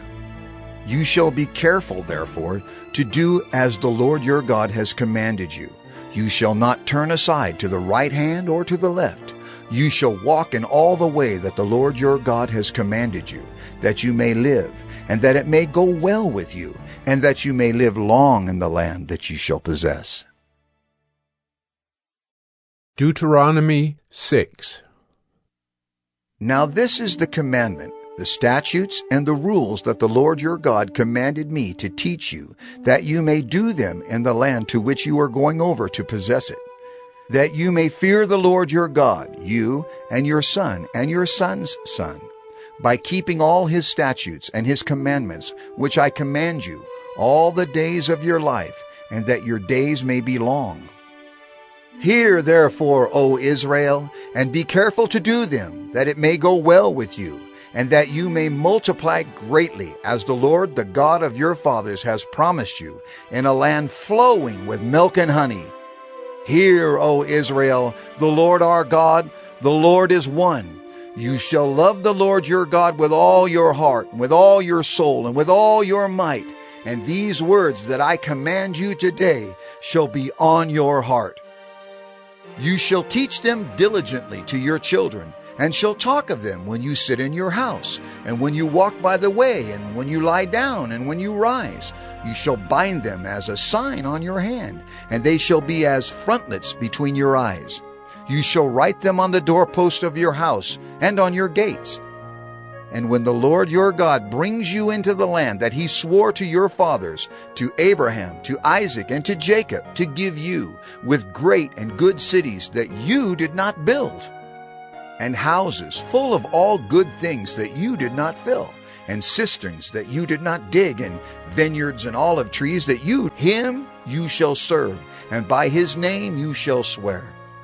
You shall not go after other gods, the gods of the peoples who are around you.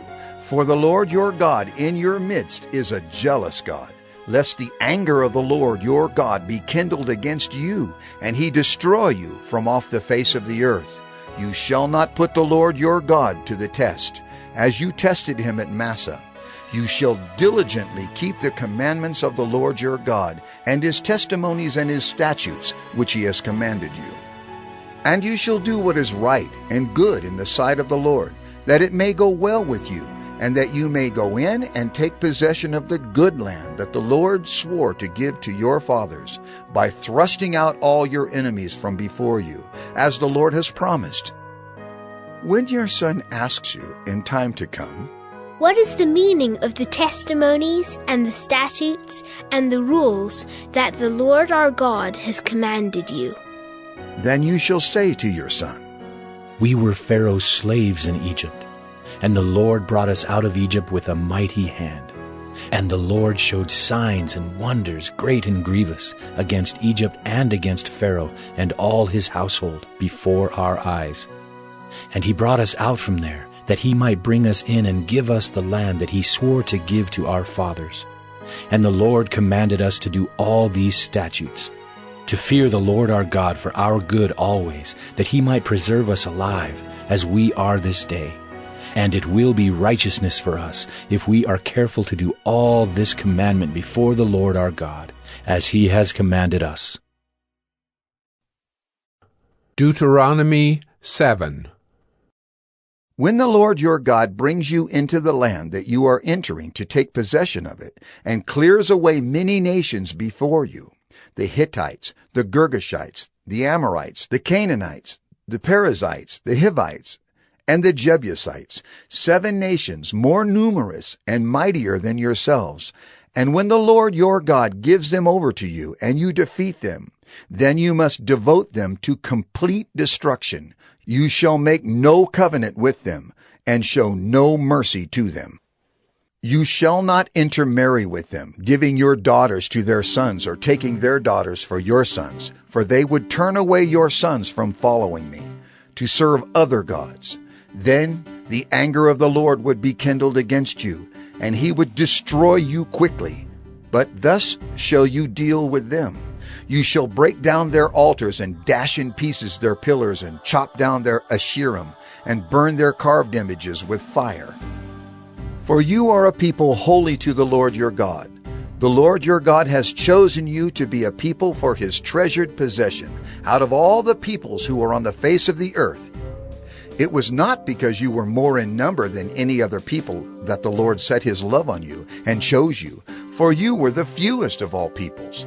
But it is because the Lord loves you and is keeping the oath that he swore to your fathers, that the Lord has brought you out with a mighty hand and redeemed you from the house of slavery, from the hand of Pharaoh, king of Egypt. Know, therefore, that the Lord your God is God, the faithful God, who keeps covenant and steadfast love with those who love him and keep his commandments to 1,000 generations, and repays to their face those who hate him by destroying them. He will not be slack with one who hates him. He will repay him to his face.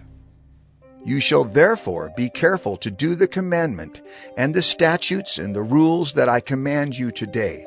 And because you listen to these rules and keep and do them, the Lord your God will keep with you the covenant and the steadfast love that he swore to your fathers. He will love you, bless you, and multiply you. He will also bless the fruit of your womb, and the fruit of your ground, your grain, and your wine, and your oil, the increase of your herds, and the young of your flock, in the land that he swore to your fathers to give you. You shall be blessed above all peoples. There shall not be male or female barren among you, or among your livestock. And the Lord will take away from you all sickness, and none of the evil diseases of Egypt, which you knew, will he inflict on you, but he will lay them on all who hate you. And you shall consume all the peoples that the Lord your God will give over to you. Your eye shall not pity them, neither shall you serve their gods, for that would be a snare to you. If you say in your heart, "These nations are greater than I. How can I dispossess them?" you shall not be afraid of them, but you shall remember what the Lord your God did to Pharaoh and to all Egypt, the great trials that your eyes saw, the signs, the wonders, the mighty hand, and the outstretched arm by which the Lord your God brought you out. So will the Lord your God do to all the peoples of whom you are afraid. Moreover, the Lord your God will send hornets among them, until those who are left and hide themselves from you are destroyed. You shall not be in dread of them, for the Lord your God is in your midst, a great and awesome God. The Lord your God will clear away these nations before you little by little. You may not make an end of them at once, lest the wild beasts grow too numerous for you. But the Lord your God will give them over to you, and throw them into great confusion until they are destroyed. And he will give their kings into your hand, and you shall make their name perish from under heaven. No one shall be able to stand against you until you have destroyed them. The carved images of their gods you shall burn with fire. You shall not covet the silver or the gold that is on them, or take it for yourselves, lest you be ensnared by it, for it is an abomination to the Lord your God. And you shall not bring an abominable thing into your house and become devoted to destruction like it. You shall utterly detest and abhor it, for it is devoted to destruction. Deuteronomy 8. The whole commandment that I command you today you shall be careful to do, that you may live and multiply, and go in and possess the land that the Lord swore to give to your fathers. And you shall remember the whole way that the Lord your God has led you these 40 years in the wilderness, that he might humble you, testing you to know what was in your heart, whether you would keep his commandments or not. And he humbled you, and let you hunger, and fed you with manna, which you did not know, nor did your fathers know, that he might make you know that man does not live by bread alone, but man lives by every word that comes from the mouth of the Lord. Your clothing did not wear out on you, and your foot did not swell these 40 years. Know then in your heart that as a man disciplines his son, the Lord your God disciplines you. So you shall keep the commandments of the Lord your God, by walking in his ways and by fearing him. For the Lord your God is bringing you into a good land, a land of brooks of water, of fountains and springs, flowing out in the valleys and hills, a land of wheat and barley, of vines and fig trees and pomegranates, a land of olive trees and honey, a land in which you will eat bread without scarcity, in which you will lack nothing, a land whose stones are iron, and out of whose hills you can dig copper. And you shall eat and be full, and you shall bless the Lord your God for the good land he has given you.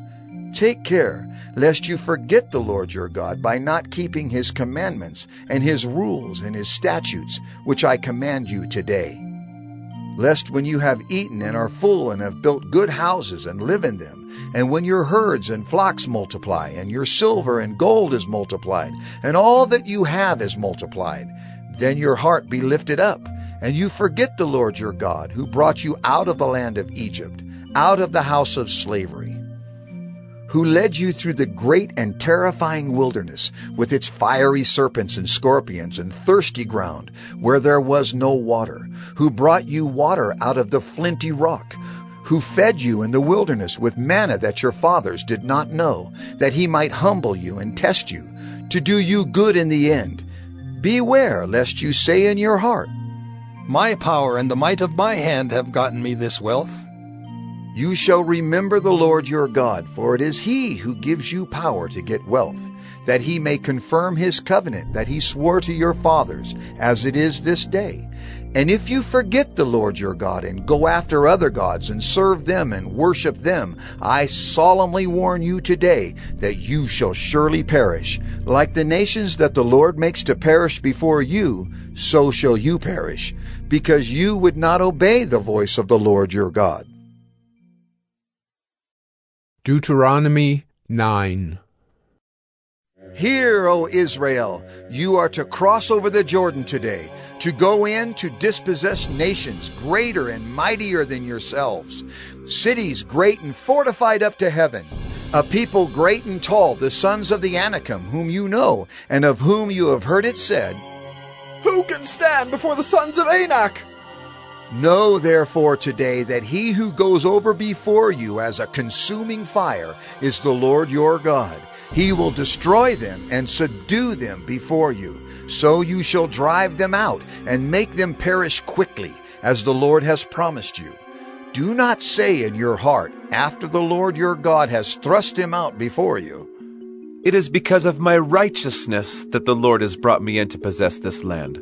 Whereas it is because of the wickedness of these nations that the Lord is driving them out before you.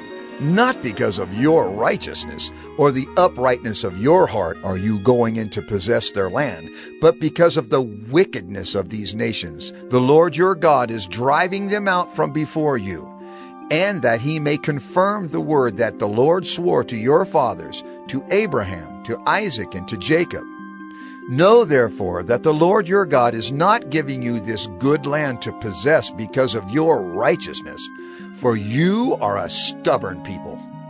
Remember and do not forget how you provoked the Lord your God to wrath in the wilderness. From the day you came out of the land of Egypt until you came to this place, you have been rebellious against the Lord. Even at Horeb, you provoked the Lord to wrath, and the Lord was so angry with you that he was ready to destroy you. When I went up the mountain to receive the tablets of stone, the tablets of the covenant that the Lord made with you, I remained on the mountain 40 days and 40 nights. I neither ate bread nor drank water. And the Lord gave me the 2 tablets of stone, written with the finger of God, and on them were all the words that the Lord had spoken with you on the mountain, out of the midst of the fire on the day of the assembly. And at the end of 40 days and 40 nights the Lord gave me the 2 tablets of stone, the tablets of the covenant. Then the Lord said to me, Arise, go down quickly from here, for your people whom you have brought from Egypt have acted corruptly. They have turned aside quickly out of the way that I commanded them. They have made themselves a metal image. Furthermore, the Lord said to me, I have seen this people, and behold, it is a stubborn people. Let me alone, that I may destroy them and blot out their name from under heaven. And I will make of you a nation mightier and greater than they. So I turned and came down from the mountain, and the mountain was burning with fire, and the 2 tablets of the covenant were in my 2 hands. And I looked, and behold, you had sinned against the Lord your God. You had made yourselves a golden calf. You had turned aside quickly from the way that the Lord had commanded you. So I took hold of the 2 tablets and threw them out of my 2 hands and broke them before your eyes. Then I lay prostrate before the Lord as before. 40 days and 40 nights I neither ate bread nor drank water, because of all the sin that you had committed in doing what was evil in the sight of the Lord, to provoke him to anger. For I was afraid of the anger and hot displeasure that the Lord bore against you, so that he was ready to destroy you. But the Lord listened to me that time also, and the Lord was so angry with Aaron that he was ready to destroy him. And I prayed for Aaron also at the same time. Then I took the sinful thing, the calf that you had made, and burned it with fire and crushed it, grinding it very small, until it was as fine as dust. And I threw the dust of it into the brook that ran down from the mountain. At Taberah also, and at Massah, and at Kibroth-Hattaavah you provoked the Lord to wrath. And when the Lord sent you from Kadesh Barnea, saying, Go up and take possession of the land that I have given you. Then you rebelled against the commandment of the Lord your God, and did not believe him or obey his voice. You have been rebellious against the Lord from the day that I knew you.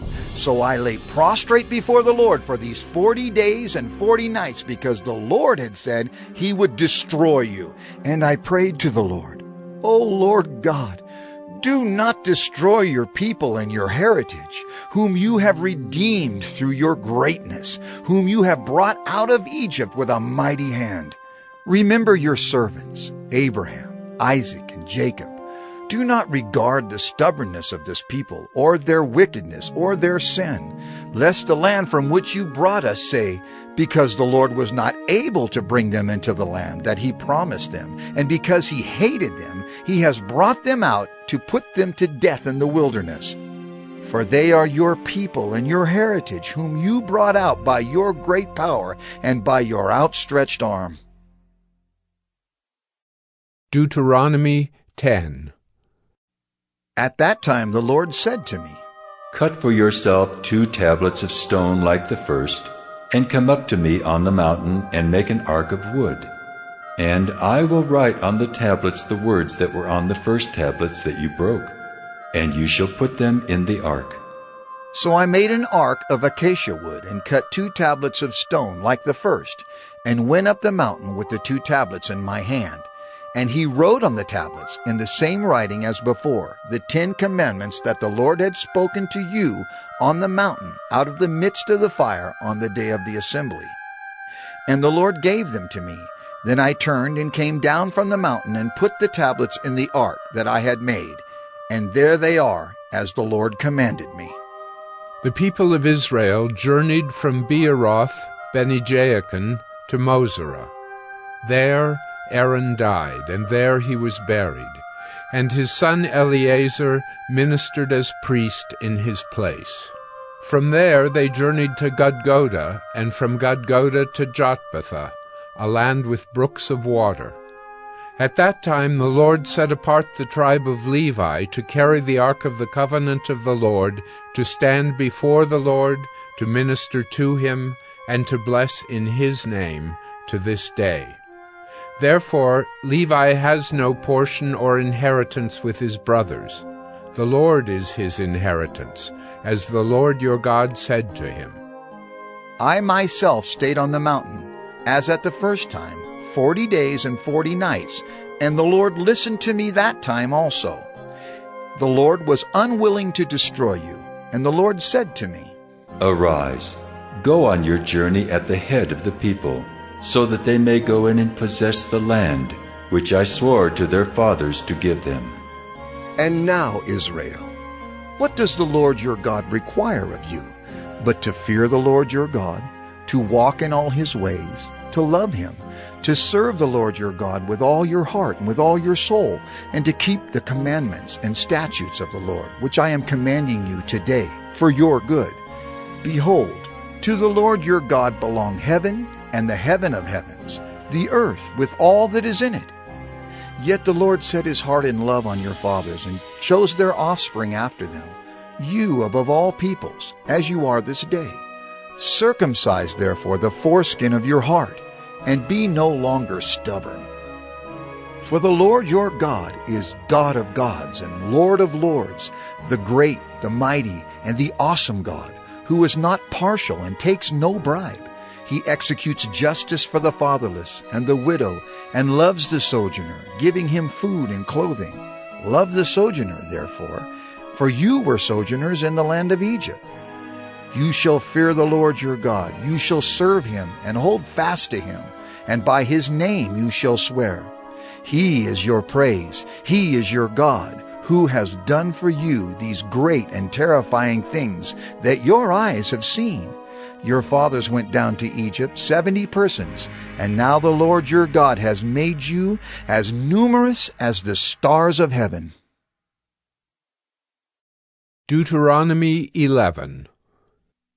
You shall therefore love the Lord your God, and keep his charge, his statutes, his rules, and his commandments always. And consider today, since I am not speaking to your children who have not known or seen it. Consider the discipline of the Lord your God, his greatness, his mighty hand and his outstretched arm, his signs and his deeds that he did in Egypt, to Pharaoh the king of Egypt, and to all his land, and what he did to the army of Egypt, to their horses and to their chariots, how he made the water of the Red Sea flow over them as they pursued after you, and how the Lord has destroyed them to this day. And what he did to you in the wilderness until you came to this place, and what he did to Dathan and Abiram, the sons of Eliab, son of Reuben, how the earth opened its mouth and swallowed them up, with their households, their tents, and every living thing that followed them, in the midst of all Israel. Well, your eyes have seen all the great work of the Lord that he did. You shall therefore keep the whole commandment that I command you today, that you may be strong, and go in and take possession of the land that you are going over to possess, and that you may live long in the land that the Lord swore to your fathers to give to them and to their offspring, a land flowing with milk and honey. For the land that you are entering to take possession of it is not like the land of Egypt, from which you have come, where you sowed your seed and irrigated it, like a garden of vegetables. But the land that you are going over to possess is a land of hills and valleys, which drinks water by the rain from heaven. A land that the Lord your God cares for. The eyes of the Lord your God are always upon it, from the beginning of the year to the end of the year. And if you will indeed obey my commandments that I command you today, to love the Lord your God and to serve him with all your heart and with all your soul, he will give the rain for your land in its season, the early rain and the later rain, that you may gather in your grain and your wine and your oil. And he will give grass in your fields for your livestock, and you shall eat and be full. Take care lest your heart be deceived, and you turn aside and serve other gods and worship them. Then the anger of the Lord will be kindled against you, and he will shut up the heavens, so that there will be no rain, and the land will yield no fruit, and you will perish quickly off the good land that the Lord is giving you. You shall therefore lay up these words of mine in your heart and in your soul, and you shall bind them as a sign on your hand, and they shall be as frontlets between your eyes. You shall teach them to your children, talking of them when you are sitting in your house, and when you are walking by the way, and when you lie down, and when you rise. You shall write them on the doorposts of your house and on your gates, that your days and the days of your children may be multiplied in the land that the Lord swore to your fathers to give them, as long as the heavens are above the earth. For if you will be careful to do all this commandment that I command you to do, loving the Lord your God, walking in all his ways, and holding fast to him, then the Lord will drive out all these nations before you, and you will dispossess nations greater and mightier than yourselves. Every place on which the sole of your foot treads shall be yours. Your territory shall be from the wilderness to the Lebanon, and from the river Euphrates, to the western sea. No one shall be able to stand against you. The Lord your God will lay the fear of you and the dread of you on all the land that you shall tread, as he promised you. See, I am setting before you today a blessing and a curse. The blessing, if you obey the commandments of the Lord your God, which I command you today. And the curse, if you do not obey the commandments of the Lord your God, but turn aside from the way that I am commanding you today, to go after other gods that you have not known. And when the Lord your God brings you into the land that you are entering to take possession of it, you shall set the blessing on Mount Gerizim, and the curse on Mount Ebal. Are they not beyond the Jordan, west of the road toward the going down of the sun, in the land of the Canaanites, who live in the Arabah, opposite Gilgal, beside the oak of Moreh? For you are to cross over the Jordan to go in to take possession of the land that the Lord your God is giving you. And when you possess it and live in it, you shall be careful to do all the statutes and the rules that I am setting before you today. Deuteronomy 12. These are the statutes and rules that you shall be careful to do in the land that the Lord, the God of your fathers, has given you to possess all the days that you live on the earth. You shall surely destroy all the places where the nations whom you shall dispossess serve their gods, on the high mountains, and on the hills, and under every green tree. You shall tear down their altars, and dash in pieces their pillars, and burn their Asherim with fire. You shall chop down the carved images of their gods, and destroy their name out of that place. You shall not worship the Lord your God in that way, But you shall seek the place that the Lord your God will choose out of all your tribes, to put his name and make his habitation there.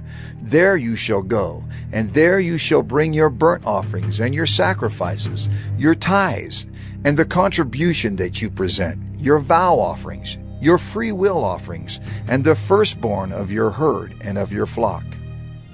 And there you shall eat before the Lord your God, and you shall rejoice, you and your households, in all that you undertake, in which the Lord your God has blessed you.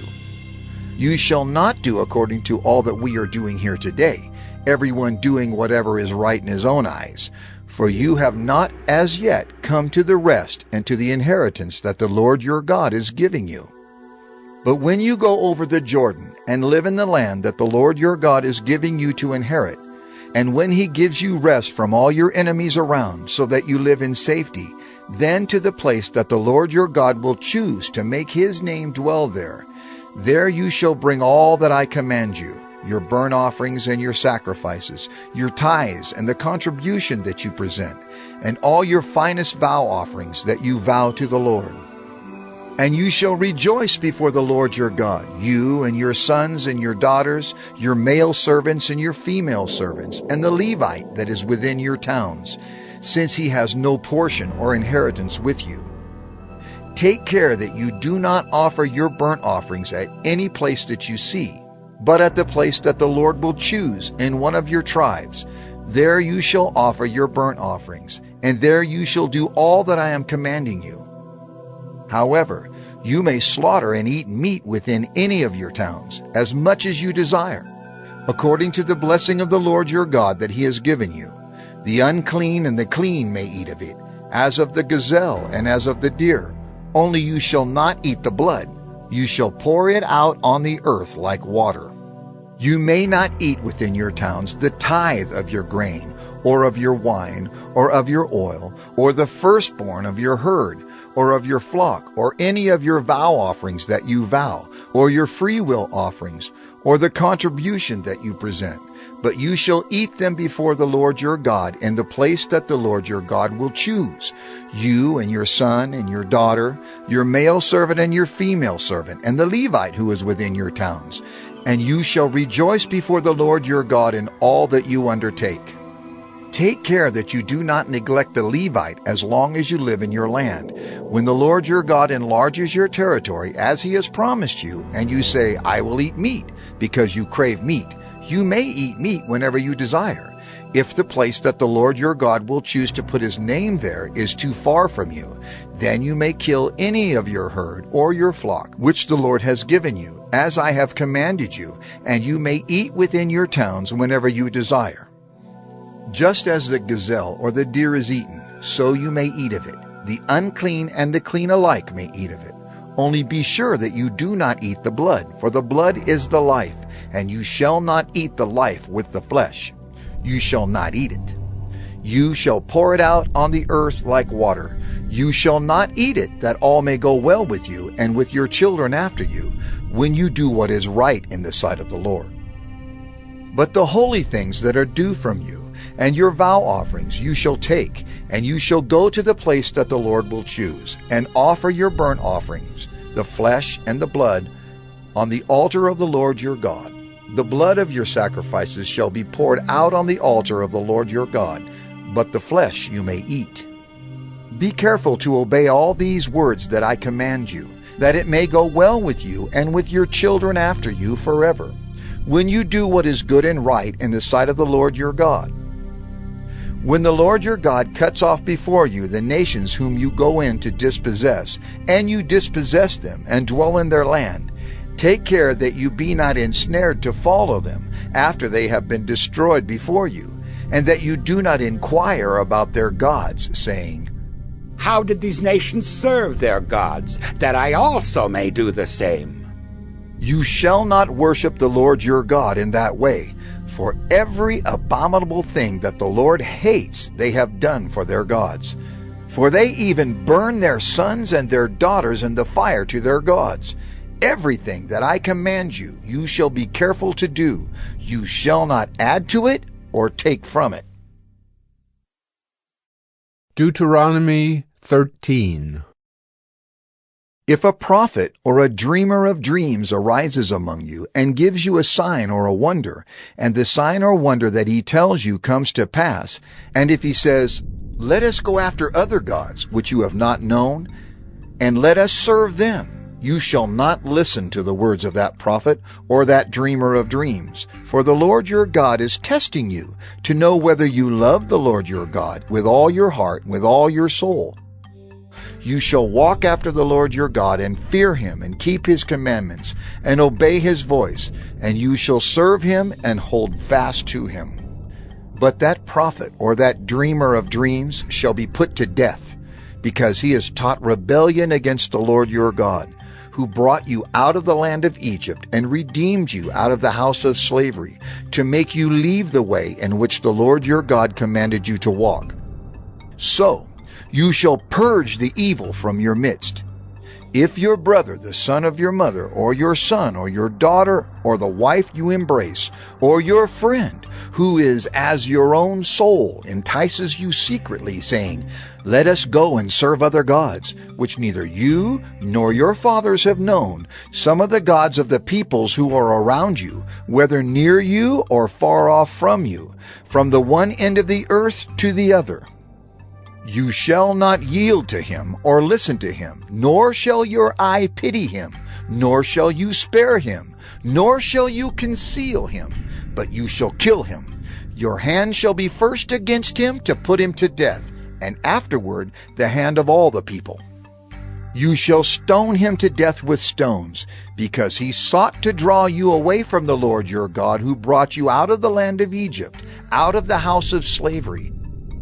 And all Israel shall hear and fear, and never again do any such wickedness as this among you. If you hear in one of your cities, which the Lord your God is giving you to dwell there, that certain worthless fellows have gone out among you and have drawn away the inhabitants of their city, saying, "Let us go and serve other gods," which you have not known, then you shall inquire and make search and ask diligently, and behold, if it be true and certain that such an abomination has been done among you, you shall surely put the inhabitants of that city to the sword, devoting it to destruction, all who are in it and its cattle, with the edge of the sword. You shall gather all its spoil into the midst of its open square, and burn the city and all its spoil with fire, as a whole burnt offering to the Lord your God. It shall be a heap forever. It shall not be built again. None of the devoted things shall stick to your hand, that the Lord may turn from the fierceness of his anger, and show you mercy, and have compassion on you, and multiply you, as he swore to your fathers. If you obey the voice of the Lord your God, keeping all his commandments that I am commanding you today, and doing what is right in the sight of the Lord your God. Deuteronomy 14. You are the sons of the Lord your God. You shall not cut yourselves, or make any baldness on your foreheads for the dead. For you are a people holy to the Lord your God, and the Lord has chosen you to be a people for his treasured possession, out of all the peoples who are on the face of the earth. You shall not eat any abomination.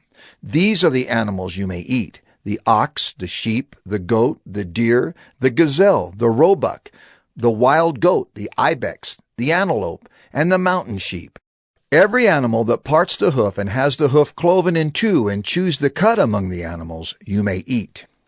Yet of those that chew the cud or have the hoof cloven, you shall not eat these: the camel, the hare, and the rock badger, because they chew the cud but do not part the hoof, are unclean for you. And the pig, because it parts the hoof but does not chew the cud, is unclean for you. Their flesh you shall not eat, and their carcasses you shall not touch.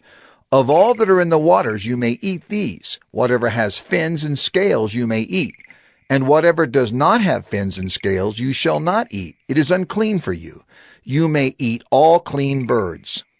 But these are the ones that you shall not eat: the eagle, the bearded vulture, the black vulture, the kite, the falcon of any kind, every raven of any kind, the ostrich, the nighthawk, the seagull, the hawk of any kind, the little owl and the short-eared owl, the barn owl and the tawny owl, the carrion vulture and the cormorant, the stork, the heron of any kind, the hoopoe and the bat, and all winged insects are unclean for you. They shall not be eaten. All clean winged things you may eat. You shall not eat anything that has died naturally. You may give it to the sojourner who is within your towns, that he may eat it, or you may sell it to a foreigner, for you are a people holy to the Lord your God.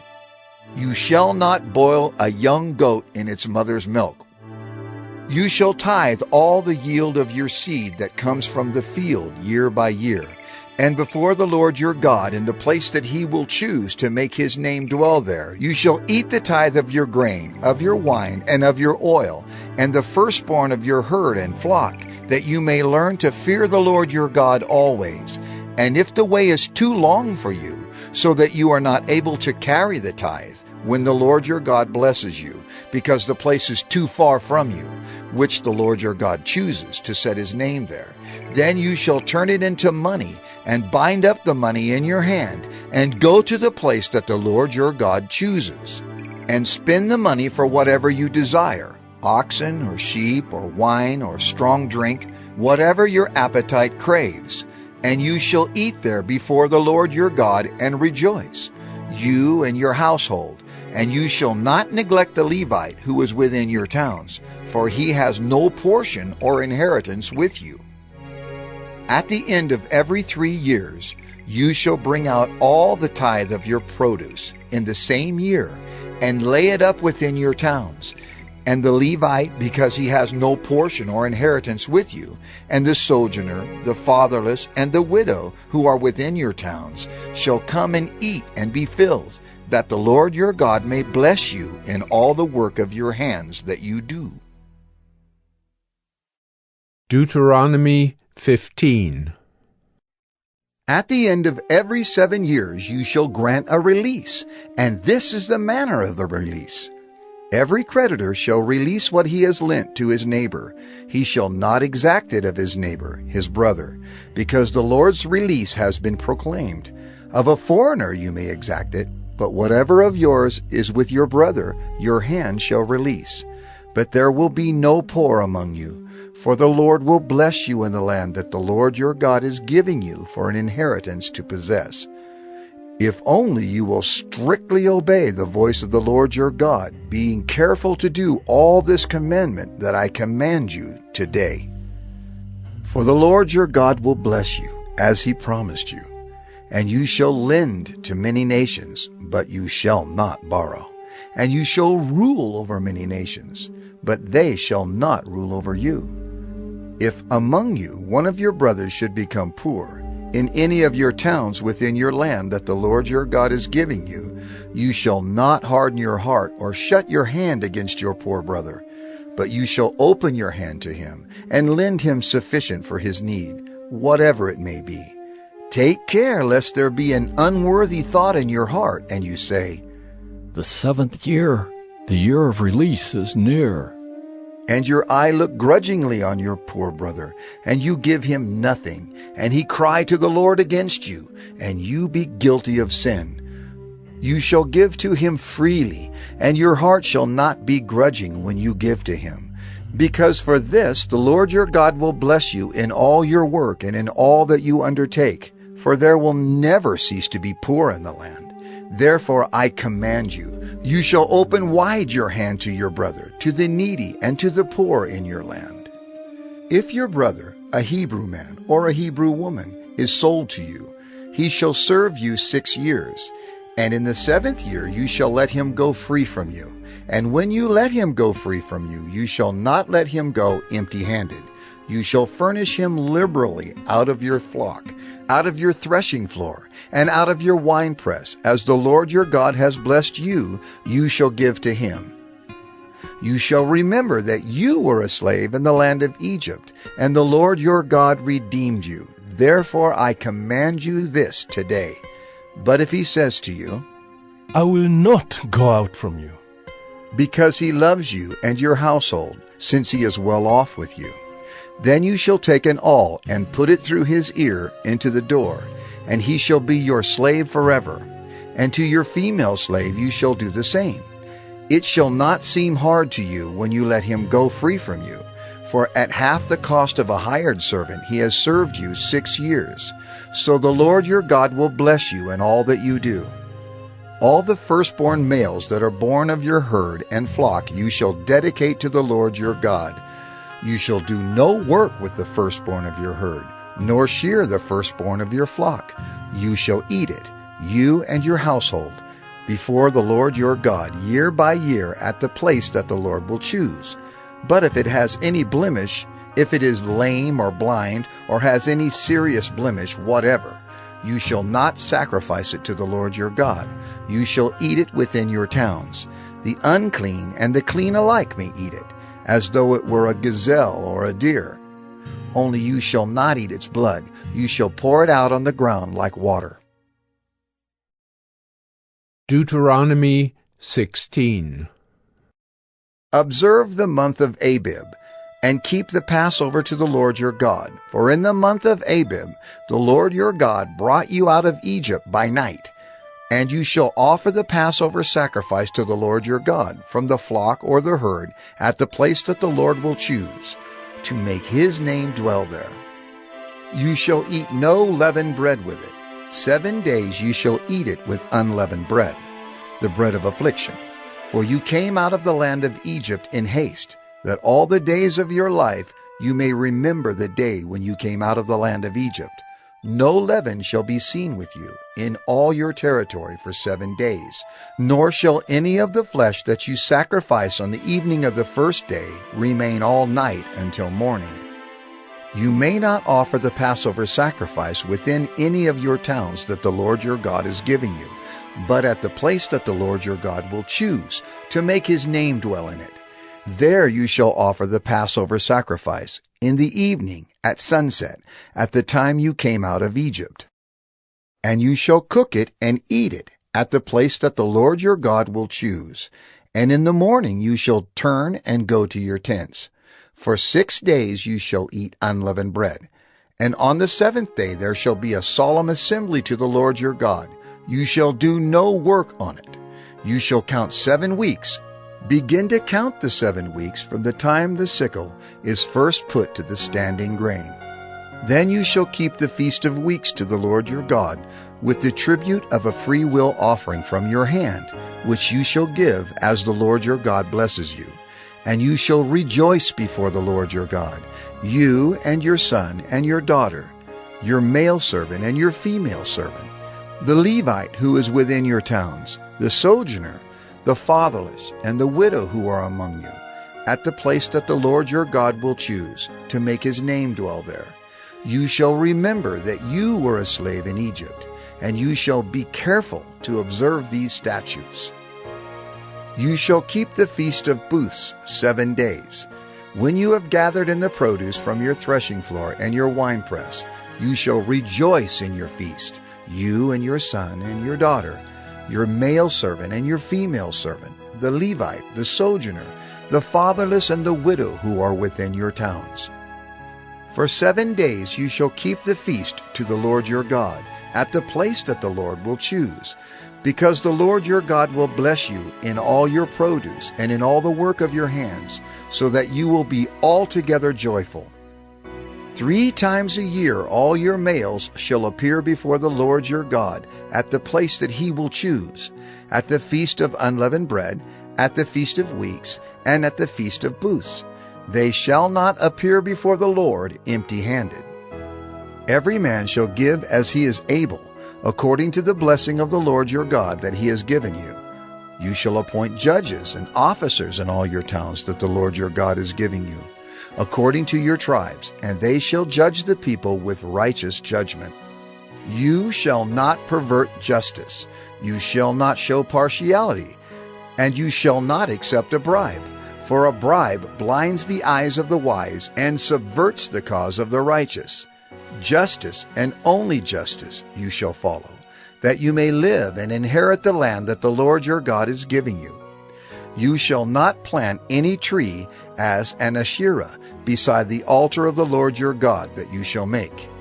and you shall not set up a pillar which the Lord your God hates. Deuteronomy 17. You shall not sacrifice to the Lord your God an ox or a sheep in which is a blemish, any defect whatever, for that is an abomination to the Lord your God.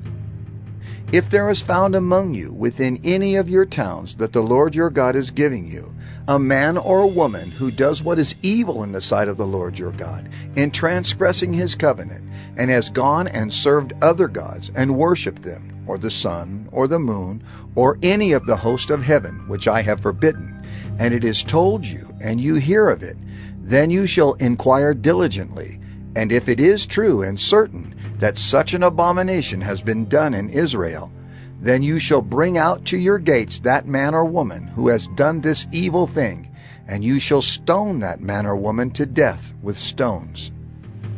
On the evidence of 2 witnesses, or of 3 witnesses, the one who is to die shall be put to death. A person shall not be put to death on the evidence of 1 witness. The hand of the witnesses shall be first against him to put him to death, and afterward the hand of all the people. So you shall purge the evil from your midst. If any case arises requiring decision between one kind of homicide and another, one kind of legal right and another, or one kind of assault and another, any case within your towns that is too difficult for you, then you shall arise and go up to the place that the Lord your God will choose, and you shall come to the Levitical priests and to the judge who is in office in those days, and you shall consult them, and they shall declare to you the decision. Then you shall do according to what they declare to you from that place that the Lord will choose, and you shall be careful to do according to all that they direct you, according to the instructions that they give you, and according to the decision which they pronounce to you. You shall do. You shall not turn aside from the verdict that they declare to you, either to the right hand or to the left. The man who acts presumptuously, by not obeying the priest who stands to minister there before the Lord your God, or the judge, that man shall die. So you shall purge the evil from Israel, and all the people shall hear and fear, and not act presumptuously again. When you come to the land that the Lord your God is giving you, and you possess it and dwell in it, and then say, I will set a king over me, like all the nations that are around me. You may indeed set a king over you, whom the Lord your God will choose. One from among your brothers you shall set as king over you. You may not put a foreigner over you, who is not your brother. Only he must not acquire many horses for himself, or cause the people to return to Egypt in order to acquire many horses, since the Lord has said to you, You shall never return that way again. And he shall not acquire many wives for himself, lest his heart turn away. Nor shall he acquire for himself excessive silver and gold. And when he sits on the throne of his kingdom, he shall write for himself in a book a copy of this law, approved by the Levitical priests. And it shall be with him, and he shall read in it all the days of his life, that he may learn to fear the Lord his God, by keeping all the words of this law and these statutes, and doing them, that his heart may not be lifted up above his brothers, and that he may not turn aside from the commandment, either to the right hand or to the left, so that he may continue long in his kingdom, he and his children in Israel. Deuteronomy 18. The Levitical priests, all the tribe of Levi, shall have no portion or inheritance with Israel. They shall eat the Lord's food offerings as their inheritance. They shall have no inheritance among their brothers. The Lord is their inheritance, as he promised them. And this shall be the priest's due from the people. From those offering a sacrifice, whether an ox or a sheep, they shall give to the priest the shoulder and the 2 cheeks and the stomach. The first fruits of your grain, of your wine, and of your oil, and the first fleece of your sheep, you shall give him. For the Lord your God has chosen him out of all your tribes, to stand and minister in the name of the Lord, him and his sons for all time. And if a Levite comes from any of your towns out of all Israel where he lives, and he may come when he desires, to the place that the Lord will choose, and ministers in the name of the Lord his God, like all his fellow Levites who stand to minister there before the Lord, then he may have equal portions to eat, besides what he receives from the sale of his patrimony.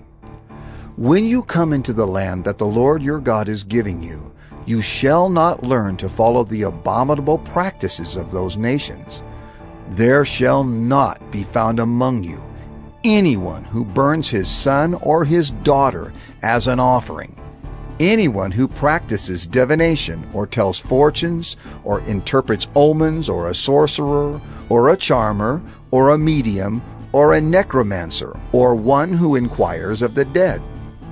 For whoever does these things is an abomination to the Lord, and because of these abominations the Lord your God is driving them out before you.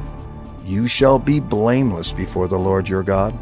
For these nations, which you are about to dispossess, listen to fortune tellers and to diviners. But as for you, the Lord your God has not allowed you to do this.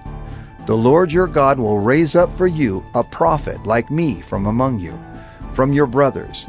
It is to him you shall listen, just as you desired of the Lord your God at Horeb, on the day of the assembly, when you said, "Let me not hear again the voice of the Lord my God, or see this great fire any more, lest I die." And the Lord said to me, They are right in what they have spoken. I will raise up for them a prophet like you from among their brothers. And I will put my words in his mouth, and he shall speak to them all that I command him. And whoever will not listen to my words that he shall speak in my name, I myself will require it of him. But the prophet who presumes to speak a word in my name that I have not commanded him to speak, or who speaks in the name of other gods, that same prophet shall die. And if you say in your heart, How may we know the word that the Lord has not spoken? When a prophet speaks in the name of the Lord, if the word does not come to pass or come true, that is a word that the Lord has not spoken. The prophet has spoken it presumptuously. You need not be afraid of him. Deuteronomy 19. When the Lord your God cuts off the nations whose land the Lord your God is giving you, and you dispossess them, and dwell in their cities and in their houses, you shall set apart 3 cities for yourselves in the land that the Lord your God is giving you to possess. You shall measure the distances, and divide into 3 parts the area of the land that the Lord your God gives you as a possession, so that any manslayer can flee to them. This is the provision for the manslayer, who by fleeing there may save his life. If anyone kills his neighbor unintentionally, without having hated him in the past, as when someone goes into the forest with his neighbor to cut wood, and his hand swings the axe to cut down a tree, and the head slips from the handle and strikes his neighbor so that he dies, he may flee to one of these cities and live. Lest the avenger of blood in hot anger pursue the manslayer and overtake him, because the way is long, and strike him fatally, though the man did not deserve to die, since he had not hated his neighbor in the past. Therefore I command you, you shall set apart 3 cities. And if the Lord your God enlarges your territory, as he has sworn to your fathers, and gives you all the land that he promised to give to your fathers, provided you are careful to keep all this commandment which I command you today, by loving the Lord your God, and by walking ever in his ways, then you shall add 3 other cities to these 3, lest innocent blood be shed in your land that the Lord your God is giving you for an inheritance, and so the guilt of bloodshed be upon you. But if anyone hates his neighbor, and lies in wait for him, and attacks him, and strikes him fatally so that he dies, and he flees into one of these cities, then the elders of his city shall send and take him from there, and hand him over to the avenger of blood, so that he may die. Your eyes shall not pity him, but you shall purge the guilt of innocent blood from Israel, so that it may be well with you. You shall not move your neighbor's landmark, which the men of old have set, in the inheritance that you will hold in the land that the Lord your God is giving you to possess. A single witness shall not suffice against a person for any crime or for any wrong in connection with any offense that he has committed. Only on the evidence of 2 witnesses or of 3 witnesses shall a charge be established. If a malicious witness arises to accuse a person of wrongdoing, then both parties to the dispute shall appear before the Lord, before the priests and the judges who are in office in those days. The judges shall inquire diligently, and if the witness is a false witness and has accused his brother falsely, then you shall do to him as he had meant to do to his brother. So you shall purge the evil from your midst, and the rest shall hear and fear, and shall never again commit any such evil among you. Your eye shall not pity. It shall be life for life, eye for eye, tooth for tooth, hand for hand, foot for foot. Deuteronomy 20. When you go out to war against your enemies and see horses and chariots and an army larger than your own, you shall not be afraid of them. For the Lord your God is with you, who brought you up out of the land of Egypt. And when you draw near to the battle, the priest shall come forward and speak to the people, and shall say to them, Hear, O Israel! Today you are drawing near for battle against your enemies. Let not your heart faint. Do not fear or panic or be in dread of them. For the Lord your God is he who goes with you to fight for you against your enemies, to give you the victory. Then the officers shall speak to the people, saying, Is there any man who has built a new house and has not dedicated it? Let him go back to his house, lest he die in the battle, and another man dedicate it. And is there any man who has planted a vineyard and has not enjoyed its fruit? Let him go back to his house, lest he die in the battle, and another man enjoy its fruit. And is there any man who has betrothed a wife, and has not taken her? Let him go back to his house, lest he die in the battle, and another man take her. And the officers shall speak further to the people, and say, Is there any man who is fearful and faint-hearted? Let him go back to his house, lest he make the heart of his fellows melt like his own. And when the officers have finished speaking to the people, then commanders shall be appointed at the head of the people. When you draw near to a city to fight against it, offer terms of peace to it. And if it responds to you peaceably, and it opens to you, then all the people who are found in it shall do forced labor for you, and shall serve you. But if it makes no peace with you, but makes war against you, then you shall besiege it. And when the Lord your God gives it into your hand, you shall put all its males to the sword, but the women and the little ones, the livestock and everything else in the city, all its spoil, you shall take as plunder for yourselves.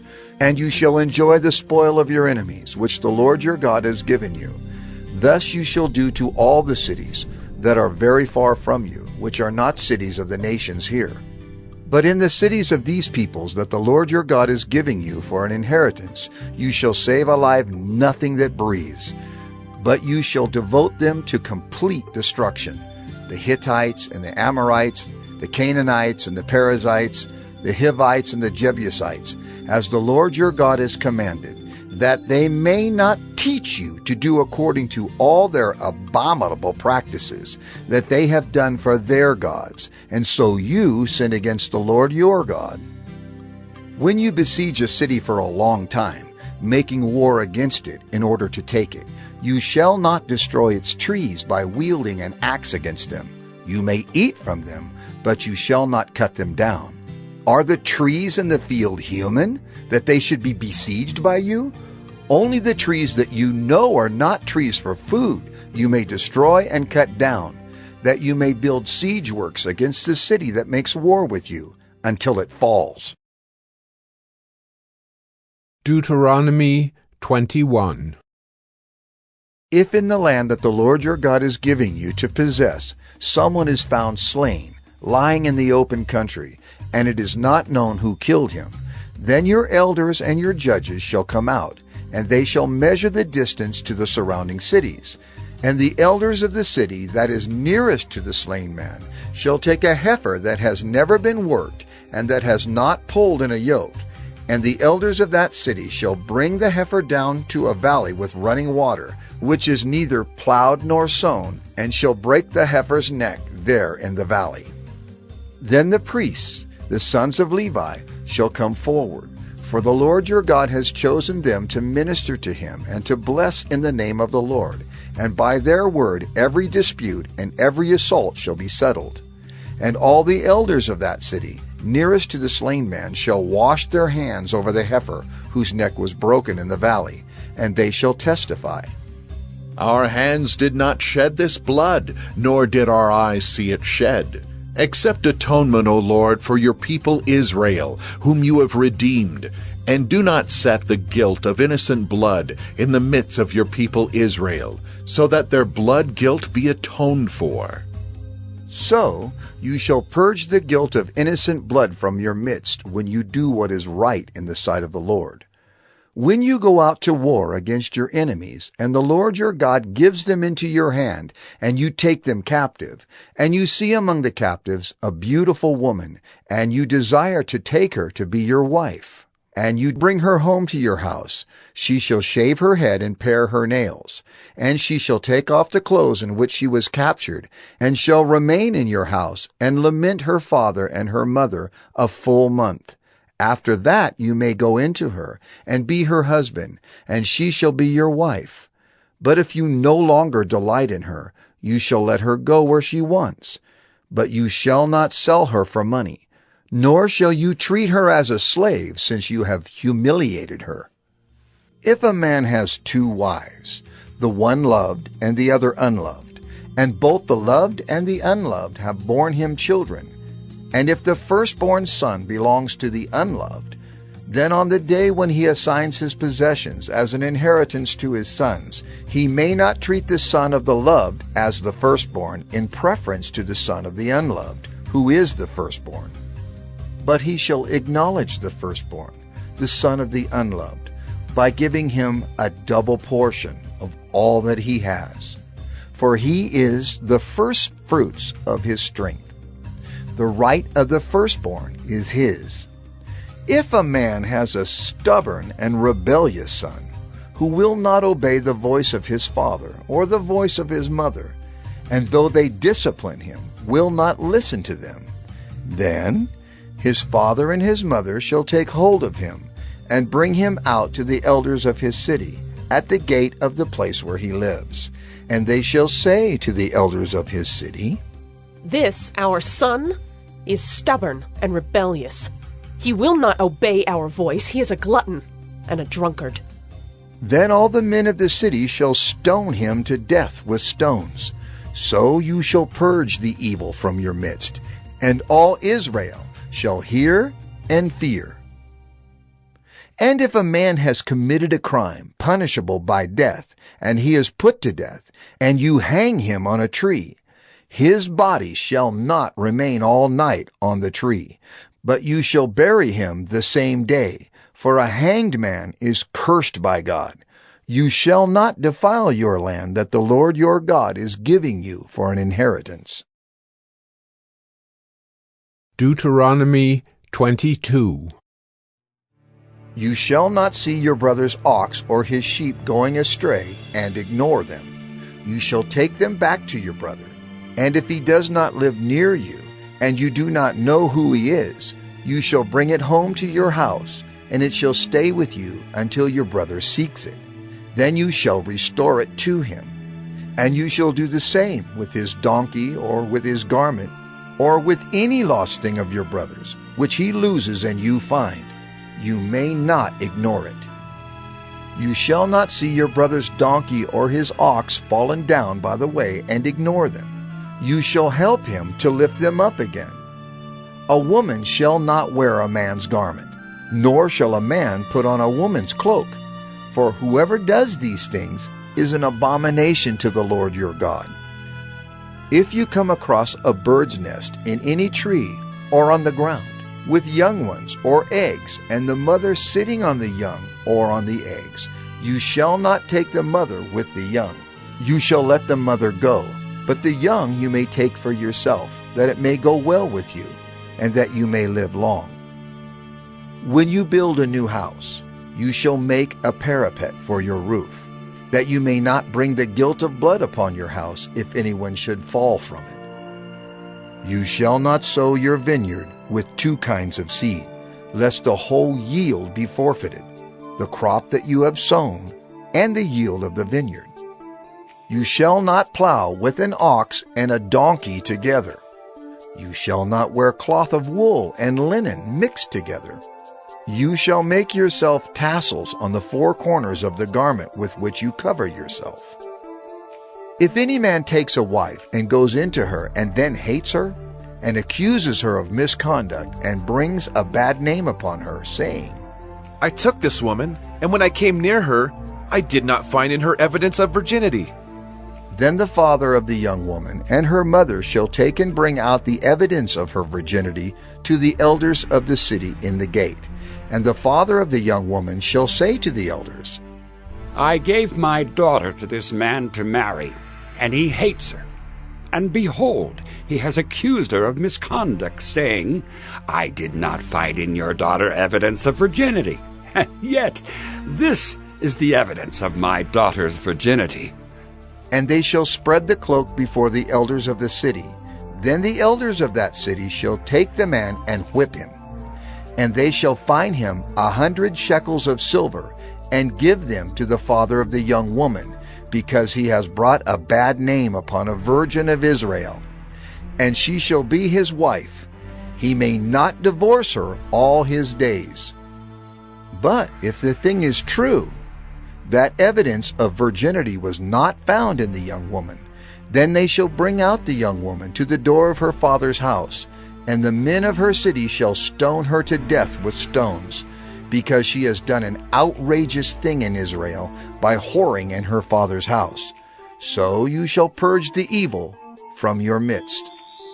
If a man is found lying with the wife of another man, both of them shall die, the man who lay with the woman and the woman. So you shall purge the evil from Israel.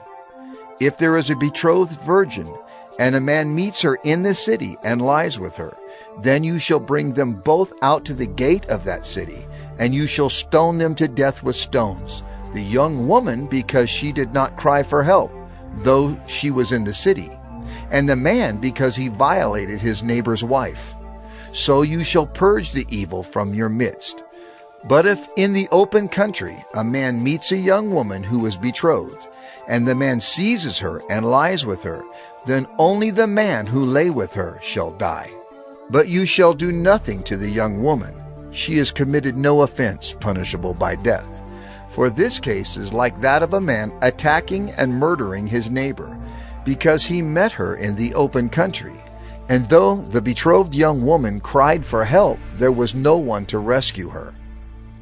If a man meets a virgin who is not betrothed, and seizes her and lies with her, and they are found, then the man who lay with her shall give to the father of the young woman 50 shekels of silver, and she shall be his wife, because he has violated her. He may not divorce her all his days. A man shall not take his father's wife, so that he does not uncover his father's nakedness. Deuteronomy 23. No one whose testicles are crushed or whose male organ is cut off shall enter the assembly of the Lord. No one born of a forbidden union may enter the assembly of the Lord. Even to the 10th generation, none of his descendants may enter the assembly of the Lord. No Ammonite or Moabite may enter the assembly of the Lord. Even to the 10th generation, none of them may enter the assembly of the Lord forever. Because they did not meet you with bread and with water on the way when you came out of Egypt, and because they hired against you Balaam the son of Beor from Pethor of Mesopotamia to curse you. But the Lord your God would not listen to Balaam. Instead, the Lord your God turned the curse into a blessing for you, because the Lord your God loved you. You shall not seek their peace or their prosperity all your days forever. You shall not abhor an Edomite, for he is your brother. You shall not abhor an Egyptian, because you are a sojourner in his land. Children born to them in the third generation may enter the assembly of the Lord. When you are encamped against your enemies, then you shall keep yourself from every evil thing. If any man among you becomes unclean because of a nocturnal emission, then he shall go outside the camp. He shall not come inside the camp. But when evening comes, he shall bathe himself in water, and as the sun sets, he may come inside the camp. You shall have a place outside the camp, and you shall go out to it. And you shall have a trowel with your tools. And when you sit down outside, you shall dig a hole with it, and turn back and cover up your excrement. Because the Lord your God walks in the midst of your camp, to deliver you, and to give up your enemies before you. Therefore your camp must be holy, so that he may not see anything indecent among you, and turn away from you. You shall not give up to his master a slave who has escaped from his master to you. He shall dwell with you in your midst, in the place that he shall choose within one of your towns, wherever it suits him. You shall not wrong him. None of the daughters of Israel shall be a cult prostitute, and none of the sons of Israel shall be a cult prostitute. You shall not bring the fee of a prostitute or the wages of a dog into the house of the Lord your God in payment for any vow. For both of these are an abomination to the Lord your God. You shall not charge interest on loans to your brother, interest on money, interest on food, interest on anything that is lent for interest. You may charge a foreigner interest, but you may not charge your brother interest, that the Lord your God may bless you in all that you undertake in the land that you are entering to take possession of it. If you make a vow to the Lord your God, you shall not delay fulfilling it, for the Lord your God will surely require it of you, and you will be guilty of sin. But if you refrain from vowing, you will not be guilty of sin. You shall be careful to do what has passed your lips, for you have voluntarily vowed to the Lord your God what you have promised with your mouth. If you go into your neighbor's vineyard, you may eat your fill of grapes, as many as you wish, but you shall not put any in your bag. If you go into your neighbor's standing grain, you may pluck the ears with your hand, but you shall not put a sickle to your neighbor's standing grain. Deuteronomy 24. When a man takes a wife and marries her, if then she finds no favor in his eyes because he has found some indecency in her, and he writes her a certificate of divorce and puts it in her hand and sends her out of his house, and she departs out of his house, and if she goes and becomes another man's wife, and the latter man hates her and writes her a certificate of divorce and puts it in her hand and sends her out of his house, or if the latter man dies who took her to be his wife, then her former husband who sent her away may not take her again to be his wife after she has been defiled. For that is an abomination before the Lord. And you shall not bring sin upon the land that the Lord your God is giving you for an inheritance. When a man is newly married, he shall not go out with the army or be liable for any other public duty. He shall be free at home 1 year to be happy with his wife whom he has taken. No one shall take a mill or an upper millstone in pledge, for that would be taking a life in pledge. If a man is found stealing one of his brothers of the people of Israel, and if he treats him as a slave or sells him, then that thief shall die. So you shall purge the evil from your midst. Take care in a case of leprous disease, to be very careful to do according to all that the Levitical priests shall direct you. As I commanded them, so you shall be careful to do. Remember what the Lord your God did to Miriam on the way as you came out of Egypt. When you make your neighbor a loan of any sort, you shall not go into his house to collect his pledge. You shall stand outside, and the man to whom you make the loan shall bring the pledge out to you. And if he is a poor man, you shall not sleep in his pledge. You shall restore to him the pledge as the sun sets, that he may sleep in his cloak and bless you. And it shall be righteousness for you before the Lord your God. You shall not oppress a hired servant who is poor and needy, whether he is one of your brothers or one of the sojourners who are in your land within your towns. You shall give him his wages on the same day, before the sun sets, for he is poor and counts on it, lest he cry against you to the Lord, and you be guilty of sin. Fathers shall not be put to death because of their children, nor shall children be put to death because of their fathers. Each one shall be put to death for his own sin. You shall not pervert the justice due to the sojourner or to the fatherless, or take a widow's garment in pledge.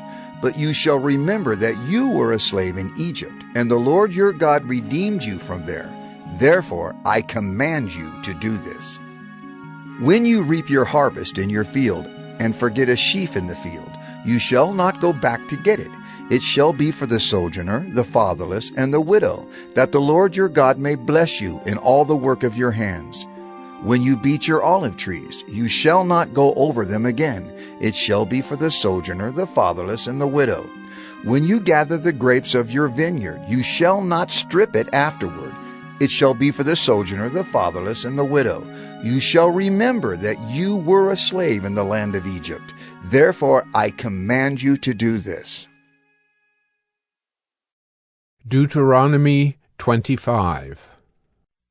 If there is a dispute between men, and they come into court, and the judges decide between them, acquitting the innocent and condemning the guilty, then if the guilty man deserves to be beaten, the judge shall cause him to lie down and be beaten in his presence with a number of stripes in proportion to his offense. 40 stripes may be given him, but not more, lest if one should go on to beat him with more stripes than these, your brother be degraded in your sight. You shall not muzzle an ox when it is treading out the grain. If brothers dwell together, and one of them dies and has no son, the wife of the dead man shall not be married outside the family to a stranger. Her husband's brother shall go into her and take her as his wife, and perform the duty of a husband's brother to her. And the first son whom she bears shall succeed to the name of his dead brother, that his name may not be blotted out of Israel. And if the man does not wish to take his brother's wife, then his brother's wife shall go up to the gate to the elders and say, My husband's brother refuses to perpetuate his brother's name in Israel. He will not perform the duty of a husband's brother to me. Then the elders of his city shall call him and speak to him. And if he persists, saying, I do not wish to take her, then his brother's wife shall go up to him in the presence of the elders, and pull his sandal off his foot, and spit in his face. And she shall answer and say, So shall it be done to the man who does not build up his brother's house. And the name of his house shall be called in Israel, the house of him who had his sandal pulled off. When men fight with one another, and the wife of the one draws near to rescue her husband from the hand of him who is beating him, and puts out her hand and seizes him by the private parts, then you shall cut off her hand. Your eye shall have no pity. You shall not have in your bag 2 kinds of weights, a large and a small. You shall not have in your house 2 kinds of measures, a large and a small. A full and fair weight you shall have. A full and fair measure you shall have, that your days may be long in the land that the Lord your God is giving you. For all who do such things, all who act dishonestly, are an abomination to the Lord your God. Remember what Amalek did to you on the way as you came out of Egypt, how he attacked you on the way when you were faint and weary, and cut off your tail, those who were lagging behind you. And he did not fear God. Therefore, when the Lord your God has given you rest from all your enemies around you, in the land that the Lord your God has given you for an inheritance to possess, you shall blot out the memory of Amalek from under heaven. You shall not forget. Deuteronomy 26. When you come into the land that the Lord your God is giving you for an inheritance, and have taken possession of it and live in it, you shall take some of the first of all the fruit of the ground, which you harvest from your land that the Lord your God is giving you, and you shall put it in a basket, and you shall go to the place that the Lord your God will choose to make his name to dwell there. And you shall go to the priest who is in office at that time, and say to him, I declare today to the Lord your God that I have come into the land that the Lord swore to our fathers to give us. Then the priest shall take the basket from your hand and set it down before the altar of the Lord your God, and you shall make response before the Lord your God. A wandering Aramean was my father, and he went down into Egypt and sojourned there, few in number, and there he became a nation, great, mighty, and populous. And the Egyptians treated us harshly and humiliated us and laid on us hard labor. Then we cried to the Lord, the God of our fathers, and the Lord heard our voice and saw our affliction, our toil, and our oppression. And the Lord brought us out of Egypt with a mighty hand and an outstretched arm, with great deeds of terror, with signs and wonders. And he brought us into this place and gave us this land, a land flowing with milk and honey. And behold, now I bring the first of the fruit of the ground, which you, O Lord, have given me. And you shall set it down before the Lord your God, and worship before the Lord your God. And you shall rejoice in all the good that the Lord your God has given to you, and to your house, you, and the Levite, and the sojourner who is among you. When you have finished paying all the tithe of your produce in the 3rd year, which is the year of tithing, giving it to the Levite, the sojourner, the fatherless, and the widow, so that they may eat within your towns and be filled, then you shall say before the Lord your God, I have removed the sacred portion out of my house, and moreover I have given it to the Levite, the sojourner, the fatherless, and the widow, according to all your commandment that you have commanded me. I have not transgressed any of your commandments, nor have I forgotten them. I have not eaten of the tithe while I was mourning, or removed any of it while I was unclean, or offered any of it to the dead. I have obeyed the voice of the Lord my God. I have done according to all that you have commanded me. Look down from your holy habitation, from heaven, and bless your people Israel and the ground that you have given us, as you swore to our fathers, a land flowing with milk and honey. This day the Lord your God commands you to do these statutes and rules. You shall therefore be careful to do them with all your heart and with all your soul. You have declared today that the Lord is your God, and that you will walk in his ways and keep his statutes and his commandments and his rules, and will obey his voice. And the Lord has declared today that you are a people for his treasured possession, as he has promised you, and that you are to keep all his commandments, and that he will set you in praise and in fame and in honor high above all nations that he has made, and that you shall be a people holy to the Lord your God, as he promised. Deuteronomy 27. Now Moses and the elders of Israel commanded the people, saying, Keep the whole commandment that I command you today. And on the day you cross over the Jordan to the land that the Lord your God is giving you, you shall set up large stones and plaster them with plaster. And you shall write on them all the words of this law when you cross over to enter the land that the Lord your God is giving you, a land flowing with milk and honey, as the Lord, the God of your fathers, has promised you. And when you have crossed over the Jordan, you shall set up these stones concerning which I command you today on Mount Ebal, and you shall plaster them with plaster. And there you shall build an altar to the Lord your God, an altar of stones. You shall wield no iron tool on them. You shall build an altar to the Lord your God of uncut stones. And you shall offer burnt offerings on it to the Lord your God. And you shall sacrifice peace offerings, and shall eat there. And you shall rejoice before the Lord your God. And you shall write on the stones all the words of this law very plainly. Then Moses and the Levitical priests said to all Israel, Keep silence and hear, O Israel. This day you have become the people of the Lord your God. You shall therefore obey the voice of the Lord your God, keeping his commandments and his statutes, which I command you today. That day Moses charged the people, saying, When you have crossed over the Jordan, these shall stand on Mount Gerizim to bless the people: Simeon, Levi, Judah, Issachar, Joseph, and Benjamin. And these shall stand on Mount Ebal for the curse: Reuben, Gad, Asher, Zebulun, Dan, and Naphtali. And the Levites shall declare to all the men of Israel in a loud voice, Cursed be the man who makes a carved or cast metal image, an abomination to the Lord, a thing made by the hands of a craftsman, and sets it up in secret. And all the people shall answer and say, Amen. Cursed be anyone who dishonors his father or his mother. And all the people shall say, Amen. Cursed be anyone who moves his neighbor's landmark. And all the people shall say, Amen.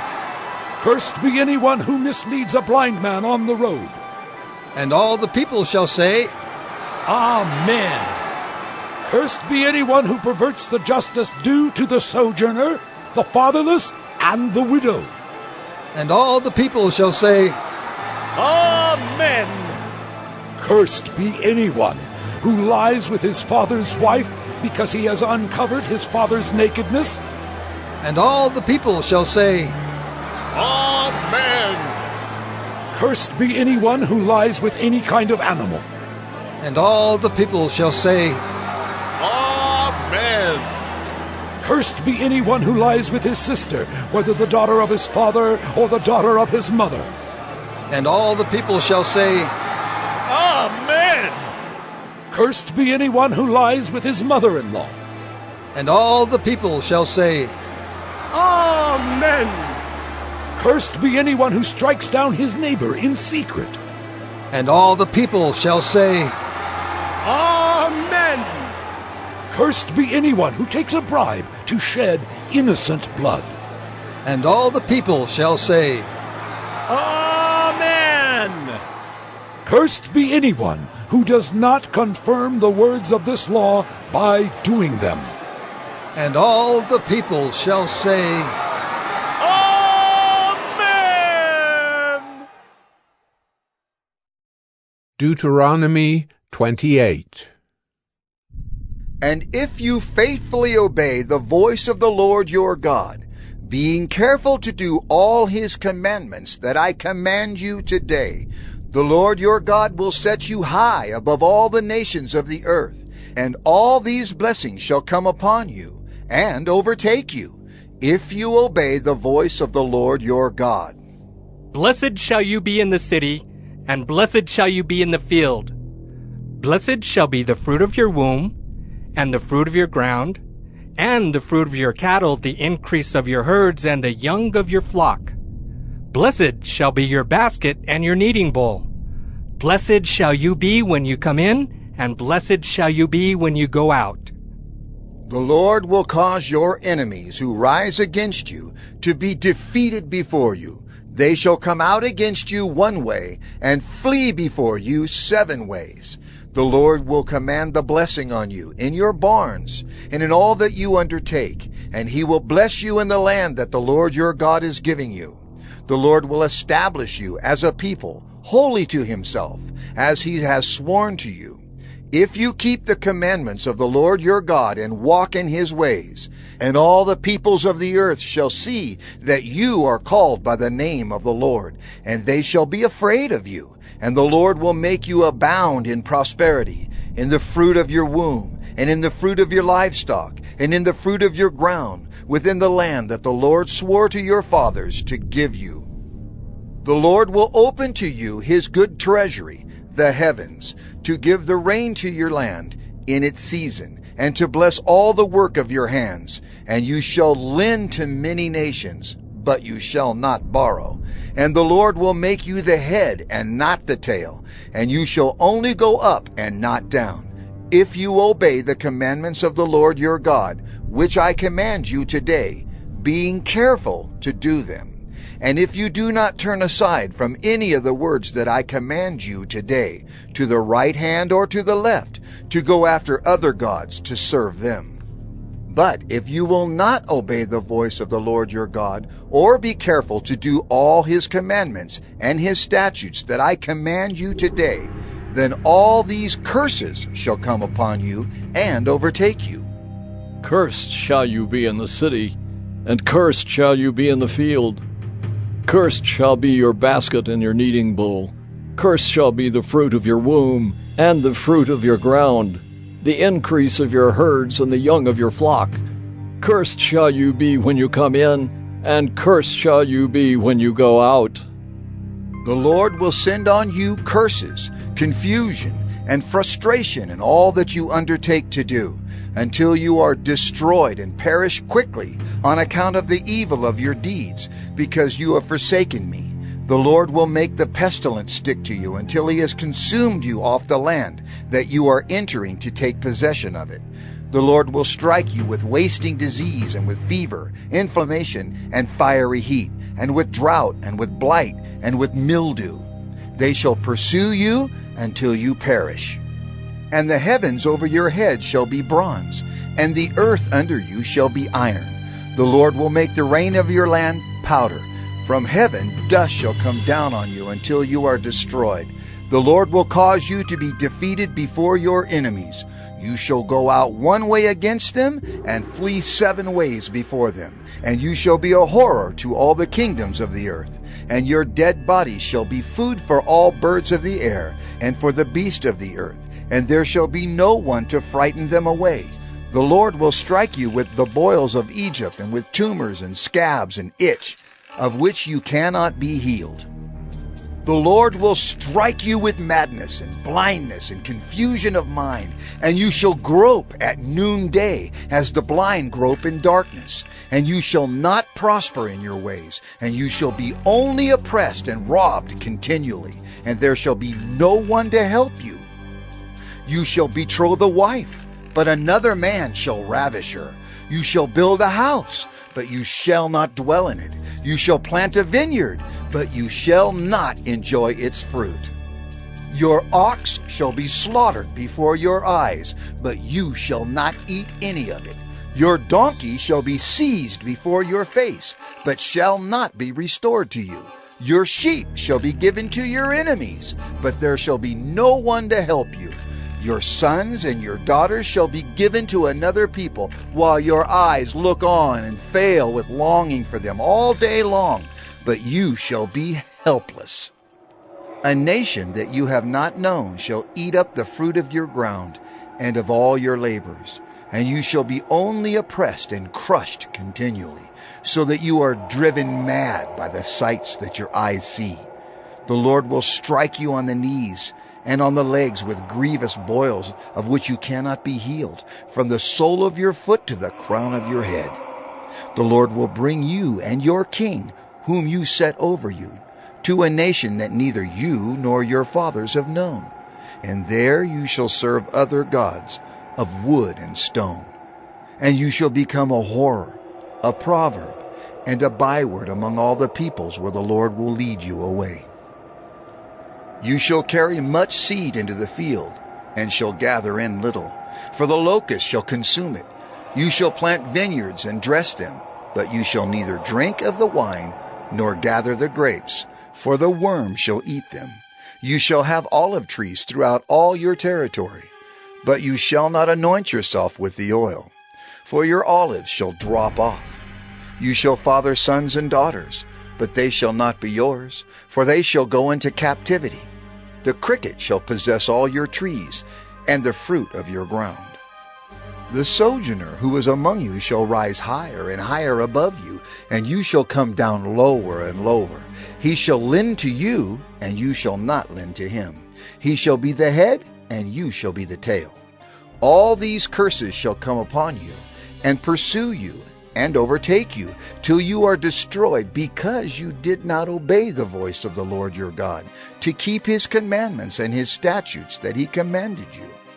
They shall be a sign and a wonder against you and your offspring forever, because you did not serve the Lord your God with joyfulness and gladness of heart, because of the abundance of all things. Therefore you shall serve your enemies whom the Lord will send against you, in hunger and thirst, in nakedness and lacking everything. And he will put a yoke of iron on your neck until he has destroyed you. The Lord will bring a nation against you from far away, from the end of the earth, swooping down like the eagle, a nation whose language you do not understand, a hard-faced nation who shall not respect the old or show mercy to the young. It shall eat the offspring of your cattle and the fruit of your ground until you are destroyed. It also shall not leave you grain, wine, or oil, the increase of your herds or the young of your flock, until they have caused you to perish. They shall besiege you in all your towns, until your high and fortified walls in which you trusted come down throughout all your land. And they shall besiege you in all your towns throughout all your land, which the Lord your God has given you. And you shall eat the fruit of your womb, the flesh of your sons and daughters, whom the Lord your God has given you, in the siege and in the distress with which your enemy shall distress you. The man who is the most tender and refined among you will begrudge food to his brother, to the wife he embraces, and to the last of the children whom he has left, so that he will not give to any of them any of the flesh of his children whom he is eating, because he has nothing else left, in the siege and in the distress with which your enemy shall distress you in all your towns. The most tender and refined woman among you, who would not venture to set the sole of her foot on the ground, because she is so delicate and tender, will begrudge to the husband she embraces, to her son and to her daughter, her afterbirth that comes out from between her feet, and her children whom she bears, because lacking everything she will eat them secretly, in the siege and in the distress with which your enemy shall distress you in your towns. If you are not careful to do all the words of this law that are written in this book, that you may fear this glorious and awesome name, the Lord your God, then the Lord will bring on you and your offspring extraordinary afflictions, afflictions severe and lasting, and sicknesses grievous and lasting. And he will bring upon you again all the diseases of Egypt, of which you were afraid, and they shall cling to you. Every sickness also and every affliction that is not recorded in the book of this law, the Lord will bring upon you until you are destroyed. Whereas you were as numerous as the stars of heaven, you shall be left few in number, because you did not obey the voice of the Lord your God. And as the Lord took delight in doing you good and multiplying you, so the Lord will take delight in bringing ruin upon you and destroying you. And you shall be plucked off the land that you are entering to take possession of it. And the Lord will scatter you among all peoples, from one end of the earth to the other. And there you shall serve other gods of wood and stone, which neither you nor your fathers have known. And among these nations you shall find no respite, and there shall be no resting place for the sole of your foot. But the Lord will give you there a trembling heart and failing eyes and a languishing soul. Your life shall hang in doubt before you. Night and day you shall be in dread and have no assurance of your life. In the morning you shall say, "If only it were evening." And at evening you shall say, "If only it were morning." Because of the dread that your heart shall feel, and the sights that your eyes shall see. And the Lord will bring you back in ships to Egypt, a journey that I promised that you should never make again. And there you shall offer yourselves for sale to your enemies as male and female slaves, but there will be no buyer. Deuteronomy 29. These are the words of the covenant that the Lord commanded Moses to make with the people of Israel in the land of Moab, besides the covenant that he had made with them at Horeb. And Moses summoned all Israel, and said to them, You have seen all that the Lord did before your eyes in the land of Egypt, to Pharaoh and to all his servants and to all his land, the great trials that your eyes saw, the signs and those great wonders.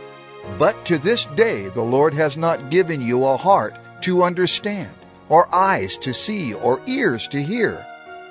I have led you 40 years in the wilderness. Your clothes have not worn out on you, and your sandals have not worn off your feet. You have not eaten bread, and you have not drunk wine or strong drink, that you may know that I am the Lord your God. And when you came to this place, Sihon the king of Heshbon and Og the king of Bashan came out against us to battle, but we defeated them. We took their land and gave it for an inheritance to the Reubenites, the Gadites, and the half-tribe of the Manassites. Therefore, keep the words of this covenant and do them, that you may prosper in all that you do. You are standing today, all of you, before the Lord your God, the heads of your tribes, your elders, and your officers, all the men of Israel, your little ones, your wives, and the sojourner who is in your camp, from the one who chops your wood to the one who draws your water, so that you may enter into the sworn covenant of the Lord your God, which the Lord your God is making with you today, that he may establish you today as his people, and that he may be your God as he promised you, and as he swore to your fathers, to Abraham, to Isaac, and to Jacob. It is not with you alone that I am making this sworn covenant, but with whoever is standing here with us today before the Lord our God, and with whoever is not here with us today. You know how we lived in the land of Egypt, and how we came through the midst of the nations through which you passed. And you have seen their detestable things, their idols of wood and stone, of silver and gold, which were among them. Beware lest there be among you a man or woman or clan or tribe whose heart is turning away today from the Lord our God, to go and serve the gods of those nations. Beware lest there be among you a root bearing poisonous and bitter fruit, one who, when he hears the words of this sworn covenant, blesses himself in his heart, saying, I shall be safe, though I walk in the stubbornness of my heart. This will lead to the sweeping away of moist and dry alike. The Lord will not be willing to forgive him, but rather the anger of the Lord and his jealousy will smoke against that man, and the curses written in this book will settle upon him, and the Lord will blot out his name from under heaven. And the Lord will single him out from all the tribes of Israel for calamity, in accordance with all the curses of the covenant written in this book of the law. And the next generation, your children who rise up after you, and the foreigner who comes from a far land will say, when they see the afflictions of that land, and the sicknesses with which the Lord has made it sick, the whole land burned out with brimstone and salt, nothing sown and nothing growing, where no plant can sprout, an overthrow like that of Sodom and Gomorrah, Admah and Zeboim, which the Lord overthrew in his anger and wrath. All the nations will say, Why has the Lord done thus to this land? What caused the heat of this great anger? Then people will say, It is because they abandoned the covenant of the Lord, the God of their fathers, which he made with them when he brought them out of the land of Egypt, and went and served other gods and worshipped them, gods whom they had not known, and whom he had not allotted to them. Therefore the anger of the Lord was kindled against this land, bringing upon it all the curses written in this book. And the Lord uprooted them from their land in anger and fury and great wrath, and cast them into another land, as they are this day. The secret things belong to the Lord our God, but the things that are revealed belong to us and to our children forever, that we may do all the words of this law.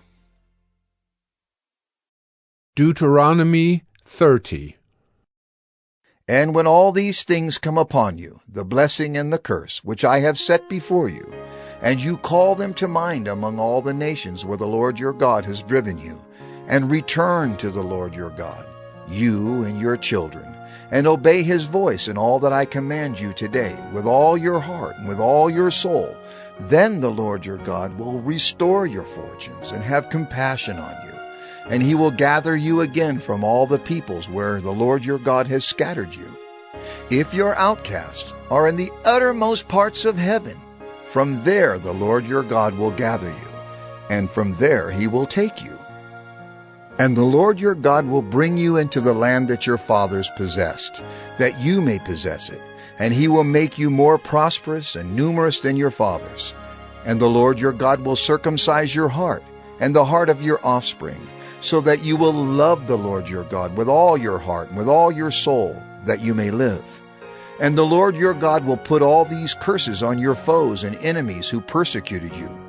And you shall again obey the voice of the Lord, and keep all his commandments that I command you today.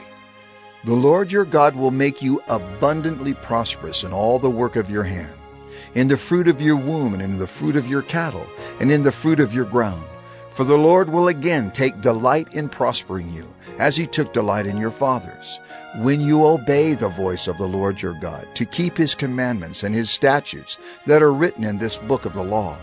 When you turn to the Lord your God with all your heart and with all your soul. For this commandment that I command you today is not too hard for you, neither is it far off.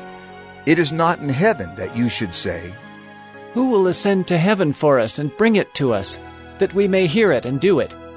Neither is it beyond the sea that you should say, Who will go over the sea for us and bring it to us, that we may hear it and do it? But the word is very near you. It is in your mouth and in your heart, so that you can do it. See, I have set before you today life and good, death and evil. If you obey the commandments of the Lord your God that I command you today, by loving the Lord your God, by walking in his ways, and by keeping his commandments and his statutes and his rules, then you shall live and multiply, and the Lord your God will bless you in the land that you are entering to take possession of it. But if your heart turns away, and you will not hear, but are drawn away to worship other gods and serve them, I declare to you today that you shall surely perish. You shall not live long in the land that you are going over the Jordan to enter and possess. I call heaven and earth to witness against you today, that I have set before you life and death, blessing and curse. Therefore, choose life, that you and your offspring may live, loving the Lord your God, obeying his voice, and holding fast to him. For he is your life and length of days, that you may dwell in the land that the Lord swore to your fathers, to Abraham, to Isaac, and to Jacob, to give them. Deuteronomy 31. So Moses continued to speak these words to all Israel. And he said to them, I am 120 years old today. I am no longer able to go out and come in. The Lord has said to me, You shall not go over this Jordan. The Lord your God himself will go over before you. He will destroy these nations before you, so that you shall dispossess them. And Joshua will go over at your head, as the Lord has spoken. And the Lord will do to them as he did to Sihon and Og, the kings of the Amorites, and to their land when he destroyed them. And the Lord will give them over to you, and you shall do to them according to the whole commandment that I have commanded you. Be strong and courageous. Do not fear or be in dread of them, for it is the Lord your God who goes with you. He will not leave you or forsake you. Then Moses summoned Joshua, and said to him in the sight of all Israel, Be strong and courageous, for you shall go with this people into the land that the Lord has sworn to their fathers to give them, and you shall put them in possession of it. It is the Lord who goes before you. He will be with you. He will not leave you or forsake you. Do not fear or be dismayed. Then Moses wrote this law and gave it to the priests, the sons of Levi, who carried the ark of the covenant of the Lord, and to all the elders of Israel.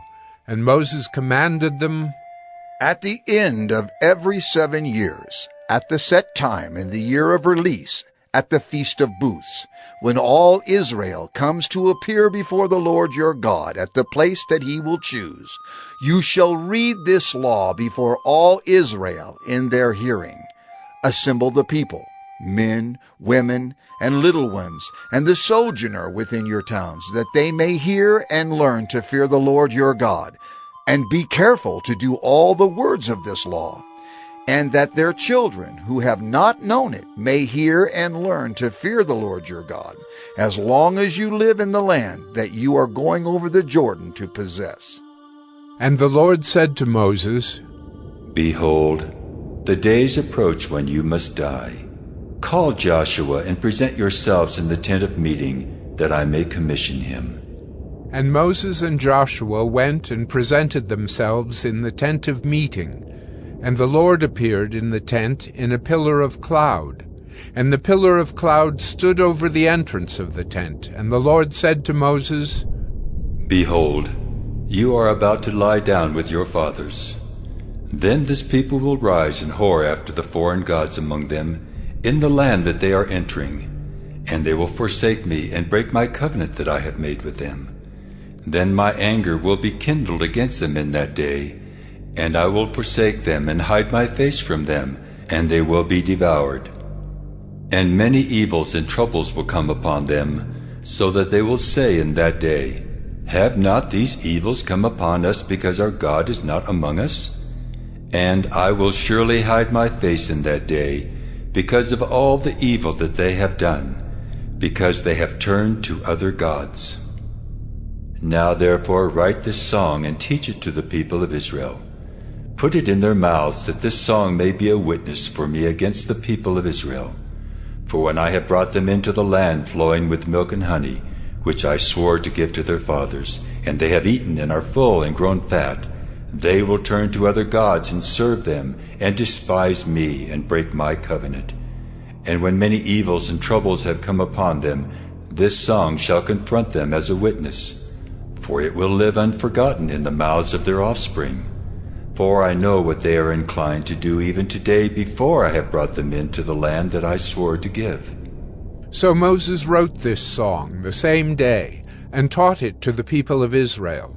And the Lord commissioned Joshua the son of Nun, and said, Be strong and courageous, for you shall bring the people of Israel into the land that I swore to give them.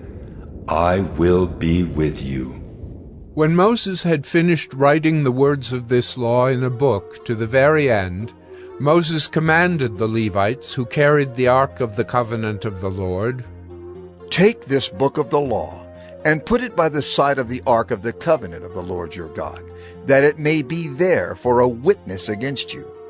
For I know how rebellious and stubborn you are. Behold, even today, while I am yet alive with you, you have been rebellious against the Lord. How much more after my death? Assemble to me all the elders of your tribes and your officers, that I may speak these words in their ears, and call heaven and earth to witness against them. For I know that after my death you will surely act corruptly, and turn aside from the way that I have commanded you. And in the days to come, evil will befall you, because you will do what is evil in the sight of the Lord, provoking him to anger through the work of your hands. Then Moses spoke the words of this song until they were finished, in the ears of all the assembly of Israel. Deuteronomy 32. Give ear, O heavens, and I will speak, and let the earth hear the words of my mouth. May my teaching drop as the rain, my speech distill as the dew, like gentle rain upon the tender grass, and like showers upon the herb. For I will proclaim the name of the Lord, ascribe greatness to our God, the rock. His work is perfect, for all his ways are justice, a God of faithfulness and without iniquity. Just and upright is he. They have dealt corruptly with him. They are no longer his children, because they are blemished. They are a crooked and twisted generation. Do you thus repay the Lord, you foolish and senseless people? Is not he your father, who created you, who made you and established you? Remember the days of old. Consider the years of many generations. Ask your father, and he will show you, your elders, and they will tell you. When the Most High gave to the nations their inheritance, when he divided mankind, he fixed the borders of the peoples according to the number of the sons of God. But the Lord's portion is his people, Jacob his allotted heritage. He found him in a desert land, and in the howling waste of the wilderness he encircled him. He cared for him. He kept him as the apple of his eye, like an eagle that stirs up its nest, that flutters over its young, spreading out its wings, catching them, bearing them on its pinions. The Lord alone guided him. No foreign god was with him. He made him ride on the high places of the land, and he ate the produce of the field, and he suckled him with honey out of the rock, and oil out of the flinty rock, curds from the herd, and milk from the flock, with fat of lambs, rams of Bashan, and goats, with the very finest of the wheat. And you drank foaming wine made from the blood of the grape. But Jeshurun grew fat and kicked. You grew fat, stout, and sleek. Then he forsook God who made him and scoffed at the rock of his salvation. They stirred him to jealousy with strange gods. With abominations they provoked him to anger. They sacrificed to demons that were no gods, to gods they had never known, to new gods that had come recently, whom your fathers had never dreaded. You were unmindful of the rock that bore you, and you forgot the God who gave you birth. The Lord saw it and spurned them, because of the provocation of his sons and his daughters. And he said, I will hide my face from them. I will see what their end will be, for they are a perverse generation, children in whom is no faithfulness. They have made me jealous with what is no God. They have provoked me to anger with their idols. So I will make them jealous with those who are no people. I will provoke them to anger with a foolish nation. For a fire is kindled by my anger, and it burns to the depths of Sheol, devours the earth in its increase, and sets on fire the foundations of the mountains. And I will heap disasters upon them. I will spin my arrows on them. They shall be wasted with hunger and devoured by plague and poisonous pestilence. I will send the teeth of beasts against them, with the venom of things that crawl in the dust. Outdoors the sword shall be reaved, and indoors terror, for young man and woman alike, the nursing child with the man of gray hairs. I would have said, I will cut them to pieces. I will wipe them from human memory, had I not feared provocation by the enemy, lest their adversaries should misunderstand, lest they should say, our hand is triumphant. It was not the Lord who did all this. For they are a nation void of counsel, and there is no understanding in them. If they were wise, they would understand this. They would discern their latter end. How could one have chased 1,000, and two have put 10,000 to flight, unless their rock had sold them, and the Lord had given them up? For their rock is not as our rock. Our enemies are by themselves. For their vine comes from the vine of Sodom, and from the fields of Gomorrah. Their grapes are grapes of poison. Their clusters are bitter. Their wine is the poison of serpents, and the cruel venom of asps. Is not this laid up in store with me, sealed up in my treasuries? Vengeance is mine and recompense, for the time when their foot shall slip. For the day of their calamity is at hand, and their doom comes swiftly. For the Lord will vindicate his people and have compassion on his servants, when he sees that their power is gone and there is none remaining, bond or free. Then he will say, where are their gods, the rock in which they took refuge? Who ate the fat of their sacrifices and drank the wine of their drink offering? Let them rise up and help you. Let them be your protection. See now that I, even I, am he, and there is no God beside me. I kill and I make alive, I wound and I heal, and there is none that can deliver out of my hand.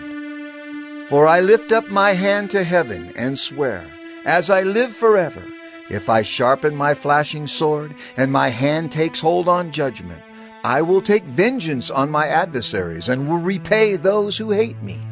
I will make my arrows drunk with blood, and my sword shall devour flesh, with the blood of the slain and the captives, from the long-haired heads of the enemy.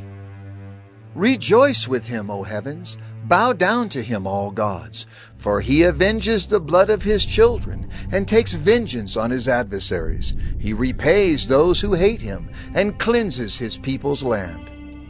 Moses came and recited all the words of this song in the hearing of the people, he and Joshua, the son of Nun. And when Moses had finished speaking all these words to all Israel, he said to them, Take to heart all the words by which I am warning you today, that you may command them to your children, that they may be careful to do all the words of this law. For it is no empty word for you, but your very life. And by this word you shall live long in the land that you are going over the Jordan to possess. That very day the Lord spoke to Moses. Go up this mountain of the Abiram, Mount Nebo, which is in the land of Moab opposite Jericho, and view the land of Canaan, which I am giving to the people of Israel for a possession. And die on the mountain which you go up, and be gathered to your people, as Aaron your brother died in Mount Hor, and was gathered to his people. Because you broke faith with me in the midst of the people of Israel, at the waters of Meribah Kadesh, in the wilderness of Zin, and because you did not treat me as holy in the midst of the people of Israel. For you shall see the land before you, but you shall not go there into the land that I am giving to the people of Israel. Deuteronomy 33. This is the blessing with which Moses the man of God blessed the people of Israel before his death. He said, The Lord came from Sinai and dawned from Seir upon us. He shone forth from Mount Paran. He came from the 10,000s of holy ones with flaming fire at his right hand. Yes, he loved his people. All his holy ones were in his hand. So they followed in your steps, receiving direction from you. When Moses commanded us a law as a possession for the assembly of Jacob. Thus the Lord became king in Jeshurun. When the heads of the people were gathered, all the tribes of Israel together. Let Reuben live and not die, but let his men be few. And this he said of Judah. Hear, O Lord, the voice of Judah, and bring him into his people. With your hands contend for him, and be a help against his adversaries. And of Levi he said, Give to Levi your Thummim and your Urim to the godly one, whom you tested at Massah, with whom you quarreled at the waters of Meribah, who said of his father and mother, I regard them not.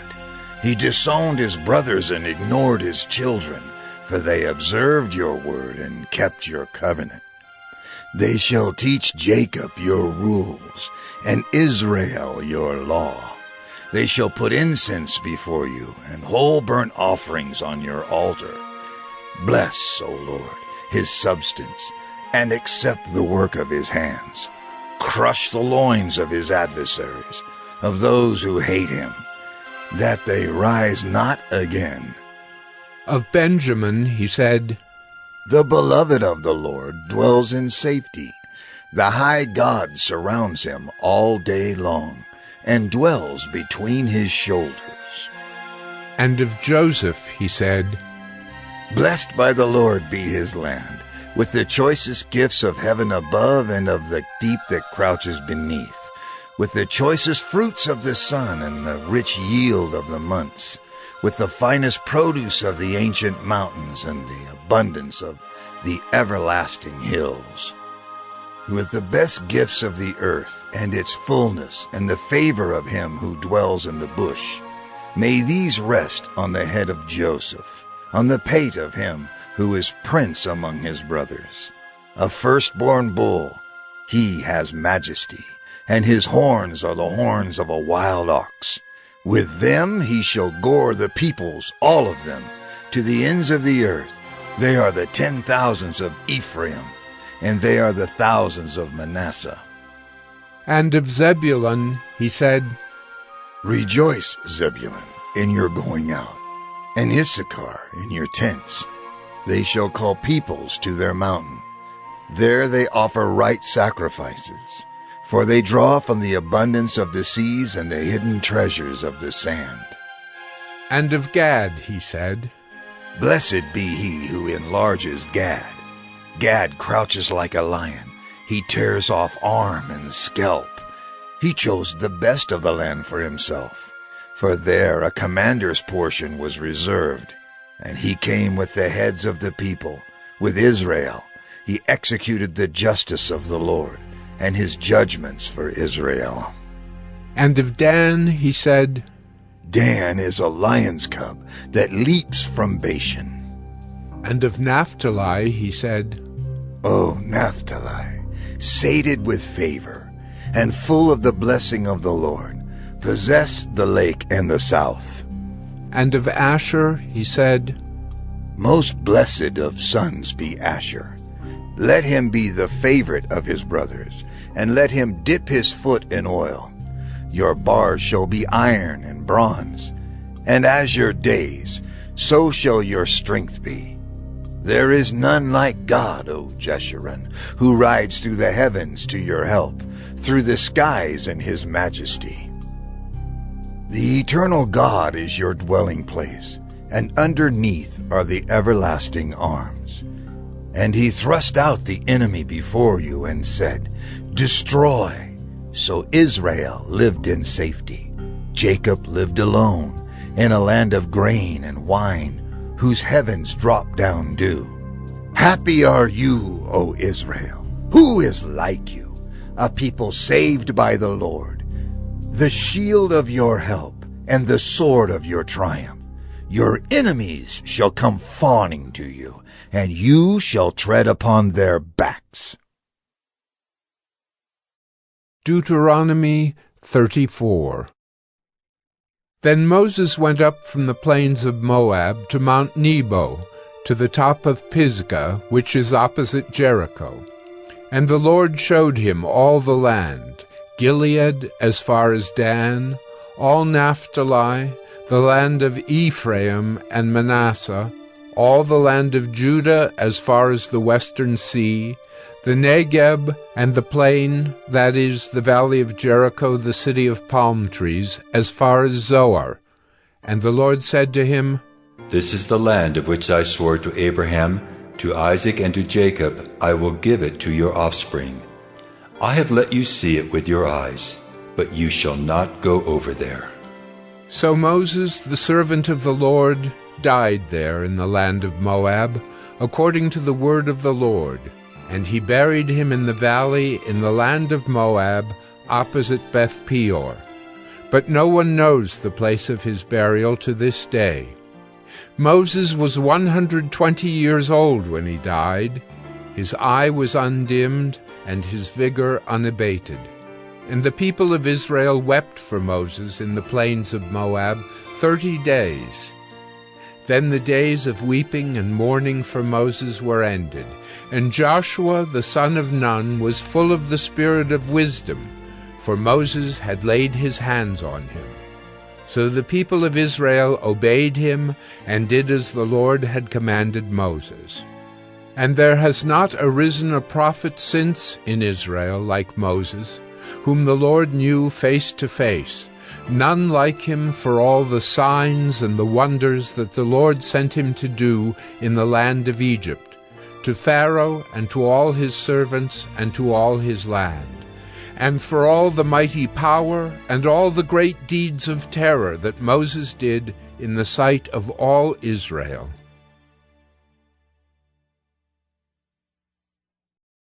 Chapter 6. Working together, we entreat also that you not receive the grace of God in vain. For he says, At an acceptable time I listened to you, and in a day of salvation I helped you.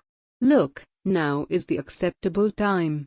Look, now is the day of salvation. We give no occasion of stumbling in anything, that our service may not be blamed, but in everything commending ourselves, as servants of God, in great endurance, in afflictions, in hardships, in distresses, in beatings, in imprisonments, in riots, in labors, in watchings, in fastings, in pureness, in knowledge, in patience, in kindness, in the Holy Spirit, in sincere love, in the word of truth, in the power of God, by the armor of righteousness on the right hand and on the left, by glory and dishonor, by evil report and good report, as deceivers, and yet true, as unknown, and yet well known, as dying, and look, we live, as punished, and not killed, as sorrowful, yet always rejoicing, as poor, yet making many rich, as having nothing, and yet possessing all things. Our mouth is open to you,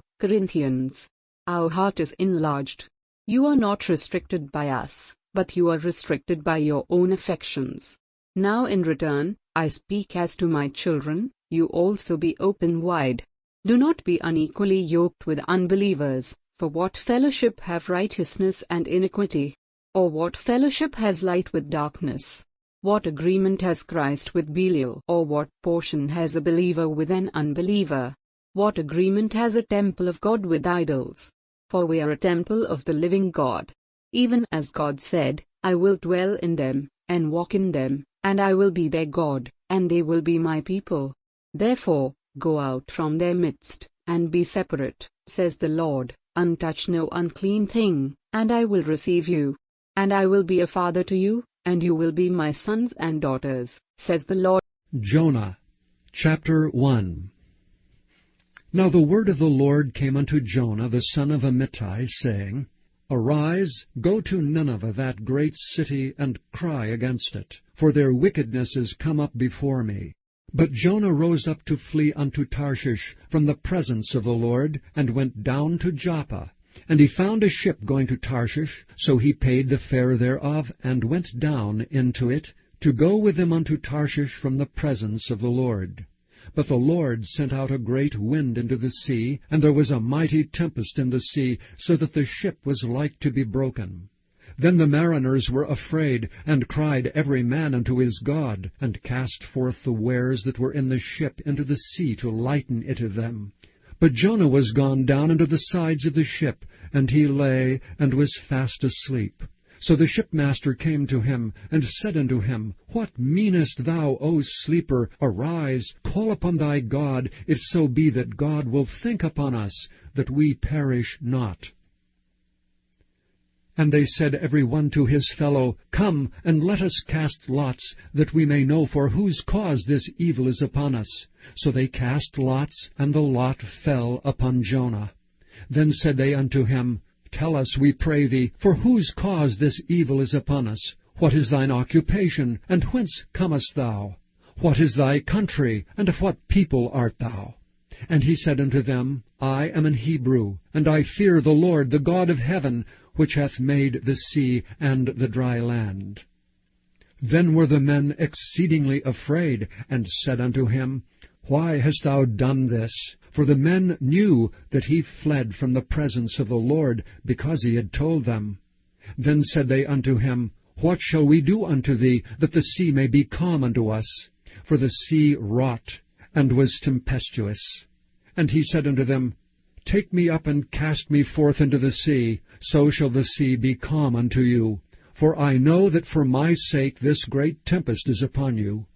Nevertheless the men rowed hard to bring it to the land, but they could not, for the sea wrought and was tempestuous against them.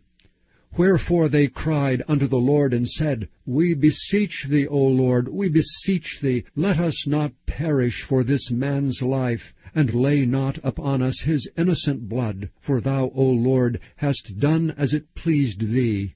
So they took up Jonah, and cast him forth into the sea, and the sea ceased from her raging.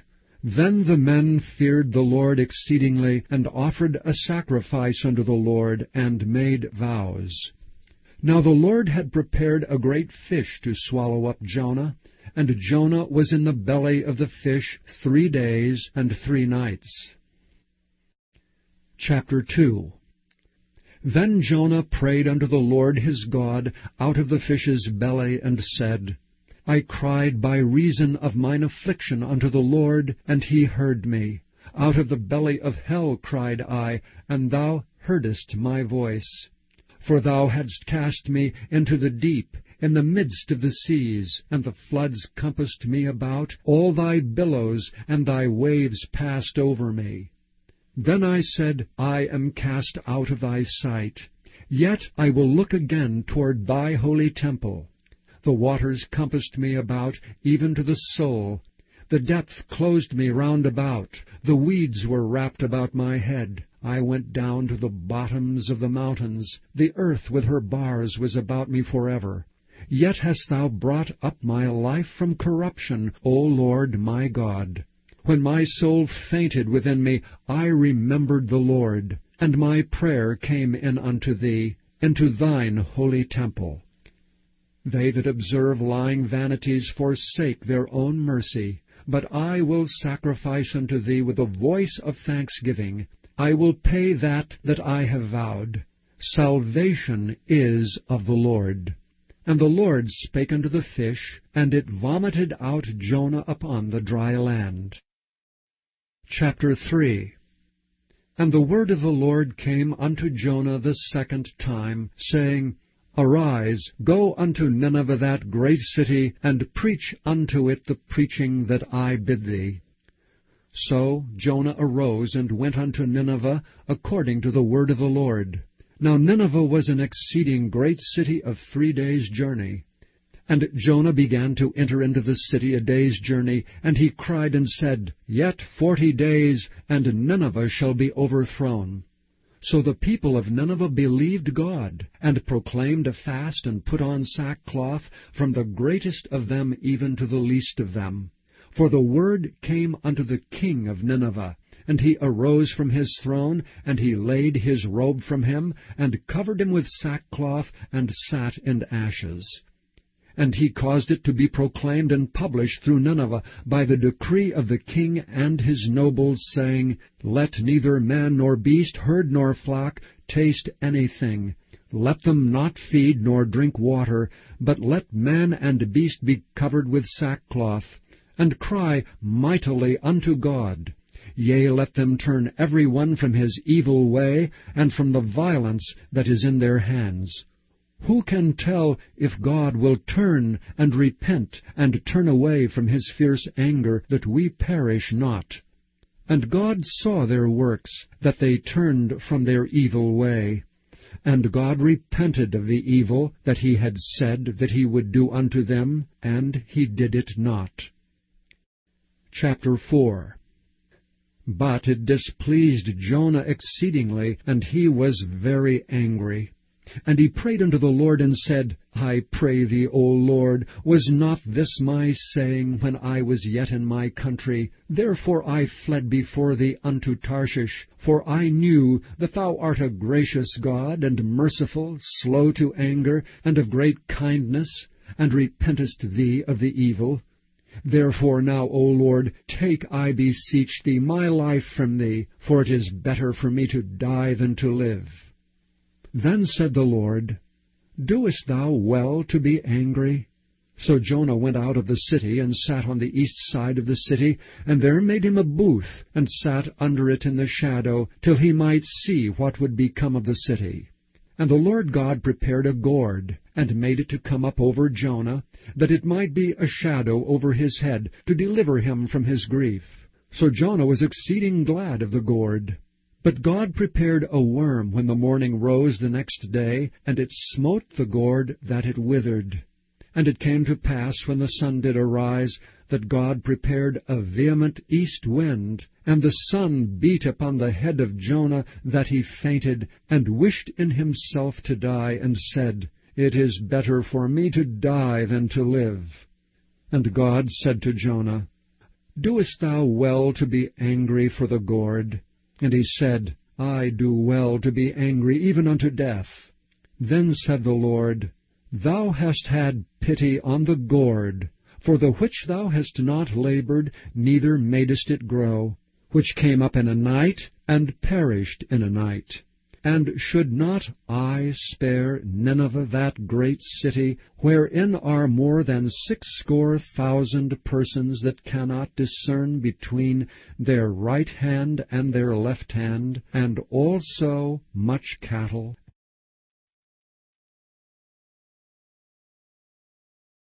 Matthew 1.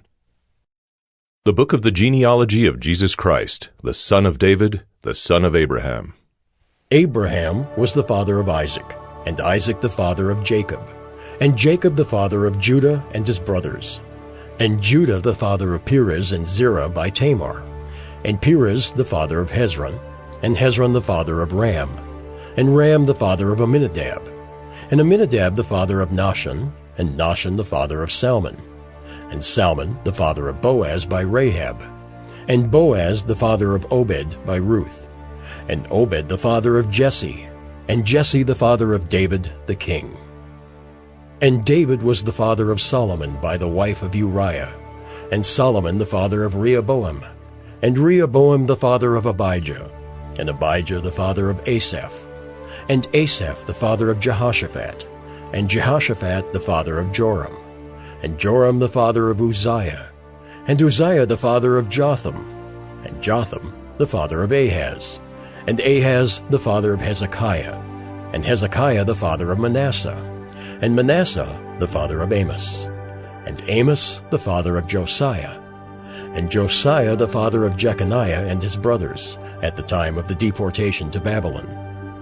And after the deportation to Babylon, Jeconiah was the father of Shealtiel, and Shealtiel the father of Zerubbabel, and Zerubbabel the father of Abiud, and Abiud the father of Eliakim, and Eliakim the father of Azor, and Azor the father of Zadok, and Zadok the father of Achim, and Achim the father of Eliud, and Eliud the father of Eleazar, and Eleazar the father of Mathan, and Mathan the father of Jacob, and Jacob the father of Joseph, the husband of Mary, of whom Jesus was born, who is called Christ. So all the generations from Abraham to David were 14 generations, and from David to the deportation to Babylon, 14 generations, and from the deportation to Babylon to the Christ, 14 generations. Now the birth of Jesus Christ took place in this way. When his mother Mary had been betrothed to Joseph, before they came together, she was found to be with child from the Holy Spirit. And her husband Joseph, being a just man and unwilling to put her to shame, resolved to divorce her quietly. But as he considered these things, behold, an angel of the Lord appeared to him in a dream, saying, Joseph, son of David, do not fear to take Mary as your wife, for that which is conceived in her is from the Holy Spirit. She will bear a son, and you shall call his name Jesus, for he will save his people from their sins. All this took place to fulfill what the Lord had spoken by the prophet. Behold, the virgin shall conceive and bear a son, and they shall call his name Emmanuel, which means God with us. When Joseph woke from sleep, he did as the angel of the Lord commanded him. He took his wife, but knew her not until she had given birth to a son. And he called his name Jesus. Matthew 2.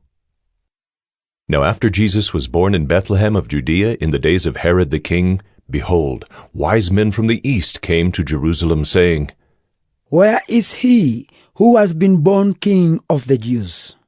For we saw his star when it rose, and have come to worship him. When Herod the king heard this, he was troubled, and all Jerusalem with him. And assembling all the chief priests and scribes of the people, he inquired of them where the Christ was to be born. They told him, In Bethlehem of Judea, for so it is written by the prophet, And you, O Bethlehem, in the land of Judah, are by no means least among the rulers of Judah, for from you shall come a ruler who will shepherd my people Israel. Then Herod summoned the wise men secretly, and ascertained from them what time the star had appeared. And he sent them to Bethlehem, saying, Go and search diligently for the child, and when you have found him, bring me word, that I too may come and worship him. After listening to the king, they went on their way. And behold, the star that they had seen when it rose went before them until it came to rest over the place where the child was. When they saw the star, they rejoiced exceedingly with great joy. And going into the house, they saw the child with Mary his mother, and they fell down and worshipped him. Then, opening their treasures, they offered him gifts, gold and frankincense and myrrh. And being warned in a dream not to return to Herod, they departed to their own country by another way.